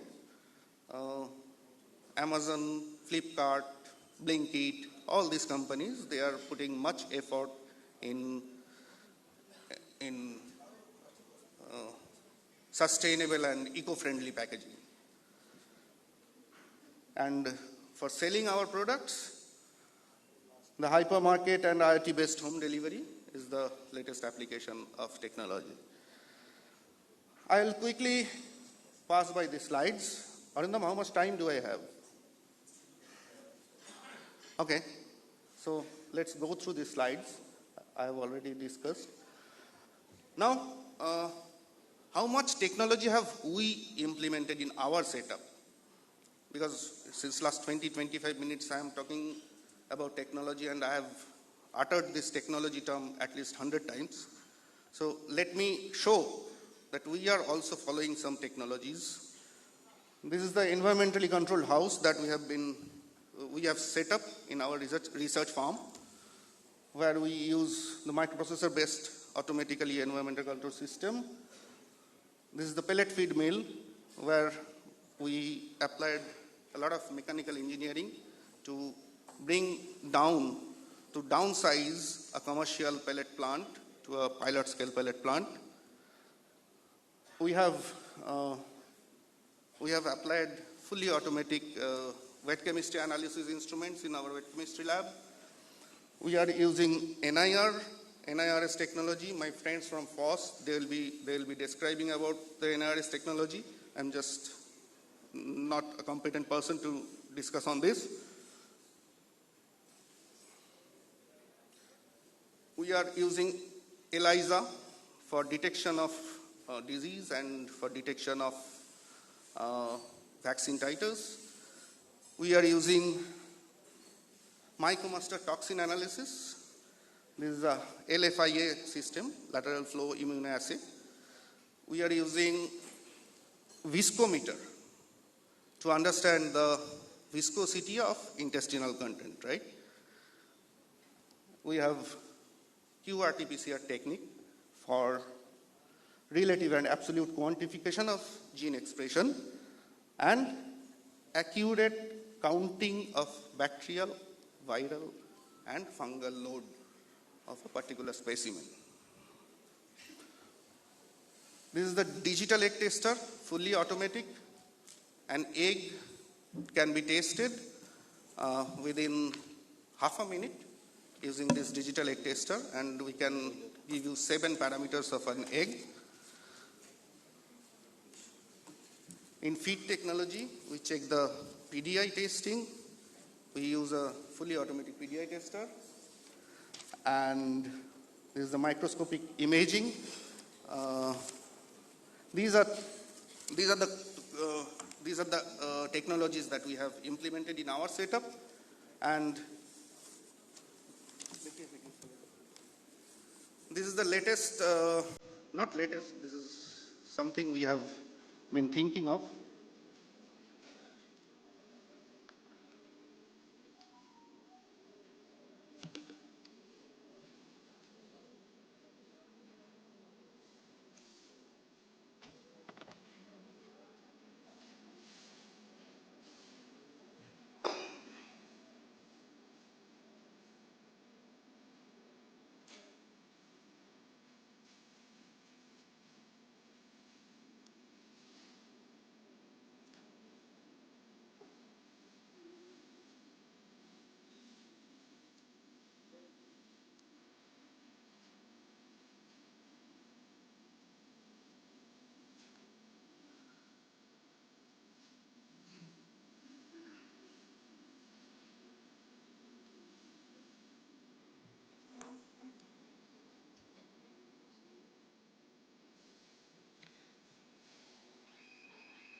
With Kaushik constantly pushing from behind. Even I too.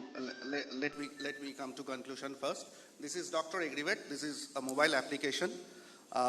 We have created this application for the poultry farmers. The poultry farmers can register and log in a case with their concern about health issues. We have our panel veterinarians who will be attending the case instantly through digital medium, through usage of Mukesh Ambani, through usage of digital technology. This is India's first of this kind of effort. We are expert healthcare advisory provider for the farmers who are staying in the hinterlands. Not Mr. Madan Maiti. He stays in Midnapur. It's 2.5 hours away from here. And if he calls, a panel of veterinarians will reach his farm. But somebody from Balurghat or somebody from more remote place, a small farmer, 200 or 500 birds, they won't get the facility of having a veterinarian on call. But with the use of this technology, they can have a veterinarian virtually in their farm. So this is the most important part of it. The entire service comes at no cost to the farmer. So this authentic healthcare service is always been a challenge for a poultry farmer. We have all seen, who all are there in the poultry industry since beginning of our career. We have been serving our farmers. We used to go to the farms early in the morning, late in the evening. But in today's busy schedule, it is very difficult to attend a farm. So this is going to be the alternative of attending a farm on a real-time basis. So these are the points that we have implemented in Dr. Agrivet. This is information system. Once the case gets registered, we can track the data, we can store the data in a proper blockchain system, and those data will be helpful for us to predict future problems of a particular area. So this is a virtual livestock clinic. This will mitigate another big gap. In India, there is a huge gap between the demand and supply of veterinarians. 80% of the veterinarians are being taken by the government. The rest 20%, 10% goes to the academics. So our poor livestock industry is only getting 10% of the veterinarians. We have to utilize most of those 10% veterinarians. GPS downloads of this app till date is 4,500 plus. The registered user is 2,500 plus. We have a Facebook group for this app. We have about 9,000 members. This entire project is in pilot scale. We are planning to scale it up. Let's see how far we can go with your blessings and help. And now, the last slide. Fasten your seatbelt, close your tray tables, and check what McKinsey and Company say. By 2030, we are going to get 9.1 kg per capita consumption. So, chicken farmers, chicken doctors, chicken entrepreneurs of India, please get ready for this. Thank you. So we have fastened the seatbelt. Where is the air hostess smile? Now we get that. Thank you. So you might have not noticed, Mr. Madan Maiti came with an invisible gun and I am on his gun point. He says, any questions, I shoot you. So no questions, please. And he says, if you don't listen, I'll come with a assault Kalashnikov 47.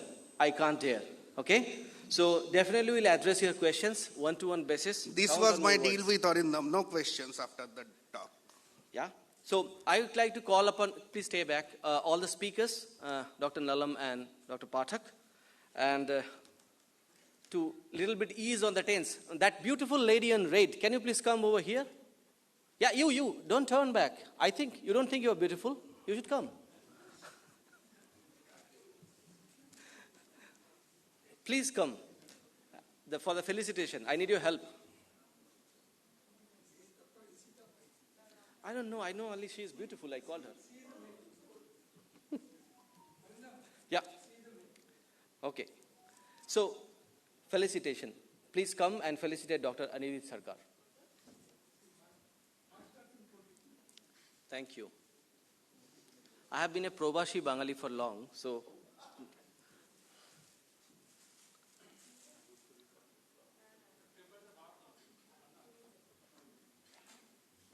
and the next person I call upon Dr. Manik Pakira if he is here. Can I have a round of applause, please?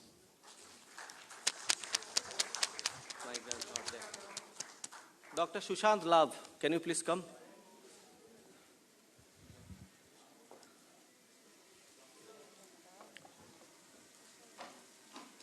Sushant will felicitate Dr. Anirudh.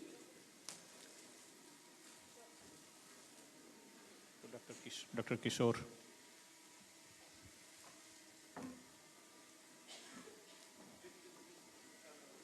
Thank you. And only ladies are beautiful, huh? I'd like to call upon Tomalda from MSD.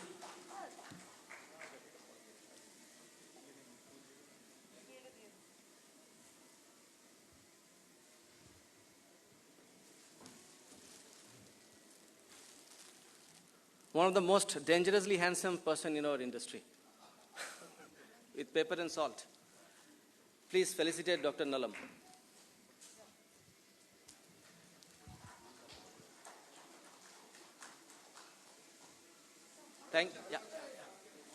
Phule rak keno? We talk about black soldier fly and it's there.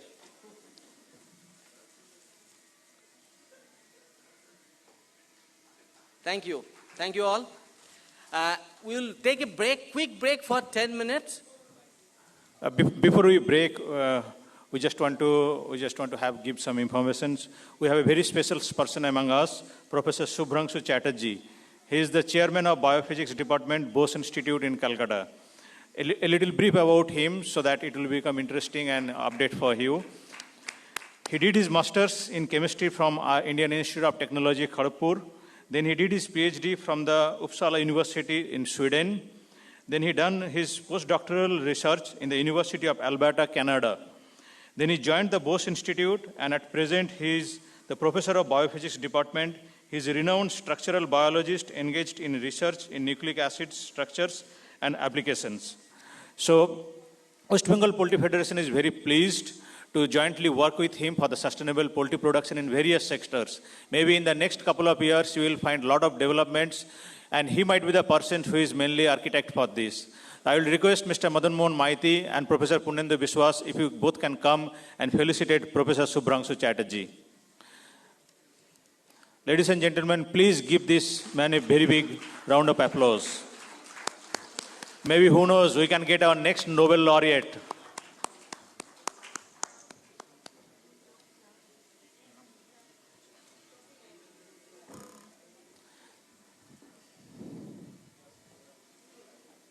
Can you have a big round of applause, please?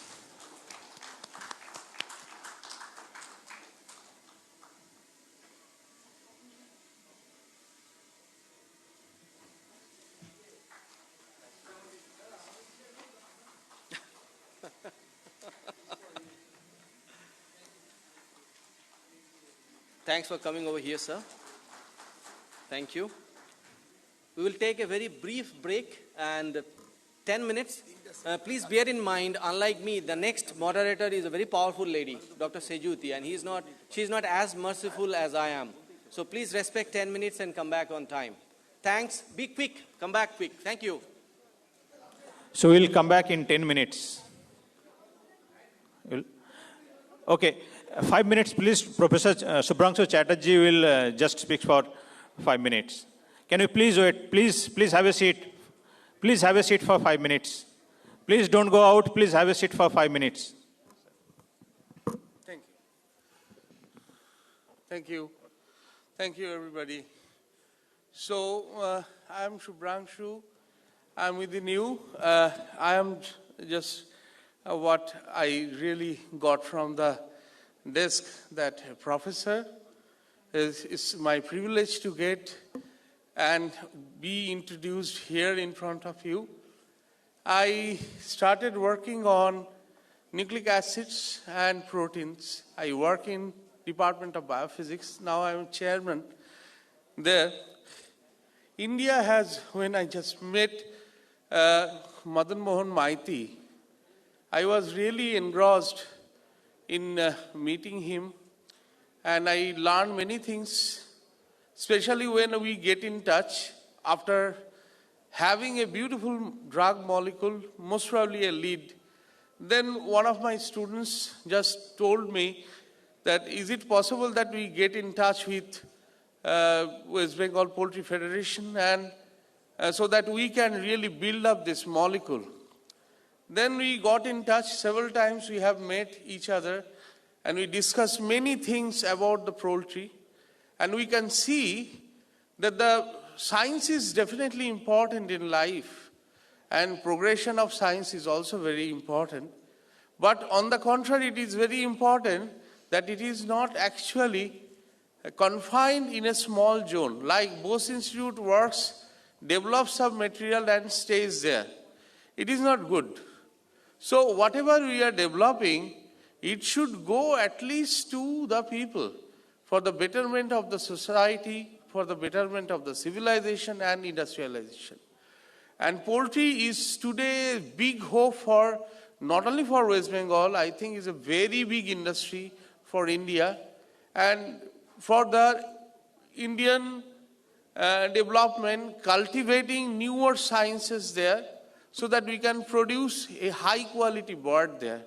So I actually engrossed I am working on many things, but still my motivation goes to the development of some products which can be easily available, very much cost effective, and which can directly go for this better bird production. So we are working with the nexus of Madan Mohan Maiti as well as the West Bengal Poultry Federation.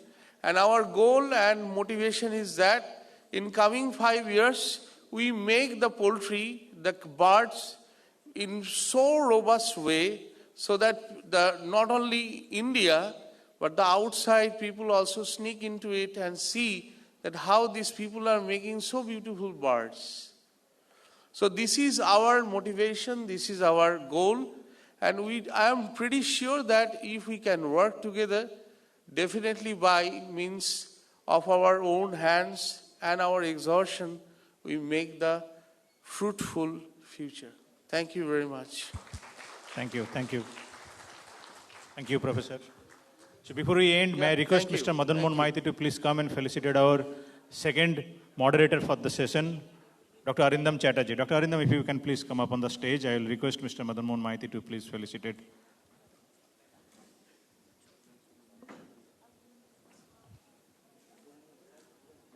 Can I have a round of applause for Dr. Arindam Chatterjee? Thank you, Dr. Chatterjee.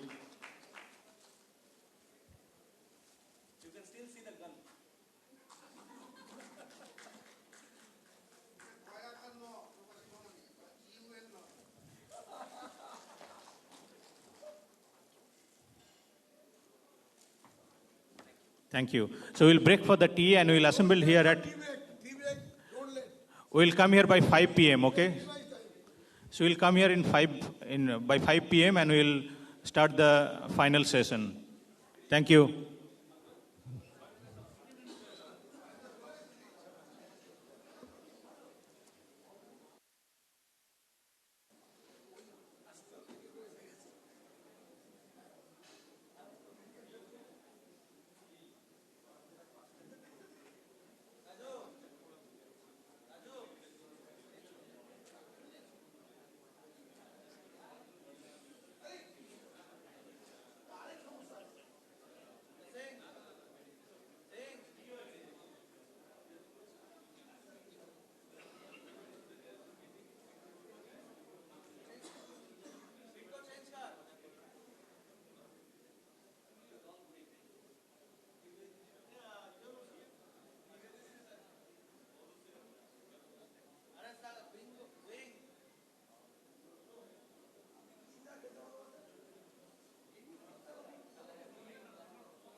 Can I ask the audience to please come inside and have their seat?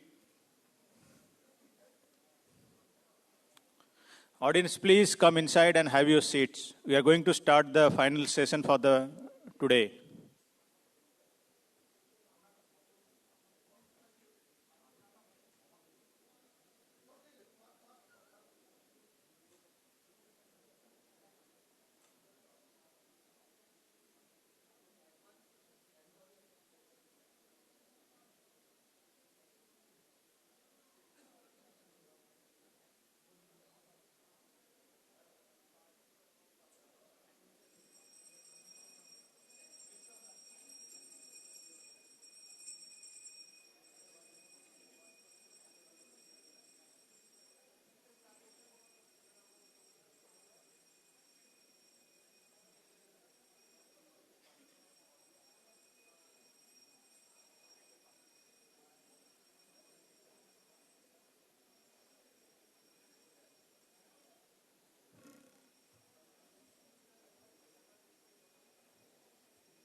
Please have your seats.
Right.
For the final session, we have the moderator, Dr. Sanjuti Kaur.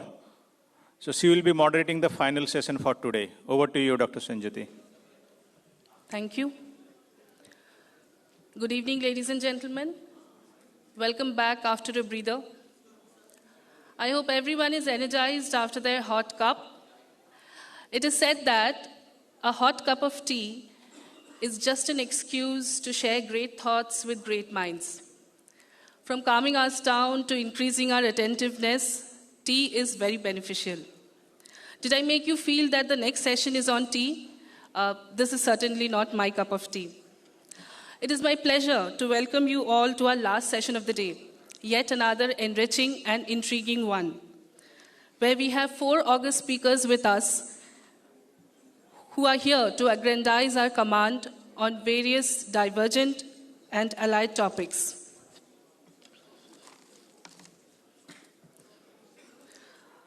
Our first speaker of the session is Dr. Swami Haladi, speaking over the role of mycotoxins in disease development of poultry.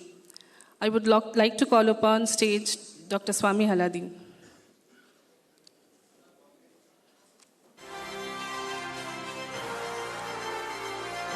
Dr. Swami Haladi is considered as one of the leading global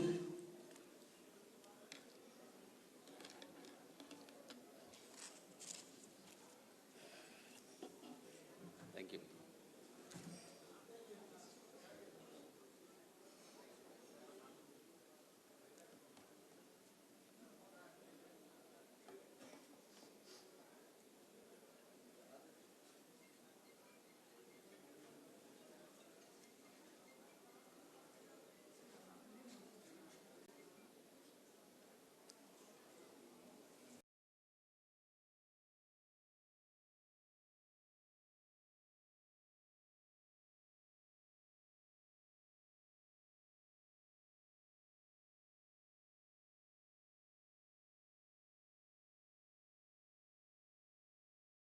Your phone on silent mode to help our speaker here and for all of us. Thank you.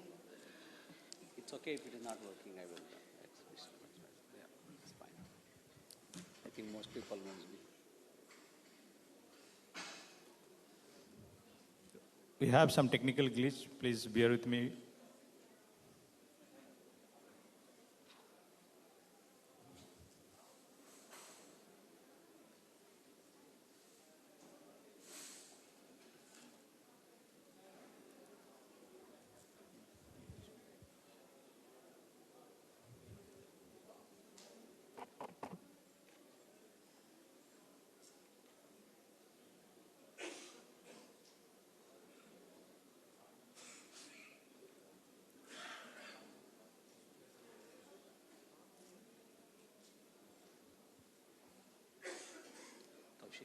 It's okay. I can explain.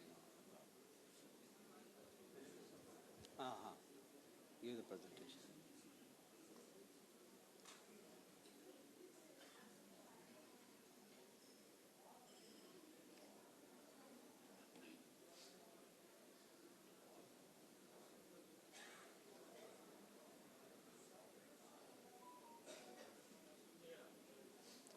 So while they're fixing the technical issue, let me introduce myself. I think I do know quite a few people are very familiar to me because I do be coming to this part of the market since 2003. But I would assume that the people left now are the one really interested in the poultry industry. Is it fair to say? But anyway. So thank you so much for your attention. Myself, Dr. Swami Haladi, I currently work as a global program manager for Trout Nutrition, which is based out of Hyderabad. I function as a global program manager, meaning that in a particular segment, especially within the food safety segment, I work on the mycotoxin, especially across the globe. And the topic given to me is quite interesting because I think in the morning I heard Sudipto speaking on microbiome, and I also heard my good friend from Venkateshwara is also speaking on the vaccines and the diseases. So I think they already got me something to talk, and I think my job is a little easy. I try to connect the microbiome, the immune responses, the immune system, to the mycotoxins. And also it is very heartening to know that the developments within the West Bengal Poultry Federation are having so many exciting my friends who are veterinarians. And again, thankful to Dr. Datta for inviting me. So a lot of experienced people who know the challenges of poultry industry, whether it is broiler industry, whether it is layer industry, breeders. So they all have their own unique challenges. And of course, the mycotoxin bridge the gap across all these spaces, which I will try to explain to you today.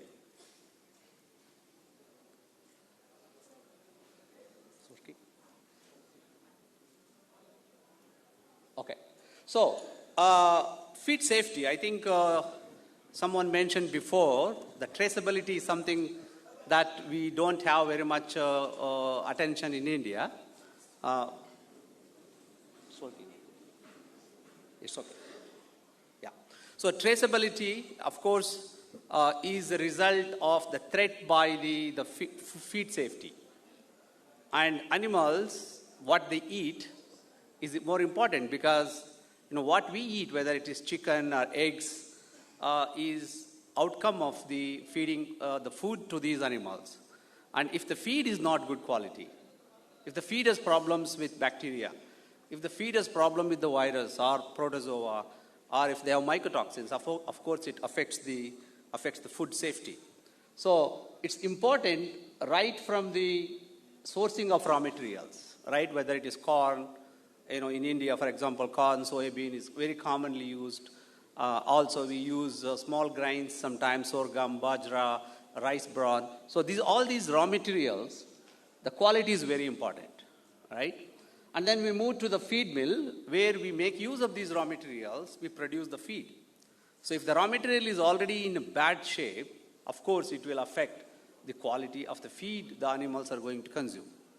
So we need to make sure the feed is produced properly. And then, of course, if it is an integrator, a farmer, layer farmer, he has to make the feed, and also he has to see that he is getting the positive results on the bottom line, whether it is egg sales, whether it is the chicken sales, they have to be profitable, right? So for him, it's more important. So the feed miller probably is kind of responsibility stops at giving the right quality feed. But as an integrator, you will see the negative effects of these toxins or the pathogens in these feeds and raw materials. And finally, I think this is the last segment, the food processor. Whether it is chicken or milk, the quality will be more scrutinized in the future. It has happened in Europe, it has happened in America. I'm sure it is going to happen in India.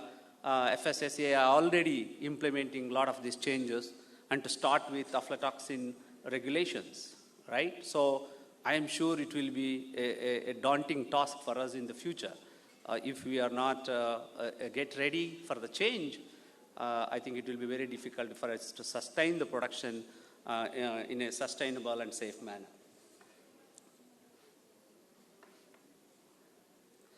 So why do we talk about mycotoxins? Let me also tell you, it's a very old subject, right? Talking about mycotoxins is not new.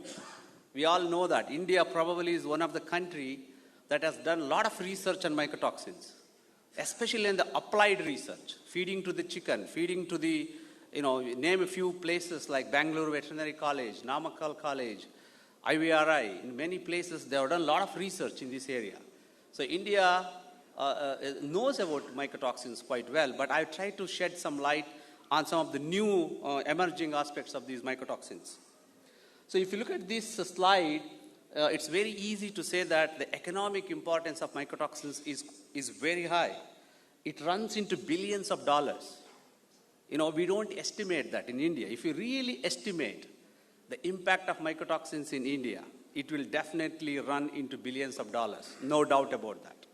Because in the US alone, we have close to 0.5 to 1.5 billion US dollar losses every year due to mycotoxins. And our industry in India is not smaller than the US. And I just want to make the one correction to the earlier speaker. In fact, India became the number 2 in the egg producer, not number 3. Somewhere in 2022, we became the number 2 egg producer in the world. Only China is ahead of us, right? And I'm sure the broiler production will also significantly increase. Now we are staying around number 4 or 5, depending upon whether you take the entire Europe together. If you take the entire Europe together, I think we are 5. But if you take the European countries individually, we are already number 4. And I'm sure, what earlier speaker talked about, the delicacy of chicken, I'm sure we will surpass. We will only be next to China. I can tell you that much. In the next 10 years, we will be number 2 in everything. Milk, number 1 already, right? Aquaculture, we are number 1. So I think the future is very bright, as most of the speakers mentioned earlier. I wouldn't go into the details of this slide. I think most of us know, but let you know that according to the current research, there are more than 600 mycotoxins. What we are talking about today, what we are analyzing today is 6 mycotoxins, right? I highlighted them in the red.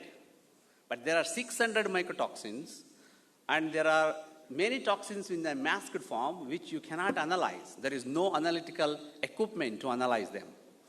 So it's a very big task for a veterinarian to say whether there is a mycotoxin problem or not on the farm. When Dr. Datta goes to the broiler farm, I don't think it is easy for him to say whether this is because of a salmonella or a influenza or a mycotoxin, because the symptoms are very similar, right? I also have discussions with Shivaji sometime. He asks me some questions. So it's very, very difficult to pinpoint the mycotoxin problems. And that's why many times the poultry producers, when we try to sell the toxin binder, they will ask, why should I use it? Because I don't know whether there is a problem or not, right? So it's very important that we understand the complications of these mycotoxins.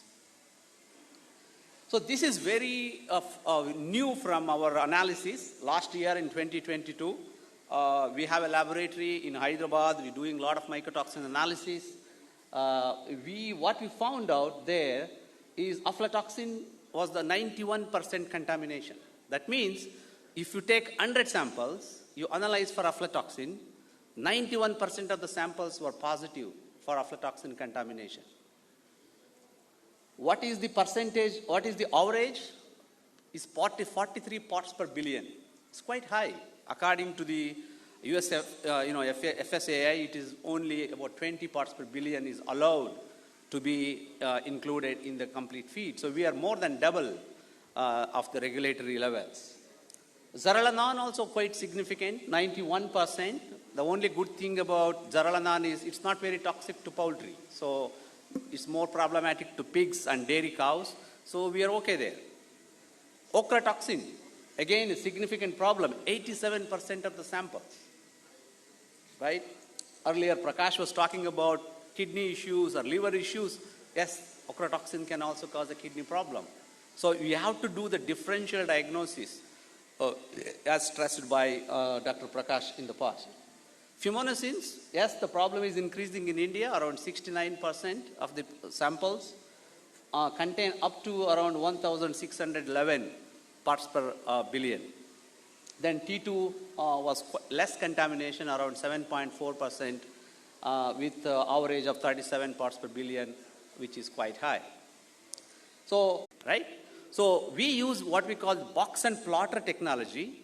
So where we can look at the mycotoxin analysis picture in a different way. We not only look at the average, we also look at the median. If you take an example of, in this case, the aflatoxin, you see a box. In the center of the box, there is a dark line. That's the median. So what is the meaning of median? So you take those 10 people, you take the number 5 and number 6, in that order them from lowest to the highest, take the 5 and 6, average of the 5 and 6, look at the median concentrations. I think it will give you much more information than just looking at the average. So that picture is quite self-explanatory in that part. Problems as acute mycotoxin toxicity, that means the bird is exposed to very high levels of mycotoxins. And this chance is very less today. Today, with better growing conditions, better storage, having acute toxicity due to one particular mycotoxin is very low, right? Then the subacute toxicity, that means relatively lower levels, but kind of a medium period of time, right? So this goes up to about 14 to 28 days if you are feeding a toxin to the chicken. We call it as a subacute toxicity. But the most common, what we see in the field, is chronic toxicity. Especially look at our layers, look at our breeders. We keep them for 72 weeks. So it's an excellent example of chronic toxicity of mycotoxins every day. One question I always ask when I give this presentation, a lot of people don't understand the meaning of parts per billion. So parts per billion, which is generally, we express the mycotoxins, is microgram of each toxin per every kg of the feed. So if you have 20 ppb, it means 20 microgram in 1 kg of feed. If a layer bird is consuming 100 grams, means 2 ppb of the 2 microgram of the toxin is going inside the bird every day. Right? Again, next day, another 2 microgram. Next day, another 2 microgram. So this way, over a period of 72 weeks or 52 weeks or 30 weeks, you start developing the toxicity issues. The liver get compromised, the kidney get compromised, immune system get compromised. Right? So it's very important for us to understand these things. So these are some of the pictures I took quite long ago. Again, as I said to you, the ones on the top, we don't see them today a lot. These are very practical, very experimental conditions feeding very high levels of toxins. But what we saw today with the help of technology, with the, we can study the microscopically or, histology, we can see the effect of these toxins on the intestine. What I think Sudipta was talking in the morning, gut biome, what is the impact of these toxins on the intestinal villi or the number of beneficial bacteria in the gut. So that is why, it is very difficult to diagnose the mycotoxin problem. I have been in this subject since I was a master degree student from Bangalore Veterinary College since '96. So it's almost, close to 30 years of me studying mycotoxins. Even today, if I go to a farm, if someone asks me, is it a mycotoxin problem? It's really hard for me to say yes or no. Because the effects of the toxins looks like other bacteria, looks like other virus. So it's a very complicated subject. And that is what in the next maybe 15, 20 minutes, I will try to connect the disease, try to connect the mycotoxins to the story and see, how best we can understand that. So there are low levels of toxins in the feed. They interact with each other. We all know that. We call them as mycotoxin interactions. And masked mycotoxins, emerging mycotoxins, all together give us a significant problem. That means small levels of 2 or 3 mycotoxins. Let's say you have aflatoxin, 5 ppb. You have ochratoxin, 7 ppb. You have T2 toxin, 15 ppb. When you start looking at them individually, they are not toxic. But when you start putting them together in one feed, they can already having an impact on the FCR and other parameters. So this is a picture which I try to set up nicely for you. We all know that when the feed goes inside the chicken, right? Where does it go through? It goes from the mouth to the esophagus, to the stomach, to the intestine, right? So when it goes through that system, intestine is the first target organ for mycotoxins, right? Once it goes to the intestine, absorption in the intestine, then it goes to liver, kidney, cause problems. But which is the target organ? The first target organ is intestine, right? So that is why the intestine health is compromised by mycotoxins. And immune cells are present within these intestinal organs. 70% of the immune system in the chicken is present in the intestine. It's not like pigs, it's not like cows. Most of the immune system is within the intestinal tract. So the negative on both these aspects. This is very explanatory, I think. This is a bit basic, but again you can see as the toxins are going through, absorbed through the epithelial cells, and then if the epithelial cells, which are like a finger-like projections, if the toxins cause damage to those, then the toxins start getting into the blood. And once the toxin goes to blood, then it can spread to liver, kidney, and various other organs, even muscle. There are some toxins which can accumulate in the muscle, so that that meat is not, good for consuming by the humans. So what is the effect of mycotoxins? If you look at the individual effect of these toxins, everywhere in this slide, I have mentioned 4 or 5 toxins, right? Everywhere there is one system that is compromised by the mycotoxins. That is called intestinal barrier function, right? What is the meaning of intestinal barrier function? Means when the food is going through the intestinal lumen, right, there is a barrier. The body wants to absorb only the good things. That's how the God is created. It only absorbs the good things.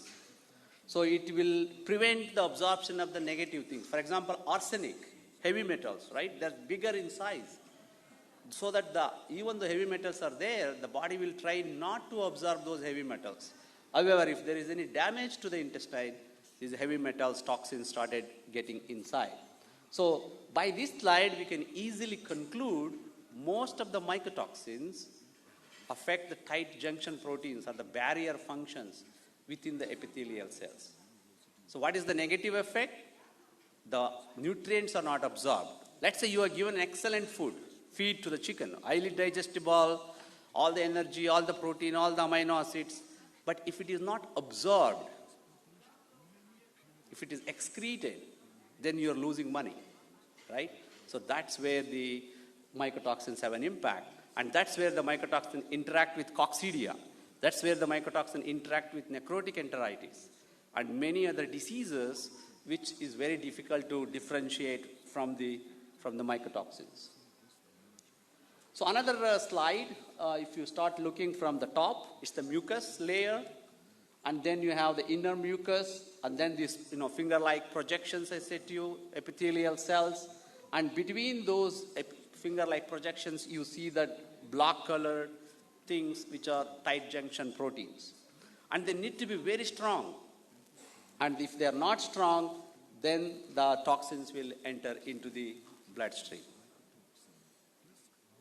So what is the example? I want to give one example where salmonella cases, right? We see a lot of cases of salmonella in poultry, right?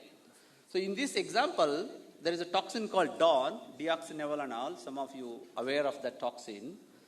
And on the left-hand side, you can see as you increase the toxin levels, the trans-epithelial electrical resistance is going down. That means as the toxin increases, it is allowing more and more unwanted particles to get into the blood circulation. And if you see on the other side, compared to control, when you have mycotoxin, there is a more passage of dextran. What is dextran? It's a sugar molecule. It's a very high molecular weight molecule. It should not pass through. Dextran should not pass through the intestine. But if mycotoxins are causing damage to the intestine, then dextran also will pass through, indicating that other bad things can also pass through the intestine. We all know that only glucose should go through the intestinal wall, not the higher, bigger sugars. So very clearly it is showing that the mycotoxins can actually help the bacteria to pass through the intestinal tract. Oh, something wrong there. Yeah.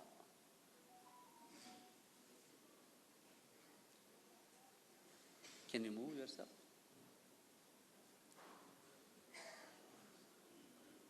Okay. So, Salmonella typhimurium, we all know that this is a highly regulated bacteria in some countries. Even if we have one animal out of millions of animals is positive for Salmonella, in some countries you cannot use that meat, right? So you see in this left-hand side on the top, because of these tight junction damage, the leaky gut, you see more of the Salmonella passing through. As you increase the mycotoxin concentrations, in this case DON, more and more Salmonella is going through the intestine, right? So there is a direct connection between mycotoxins and bacteria transfer. Below you see cytokines. Cytokines, I can compare to the reproductive systems, right? Very similar to that, the cytokines are kind of signal molecules for immune system, useful for the body. Whereas the bad ones we call pro-inflammatory cytokines. You see in that slide, the pro-inflammatory cytokines, IL-1, so that is not good, because if the cytokine level increases, the fever increases in the bird. If there is a fever in the bird, then the feed efficiency will come down. Okay. So on the immune response, I think a lot of things are said already in the morning. I will just go very quickly because it's getting in the evening. I don't want to stand between your dinner too much.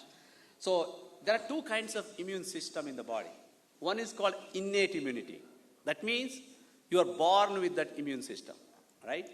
So immediately after the child is born or the chick is born, it comes with that innate immunity. Adaptive immunity is something after the exposure to the virus, after exposure to the bacteria, right? So mycotoxins are known to affect both the innate immunity as well as the adaptive immunity. One example, there are cells called macrophages, which are very important for presenting the antigen to the cells. Even if you give a load of vaccination, if the macrophages are not active to present the antigen to the cell, then there is no use, right? So some of the mycotoxins cause damage to these macrophages. Immune system of chicken is a bit different compared to the mammals, right? It's good to know that immune system in case of chicken, we have Arderian gland, we have thymus, we have bursa fabricius, we have spleen, right? It's quite different from the mammals. And of course, the immune activation for the production of antibody, we need the right amount of the cells, T cells, B cells activated. I always have a little bit of remark about how the industry is kind of neglecting what we call cell-mediated immune system. So we always measure the antibody immune system, right? We take the blood samples, we measure the antibodies, but we don't measure the cell-mediated immunity. You know, how does this, delayed type of hypersensitivity is important? Because to kill a virus, cell-mediated immune system is very important. Because bacteria, the virus, the antibodies are not very effective against some of the viral infections. So of course, when immediately after the hatch, once it comes out of the egg, right, the immune system comes down. So if you don't have the proper vaccination, if you don't have if you not keep the chicken in a good condition, of course that the immune status will be compromised, and that's where the diseases can enter in. Of course, by proper vaccination, again, you can build up the immune system, or even sometimes in the natural exposure, also this, the immune response comes back. So what about immune system? These mycotoxins causing the problem is, again, as I said to you, in case of immune responses, the main effect we see effect on the macrophages, effect on the delayed type hypersensitivity, poor antibody titers, right? So lymphoid organs like spleen, bursa fabricius, the size becomes smaller, or some cases it's become bigger depending on the type of toxin we are talking. And T2 toxin and DON, these are the two toxins, they reduce the protein synthesis in the body. And we all know antibodies are proteins in nature.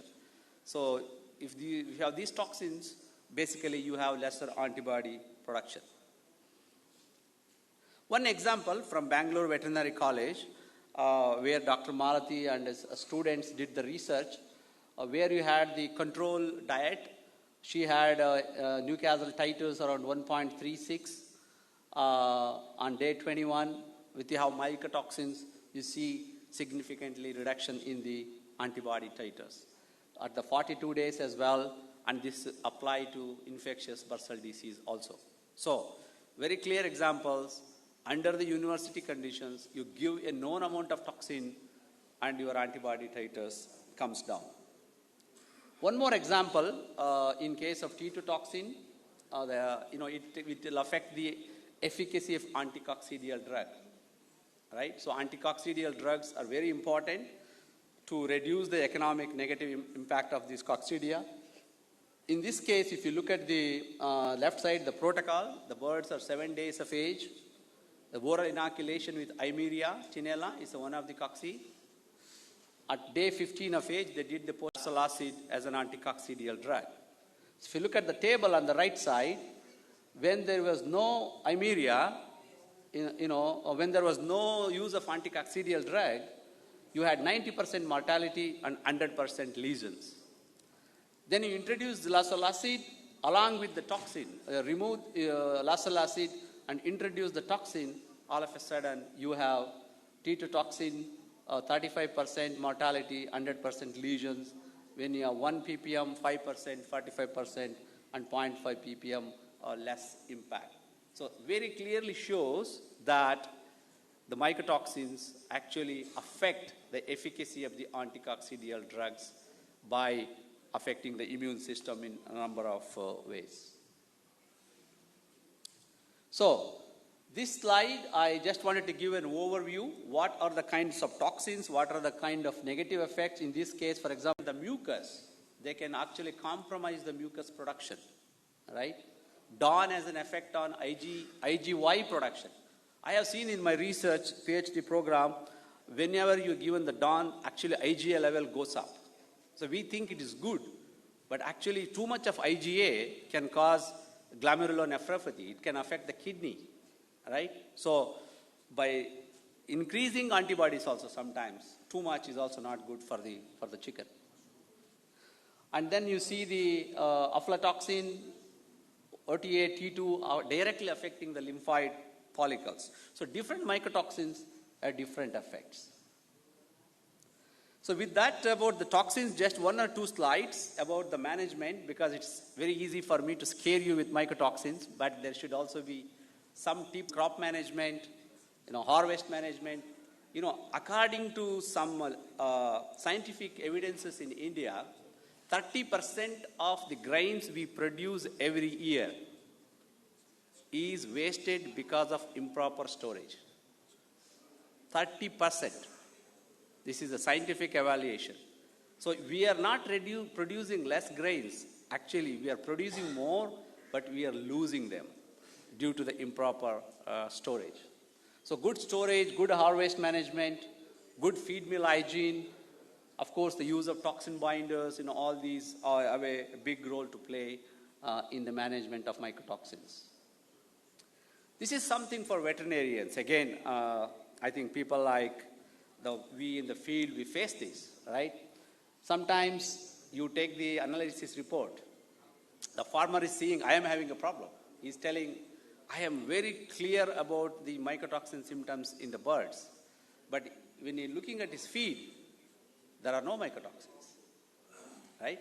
So my advice is that talk about the history of sourcing the raw materials, where the raw materials came from, what's the quality of raw materials, what is the mycotoxin analysis report, what are the symptoms we are seeing, and then of course post-mortem findings. So all these things we have to put on the table and come up with some good suggestions to our farmers, not only based on the mycotoxin analysis report. So with that, I would like to conclude my presentation that it is hard to differentiate the negative effects of mycotoxins on gut health and immune responses in poultry as compared to the other etiology like bacteria, viral infections. Because as I said to you, 70% of the immune system is in the gut. So you cannot really differentiate, separate the effect on the gut and the effect on the immune system. Leaky gut caused by mycotoxins can initiate cascade of events leading to increased susceptibility of birds, which I think explained in detail. Some mycotoxins can affect the immune cells directly. They can actually kill the cells, like T2 toxin at high levels, aflatoxin at high levels can reduce the number of B cells, number of T cells in the spleen and bursa fabricius, right? So mycotoxin risk strategy, including not only the binding approach, but also looking at, okay, how can we improve the immune system? How can we improve the gut health? And maybe in the future, some other immune organs may be compromised by other organs may be compromised by mycotoxins. So we all have to take a holistic approach to manage this. So with that, thank you, and I will be happy to answer any questions. So much. Thank you, Dr. Swami. Thank you for our brainstorming discussion on mycotoxins. Just would like to add, due to time constraints, we will not be able to take up any questions right now. Later on, if time permits, we can ask the speakers questions if you have any. Up next, we have Mr. Puneet Vijayabhai Vagela to talk. BA in Pharmaceuticals, BSc, Masters in Pharmaceuticals, Medicinal Chemistry. He is an industrialist and manufacturer of API intermediate.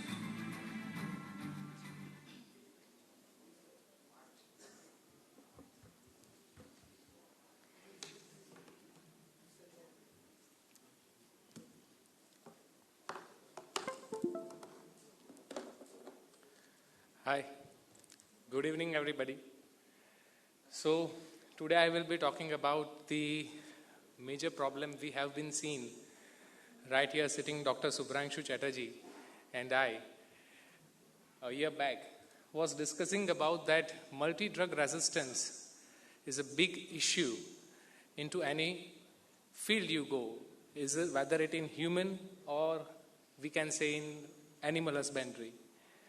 So priorly talking about the antibiotic quanta, I will prefer to talk about our new innovation called FlySeal, which can help the poultry field and the industry to see which already existing innovations which are being there into the humans.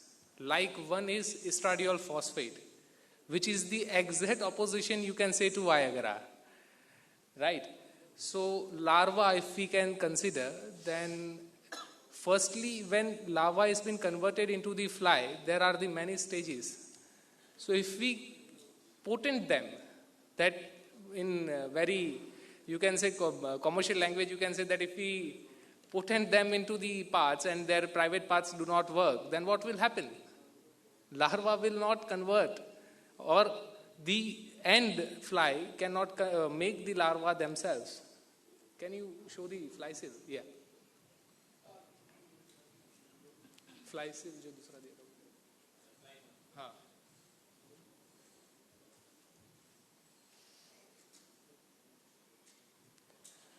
So these are the reports which we have created with the help of my in-house scientists. We have been working on estradiol phosphate, which is one of the major hormones into the females. Actually, estradiol phosphate is given into the humans for controlling the birth, right? Here you can see the data is the genetic data of the fly after giving fly seal. This powder was being spread onto the larva, and what we have observed is that when this larva is converted to the fly, these are incapable of reproducing another flies. Please go down. So here you can see these are the normal conditions where the reproductive parts have been damaged. Fly itself is fine. The larva is converted into the fly, but the fly then cannot convert the another larvas. It is incapable to do that. The reproductive system is totally damaged. So now this can be the actual solution, a big solution to the poultry industry, that the larva is been not formed from the existing flies. It may happen that the new fly can come, they reproduce, but if you will spray again this, then the reproductive parts have been damaged. So now estradiol phosphate, which is a very commercial product into the humans, you can say, in day-to-day life, we are using it, and we were manufacturing estradiol phosphate from last decade. So we have observed that if we can include this into the poultry industry and convert it into a different product, it will be a very better achievement. Please, can we go down? Yeah. These are also some of the another results which are the blood reports after the fly, means the flies which have been given estradiol phosphate, that fly were given to the birds. We have made that fly eaten by the birds. So what happened is that the blood reports and everything is normal. Their reproductive organism has been not changed because it is in very small quantities. If we can say that a cycle of a small baby fly and the cycle of this big mammal is totally different. So it has been doing no change into the reproductive system of the poultry itself. This is the effect on the larva. You can see that the control which we have seen where it is normal, 20 mg per liter, the dose is given 10, 20 and 40. If you see 40 mg per liter, the total damage of the reproductive system has been seen. Now this fly is incapable because the estradiol phosphate has affected the biofilm of that fly. If you can see these graphs downwards, the first graph and the last graph, if you see, has the major difference. From the 100% potency, it has given to the 10%. So 90% of the fly control you can do just by giving estradiol phosphate into the larva. So these were the results of the fly cells which we actually got right now. So I gave him to present it. Yes. So majorly for what I came here is an antibiotic which we found. This is a novel scaffold which we have developed. Now, if we go to the antibiotics right now into the poultry, what is happening is that the generations of antibiotics has not changed, but the bacterial generations have changed. If you see, then third generation bacteria are being developed. Now, multi-drug resistance is there also into the humans, but many drugs are available. You can say combinational drugs are also given. Scaffolding is also done into the humans for a new development is also done. But as priorly when I was been here in morning, we are saying that there is no novel drug or another drug into the poultry from many decades. There is no another antibiotic seen into the poultry. We require a new molecule not just because the MDR, but also because that the older antibiotic dosage are so much that the body of the poultry, when it ejaculates the from the biofilms when the antibiotics is ejaculated, some amount of antibiotic still remains into them.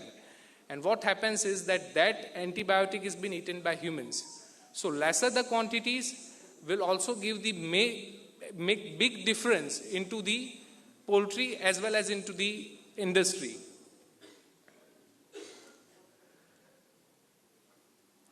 Now, why do we need the multi-drug resistant drugs?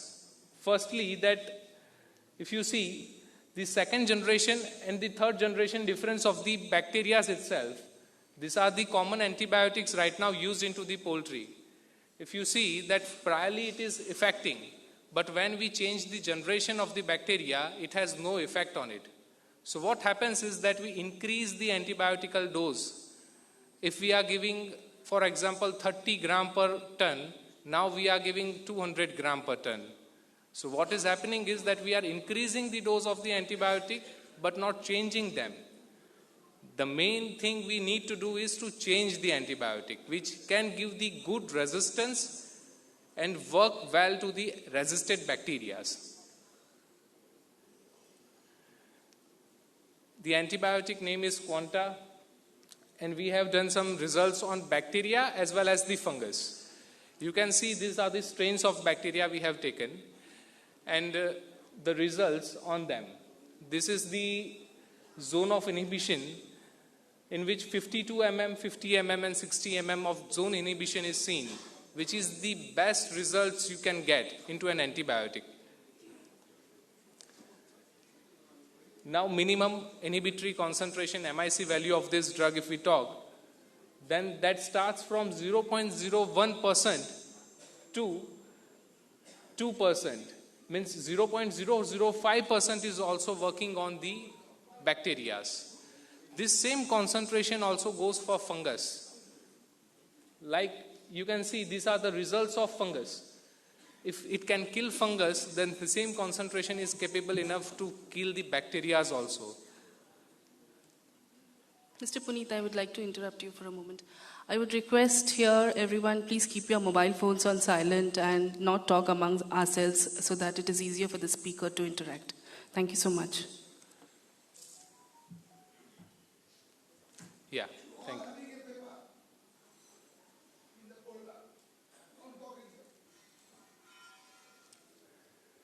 So this is the certificate of analysis of that chemical.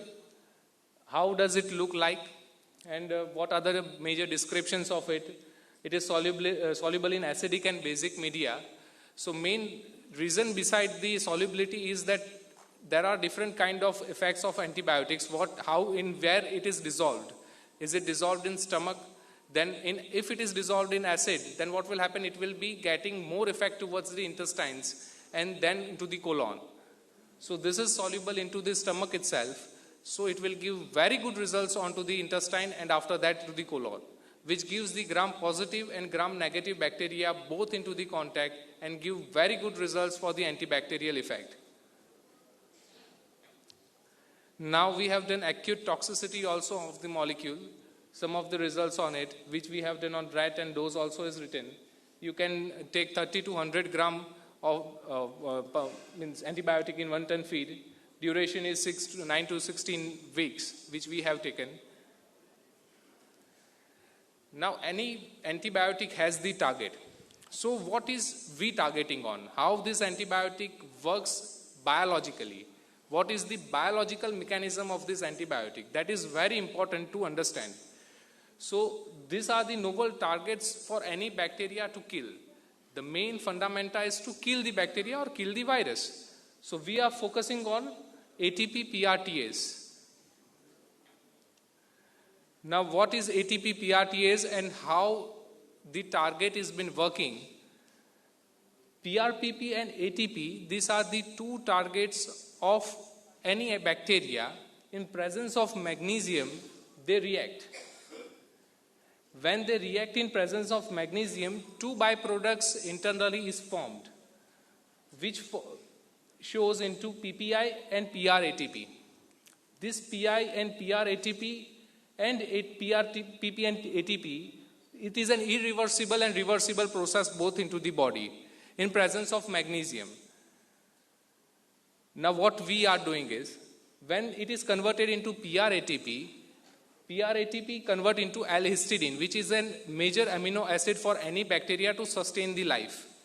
If we can stop conversion of L-histidine, then it is possible to kill any bacteria. It will not be alive because L-histidine formation has been not done. So targeting ATP PRTase is very new and novel synthesis are been done. This scaffolding is also been done by the crystal structures also. The crystal structure which you see here contains a molecule inside. This is our molecule which you can see in number C and D. This is an overall 3D structure of the whole protein which we are targeting on. And these are the HISG inhibitors right now found. Means in 1976, these 3 molecules HISG inhibitors were been found. In 2008, these 4 HISG inhibitors were been found. In 2009, this HISG inhibitor was found. And last HISG inhibitor which we have found was in 2012. After that, many human antibiotics have adopted this and HISG molecules are being used. This 2012 molecule is being marketed by Sanofi. You can say this is marketed by Sanofi right now also in urinary tract infection. This is our novel targeting and this is the MIC value of the molecule.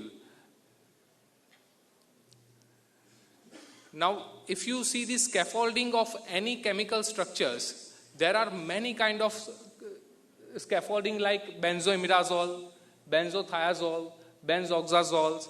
This all scaffolding are being done on the base of what target you have. And this all, you can say till 2018, ISG was the main target for any pharmaceutical company to contemplate the antibiotic to form. Majorly, the irreversible process of resistance has been a big challenge for humans also. So if we can take this as a point and make this into the animals also, that if the resistance of the bacteria can be converted towards the irreversible process and we can kill them, that is a big opportunity here to any antibiotic we can form. These are the aza-indoles and indole scaffolds which we have developed. These are the patented molecules by us. The MIC value is 0.0195 μm.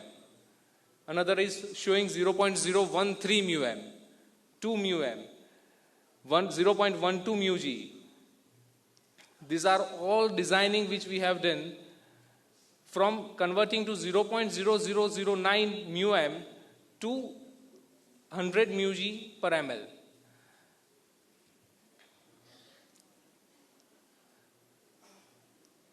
So this is how we have come to the development of the molecule. We have taken the existing drug molecules, taken two parts of that existing drug molecules and converted it into the one molecule. So the two antibiotic which is existingly been used into human, we have taken the scaffolds of two drugs, converted it into the one drug and then seen the results which is really fantastic. This is the CADD, in which you can see that computer docking has a score of -9.3. If you will give this data to any pharmaceutical company, they will be astonished that a molecule can give docking score of -9.3.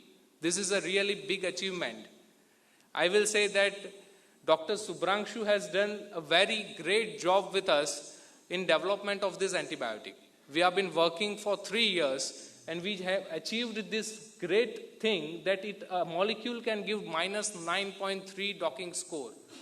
This docking score means that it is very potent drug which can kill any existing antibacterial or bacterial or viral or fungal infections.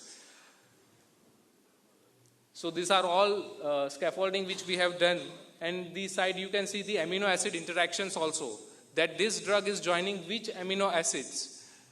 The essential amino acids which are present here, you can see that these all are the amino acids which this drug is targeting on. And this is the 3D structure inside the body. When the drug is given inside the body, where it gets joined, the HISG inhibition and the interaction of amino acids. With this amino acid, this molecule has interacted. You can see here. So what are the objectives actually to how to develop this antibiotic and accept this as a novel indole 2 carboxylate as the novel usage for giving the farmers an opportunity to take this multi-drug resistance into the daily cyclings. So we are even capable enough to synthesize this molecule. We have been synthesizing this molecule approximately of 100 tons per month. Today, if we can talk, while talking I am synthesizing this molecule 100 tons per month. And we have been larger distributors to Syngenta also, in which we have been manufacturing many of the herbicides.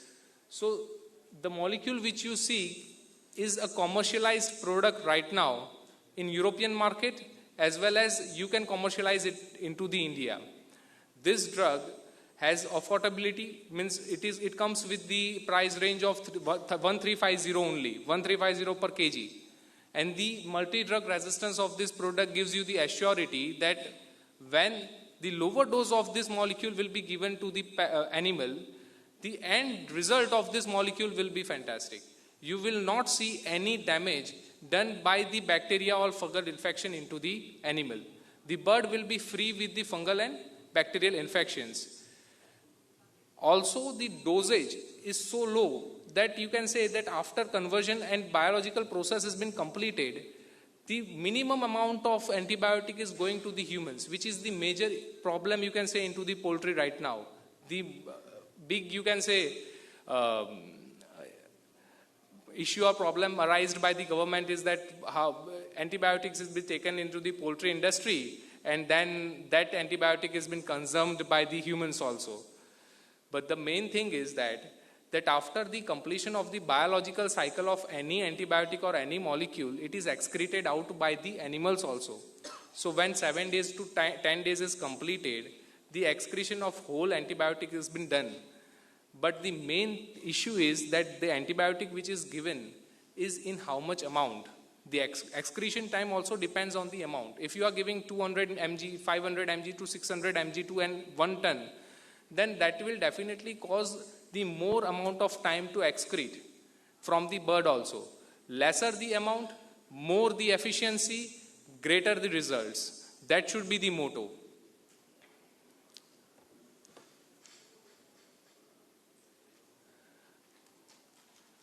These are the NMR and mass data which we have done, which gives the 100% accuracy of the molecules been formed.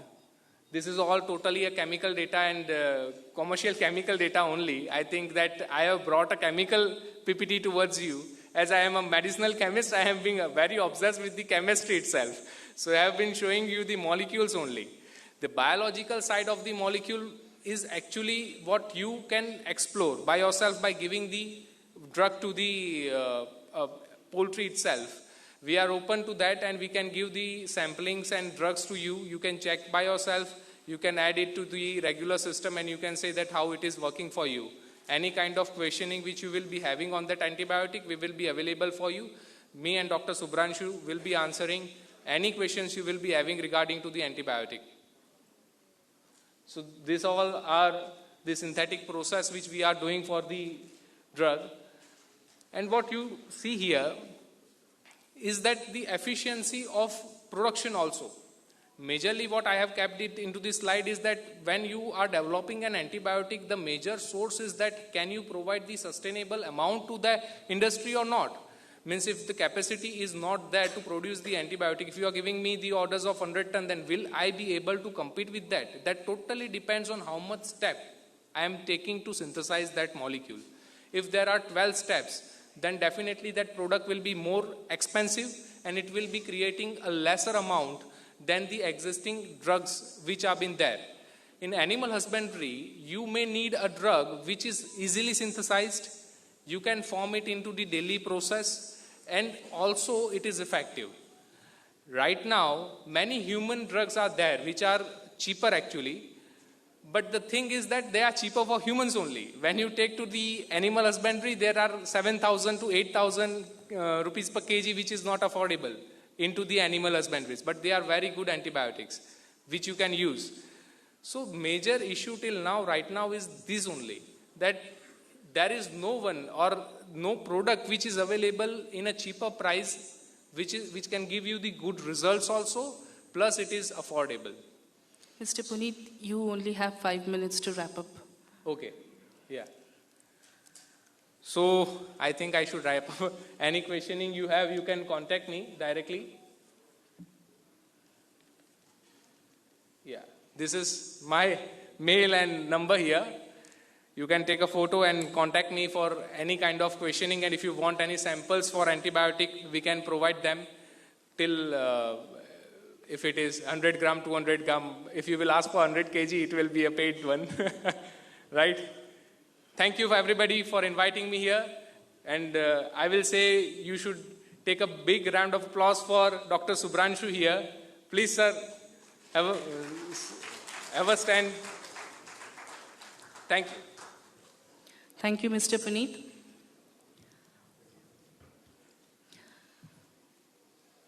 Next, I would like to call upon stage Mr. Himanshu Saxena and Ms. Harshita Joshi to discuss about the advantage of utilizing NIR in raw material quality assessment.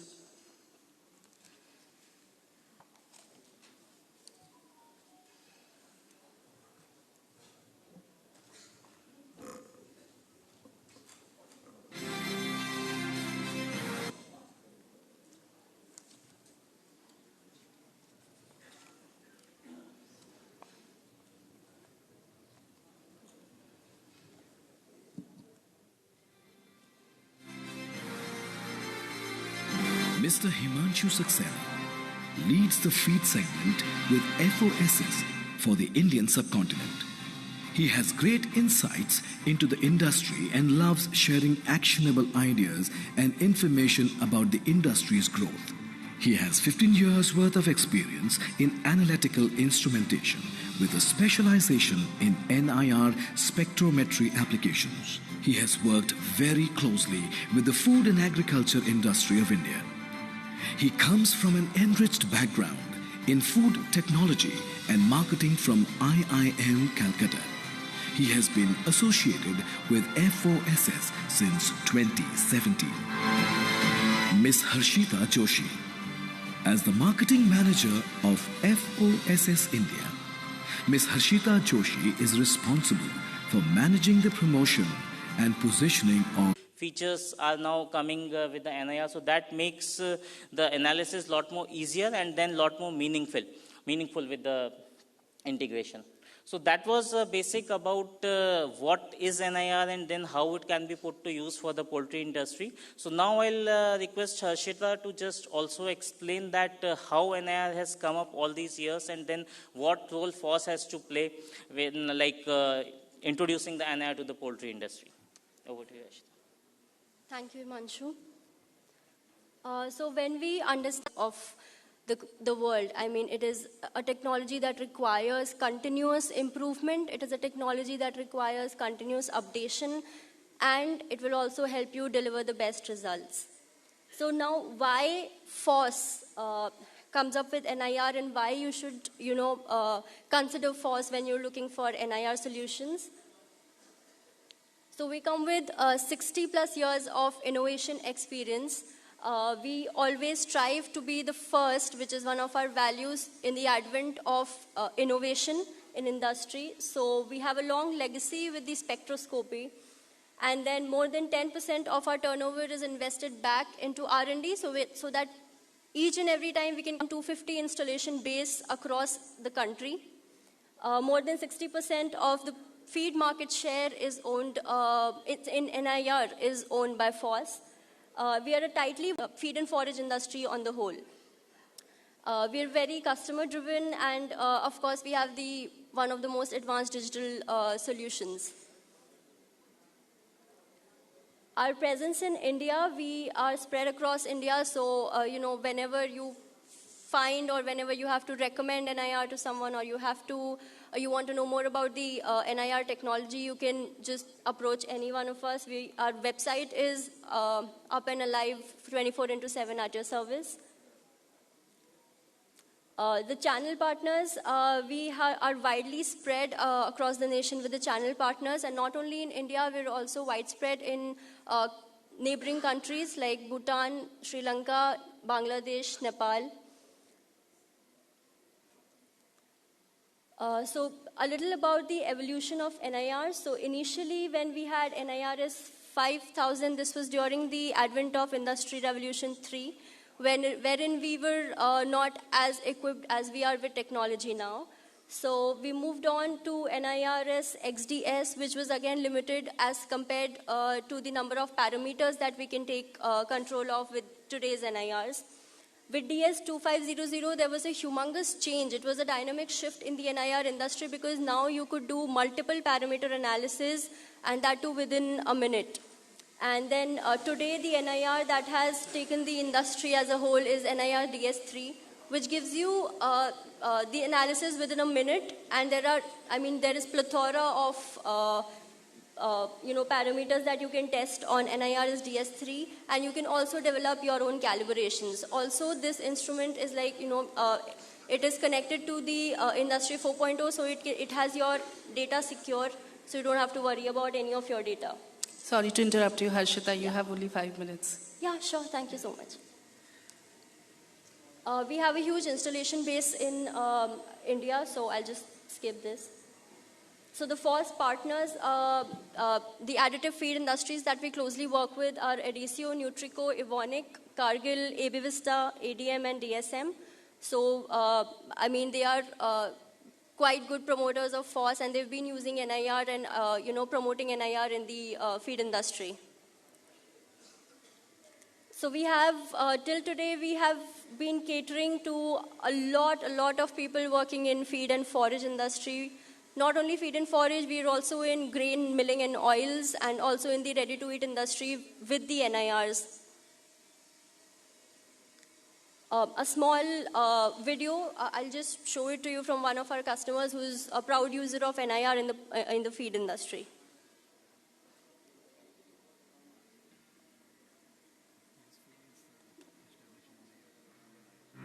It's almost, we are completing 10 years now. So we started with the West, then expanded to other parts of the country. Now we have a pan-India operation all over India, so we are producing something around 12,000 tons per month. That is our feed production capacity. We have presence in almost 16 states of the country. We have total setup for analyzing all the proximity analysis like protein, fiber, salt, phosphorus, calcium. So we have the instruments for analyzing all these parameters at our present lab.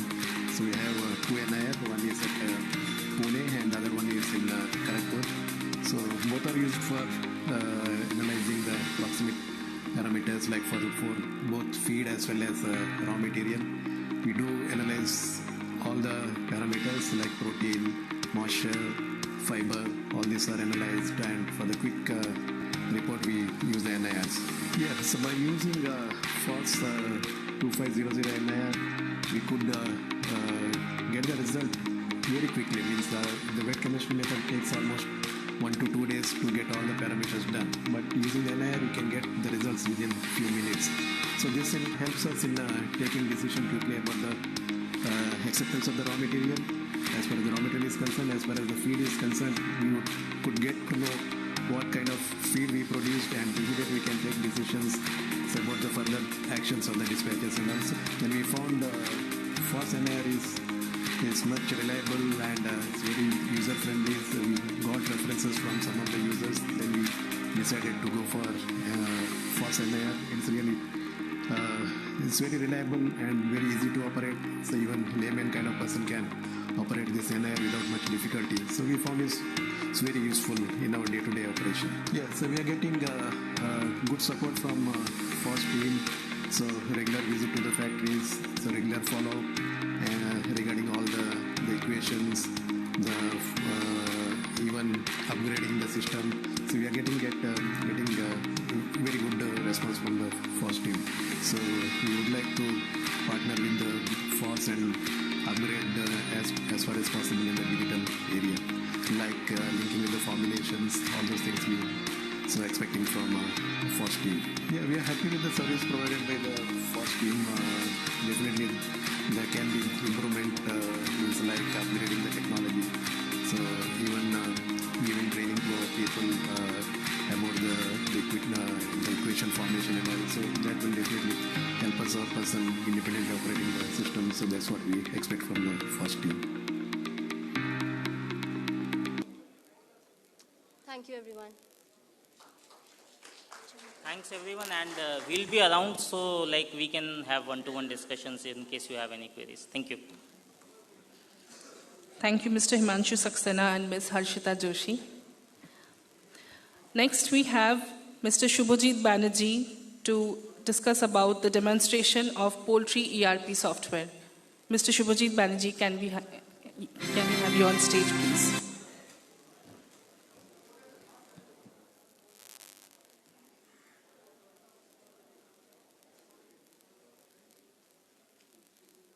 Is my slide ready?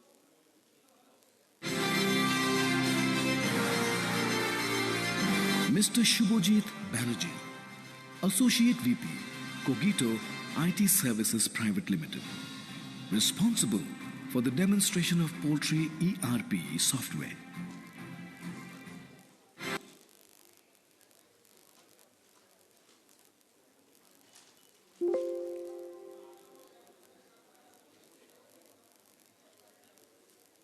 I would like to thank you, Mr. Madan Maiti, to provide us this opportunity today and give details about Poultry ERP software. We are basically a UK-based company, and we are working with different industries like retail, pharma, but we are veterans in poultry. When I talk about poultry, one of our dedicated developers back in 2008 started a project, the operations in feed, breeder, as well as in hatchery section, as well as stable eggs. But we did exceptionally well in this payment management and end-to-end solution. So in today's session, I will show you each modules which we have developed in the past as a Poultry ERP. And you can feel free to get in touch with us if you want to have a one-to-one demo about how we can help your business and what are the areas or what exactly softwares you are using and how we can benefit it from there.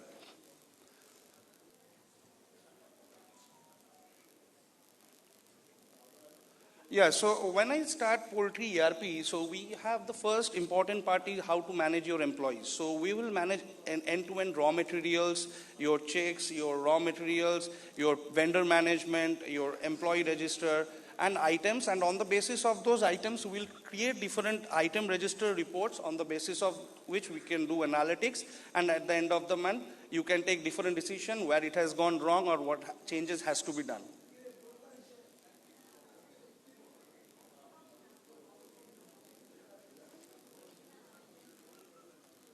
So in feed mill operation where we see when we do different premix production, we see we use 50. Can I ask the audience, please come down. He's presenting. Please listen to him. Please don't talk and listen to him. Please, it's our request. So when we do feed mill operations, we use a lot of premix things where 57% maize is involved, sodium bicarbonate, and a lot of percentages are involved.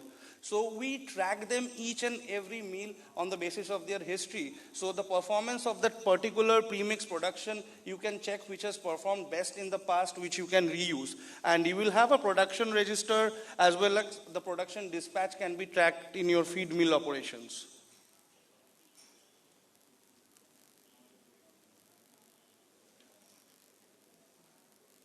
I don't know why it is not working. It's not working.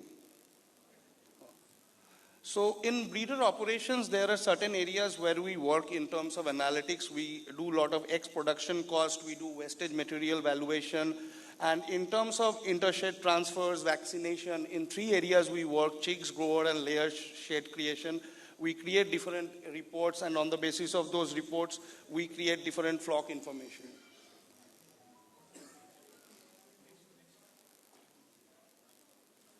So in hatchery operations, there are a lot of areas where we work on like production standard creation. There is a report through which you can actually check all the production dispatch report, day-old chicks monthly, and the best part is that you can check your supplier unit-wise hatchable deviation as well as production performance.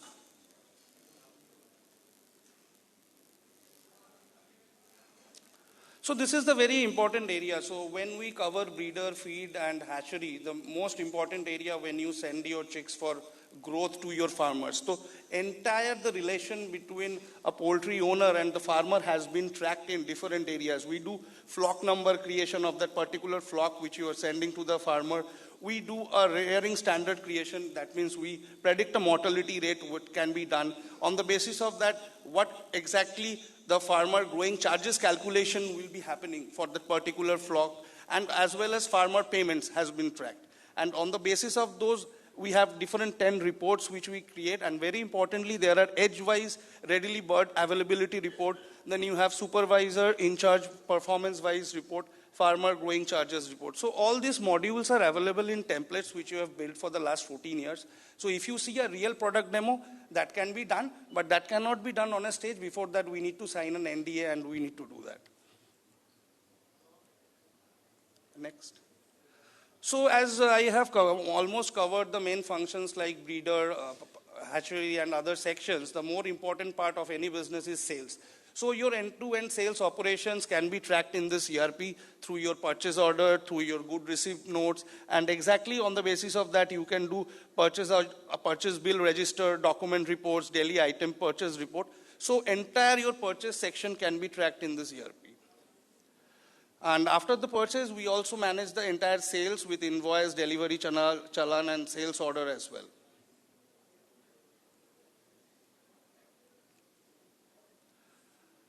So a very important part here, we also manage here the stock management section where we also create reports on different stock issues, stock receipt, stock movement log, stock summary, and unit-wise closing stock as well. So accounts is also there.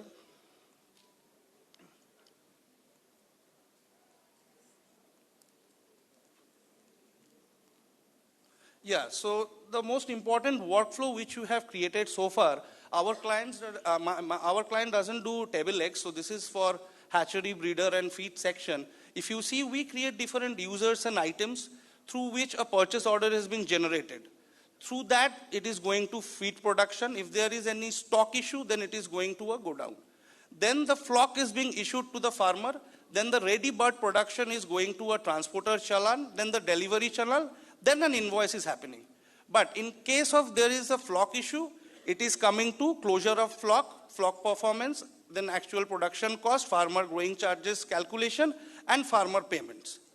So this way the entire life cycle we manage in our ERP.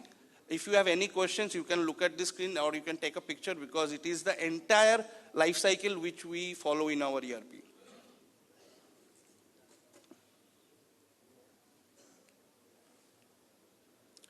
So the technology part, or what we use here, we use .NET, C#, SQL as technologies to develop this particular ERP. And these are certain areas of technology which I don't want to waste more time as I am the last one to complete this session. So these are the key benefits which are offered.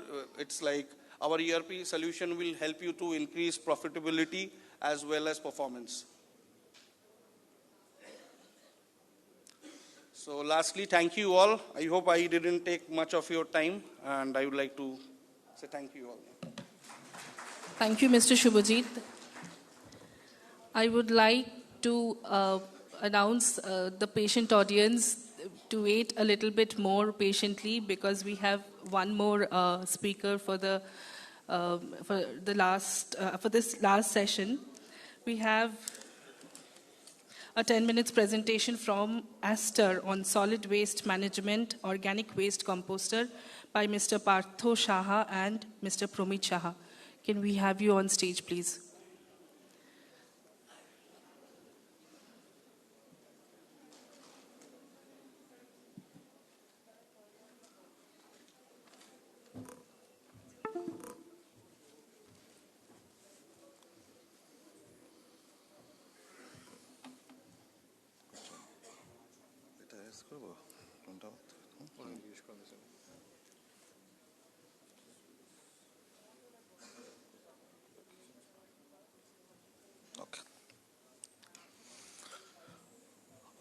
Good evening, everyone.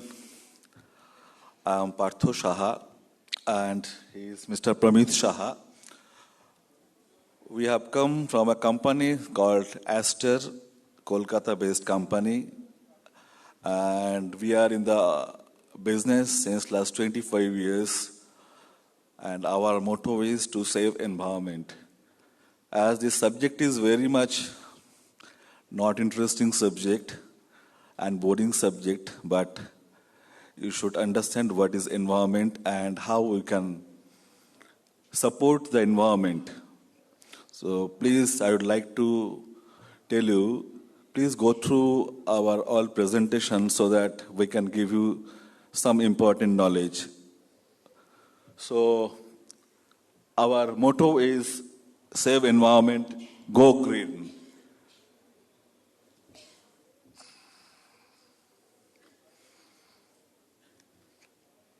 We have come with a product and with a system that is municipal solid waste management. It is initiated by Aster. The thing is, we have different type of pollution in the environment. One is solid waste, solid pollution, which are all are organic waste and inorganic waste also.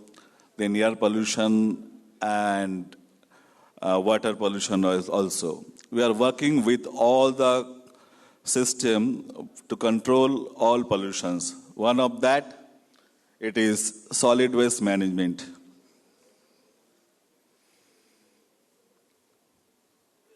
Waste. Waste is an unmanaged resource. We all know that waste, organic waste বা যাই West হোক যেটাকে আমরা control করতে পারি না, বাইরে ফেলে দিতে হয় সলিড ওয়েস্টটাকে। তো সেটা আমরা কি করে ম্যানেজ করতে পারি, তার জন্যই আমার আপনাদের কাছে কিছু বলা, যে এটা যদি আমরা করতে পারি হয়তো আমাদের কিছুটা হেল্প হবে।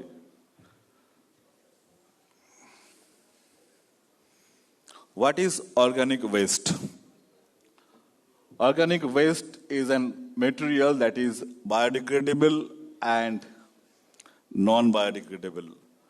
Biodegradable এর মধ্যে যেগুলো পরে প্ল্যান্ট অ্যান্ড অ্যানিমালসের যে ওয়েস্ট আছে সেগুলো পরে, যেটা আমাদের এখানে আমরা যে সিস্টেমের সঙ্গে এসছি পোলট্রি ফার্মের সঙ্গে, সেখানে সলিড ওয়েস্ট ম্যানেজমেন্টের একটা বড় পার্ট রয়েছে, যদিও এখনও এই ব্যাপারটা সেরকমভাবে দেখা হয়নি, যেটা হয়তো আমাদের নেক্সট লেভেলে চিন্তাভাবনা করা উচিত, তার জন্যই আমাদের এখানে আসা। ওকে, অর্গানিক ওয়েস্ট। অর্গানিক ওয়েস্ট আমরা খাবার দাবার থেকে যে ওয়েস্টগুলো ফেলে দিই, সেগুলো যত রকম খাবার দাবার আছে, প্ল্যান্ট বা অ্যানিমালসের ওয়েস্ট, এছাড়া পোলট্রি ফার্মের যে ওয়েস্টগুলো আছে, ম্যানিওর এবং যত ওয়েস্ট আছে, ডেড বার্ডস, এই সমস্তগুলো আমরা কি করি, জেনারেলি আমরা ডাম্প করি কিংবা কোথাও বাইরে ফেলে দিই আনহাইজেনিক কন্ডিশনে, যেটা আমরা হাইজেনিক কন্ডিশনে যদি চাই মেনটেন করতে পারি, এবং that will be hour next step for the next generation.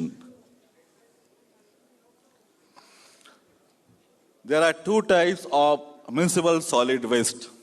One is non-biodegradable solid waste, যেটা প্লাস্টিক, গ্লাস এবং মেটালস হয়, যেগুলো আপনি মিউনিসিপ্যালিটিকে দিয়ে দিতে পাচ্ছেন বা পঞ্চায়েতে দিয়ে দিতে পাচ্ছেন for recycling purpose or other পারপাসের, যেটা দিয়ে তারা অন্য জায়গায় ডাম্প করতে পারবে বা রিইউজ করতে পারবে, রিসাইক্লিং করতে পারবে। But what about biodegradable solid waste, যেটা আমরা যদি চাই এটাকে আমরা রিইউজ করতে পারি, রিসাইক্লিং করতে পারি, ইয়েস উই ক্যান, যদি আমরা চাই। এটা আমাদের নেক্সট জেনারেশনের কাছে এক্সপেক্টেড যে এটা আমরা যদি করতে পারি, সলিড ওয়েস্ট ম্যানেজমেন্টের অর্গানিক ওয়েস্ট যেগুলো আছে সেগুলোকে আমরা যদি ইউটিলাইজ করতে পারি, রিইউজ করতে পারি। তো আমরা জেনারেলি 4 প্রিন্সিপালের উপর বিলিভ করছি immediately.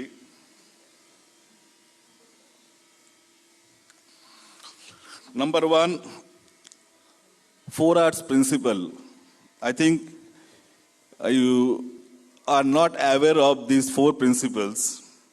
One is reduce, reuse, recycle and recover. আমরা কি করতে পারছি, আমরা পোলট্রি ফার্মে যে ওয়েস্টগুলো আছে সেগুলোকে যদি আমরা রিসাইক্লিং করতে পারি, রিইউজ করতে পারি, এবং এগুলোকে যদি নিয়ে আমরা রিডিউস করতে পারি, তাহলে আমাদের মনে হয় অনেকটাই হাইজেনিক কন্ডিশন রাখতে পারবো, বা সলিড ওয়েস্ট যেটা ডিসপোজ করা হয় বাইরে, সেটা থেকে আমরা অনেকটাই বেটার জায়গায় যেতে পারবো। What is composting? Compost is nothing but like fertilizer, যেটা আপনার অর্গানিক ওয়েস্টগুলোকে নিয়ে করা যাচ্ছে থ্রু আ সিস্টেম। সেই সিস্টেমটাকে যদি আমরা ইউটিলাইজ করতে পারি, তাহলে আমরা এটাকে দিয়ে রিইউজ করতে পারবো, রিসাইক্লিং করতে পারবো organic ওয়েস্টগুলোকে।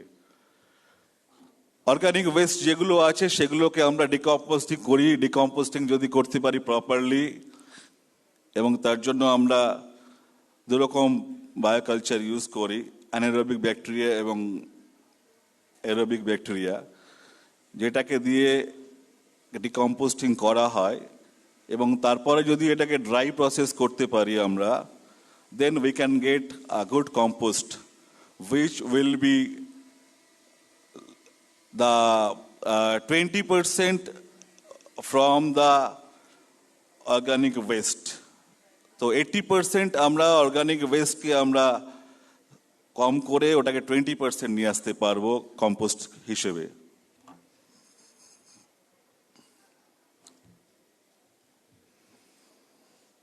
Okay, why on-site composting require or essential?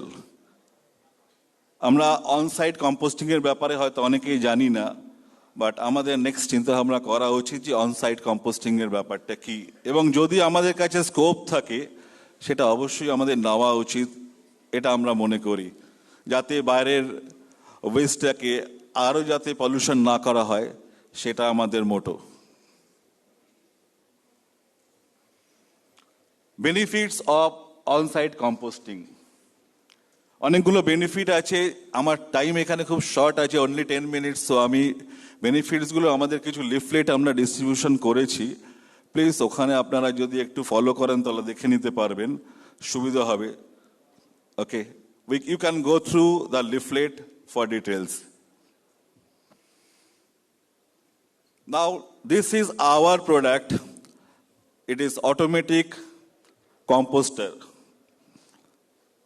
You can deposit all the organic waste from your poultry to this machine, and within 10 to 12 hours you can get compost, which will be good for plantation and for fertility for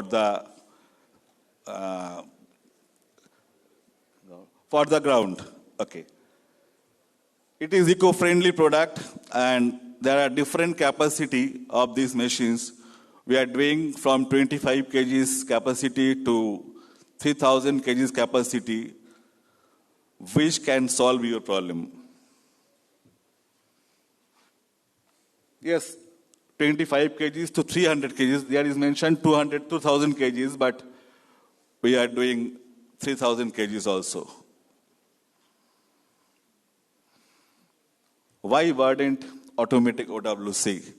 Because এই মেশিনটা যদি থাকে আপনাদের কাছে, আপনারা next চিন্তা করতে হবে না অর্গানিক ওয়েস্ট বা পোলট্রির ওয়েস্ট কোথায় ফেলবো। You can deposit all the organic waste or poultry waste in this machine, and volume reduction will be 80%. 20% you will get as compost, and you can use that compost for the fertility of the ground.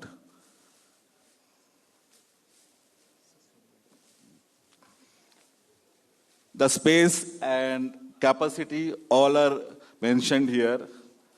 We have different type of automatic machine, that is MS made or SS made. Whichever you like, you can go through it.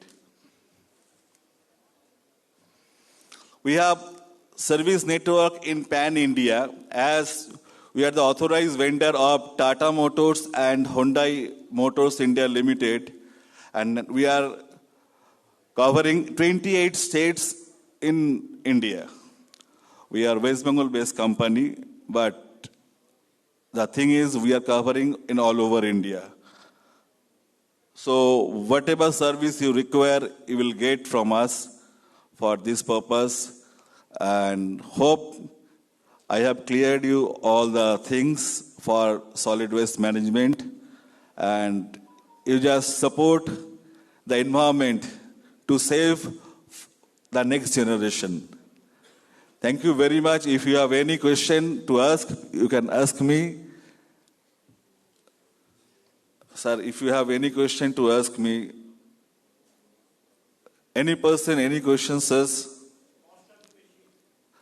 Different type of machines at different costs, sir. That will be given through quotation, sir. From 25 kgs to 3000 kgs, different capacities we have. Minimum price is 2.5 lakhs and maximum cost is around 50 lakhs. Anything else, sir? That is capacity wise calculated, 25 kgs to 3000 kgs, sir. If you have capacity of 50 kgs or 100 kgs or 1000 kgs, you can go for that capacity machine. Sir, any other questions, sir, from anyone? We can take up the questions on one-on-one basis as well. Okay, thank you very much for giving us an opportunity for saving the environment. Thank you very much. Thank you, Mr. Partho Shaha and Promisha. I would request you to stay back on the dais, please. I would like to call up on stage all the speakers for this session. Dr. Swami Haladi. One second. Mr. Shubhojit Banerjee, Mr. Himanshu Saxena and Ms. Harshita Joshi, Mr. Puneet Vijayabhai Waghela. Request you to come up on stage, please.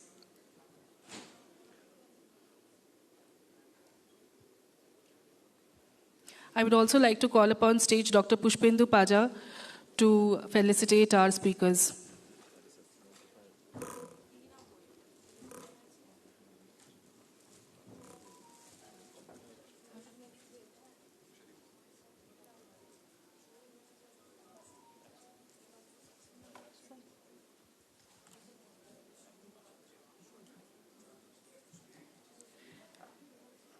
I would like to call upon stage Mr. Shumit Jana.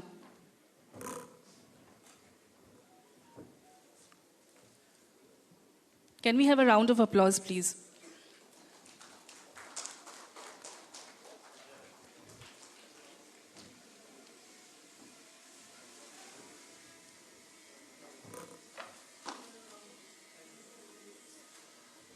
Mr. Jana, you can felicitate Dr. Swami Haladi.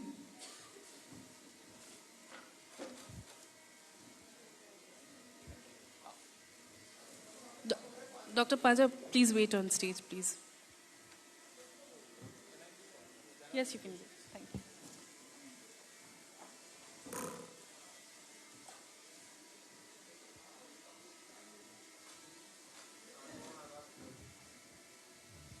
Please give them a round of applause.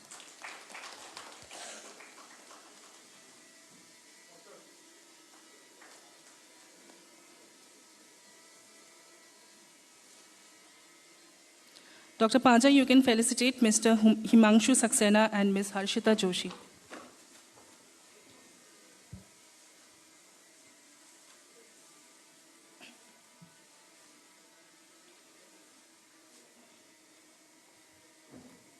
Can we have a round of applause, please?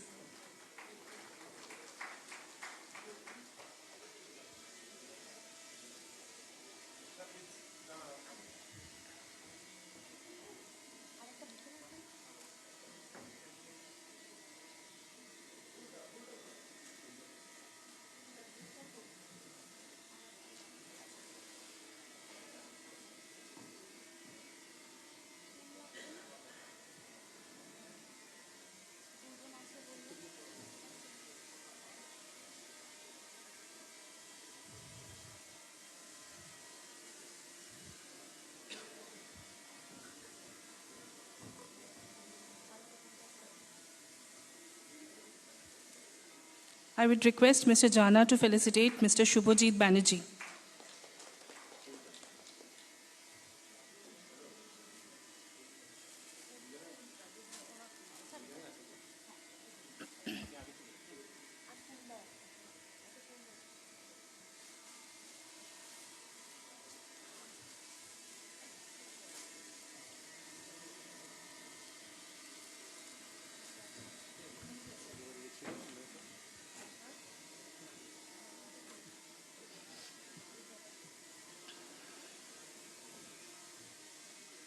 Can we have a round of applause, please?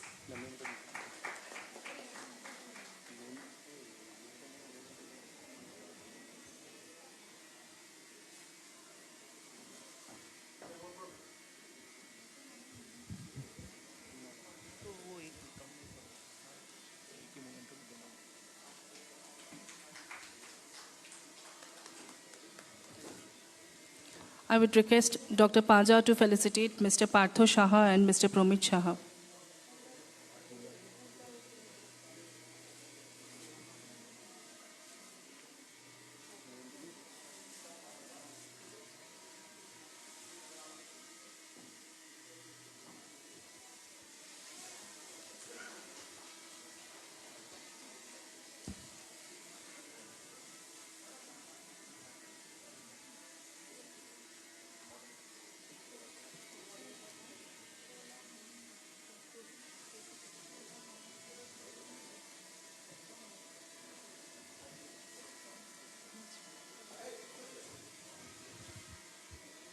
Thank you. Now may I request Mr. Madan Mohan Maiti to felicitate our moderator for the last session, Dr. Sanjuti.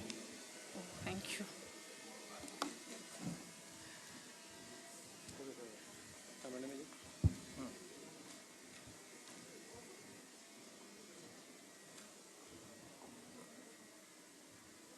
Can we have a round of applause?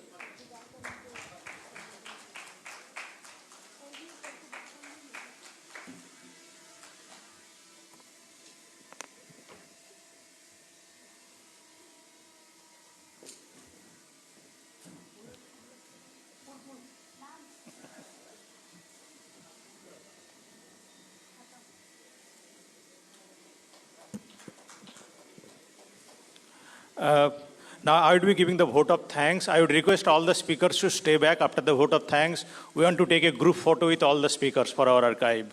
Okay? Those who are there, please be there. Please bear with us for a few minutes. So there is a popular saying which called that dissemination is the interactive process of communicating knowledge to target audience so that it might be used to lead the change. Thanks to all the speakers who has come from different parts of the India and different parts of the country to deliver their lectures to enrich our knowledge. I like to thank to the audience for your patience and overwhelming response to make this first edition of the Novocon a grand success. We are very sorry for not accommodating some people who has not been able to attend because of the limited seats. We did not think that this first event will be so overwhelming response. But we have arranged a live YouTube feed today, and thousands of viewers have attended those online sessions to watch this first edition of Novocon and making this a very beautiful event.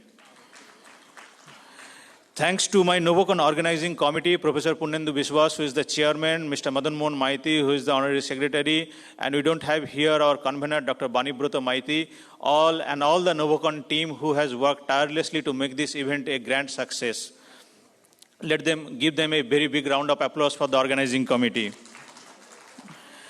Last but not the least, we have the 9th KIPF officially opening, and here is the another set of the technical seminar which is going to happen on the 10th of this February in the Science City Auditorium. So please don't forget to attend that. And tomorrow is our grand opening for the 9th KIPF at the Science City Auditorium ground. Please be there. We'll always welcome you there for any help. Thank you. Thanks all of you, and have a very nice evening. Now I will request all the speakers, those who are there, please come on the dais along with Professor Punnendu Biswas and Mr. Maiti. We would like to take a group photo with them.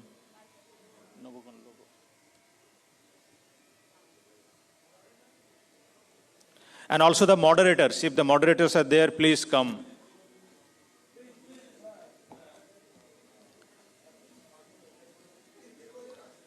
Speakers, please come.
Thanks all of you. Have a very good evening. We will be having our cocktail dinner from 7:30 onwards.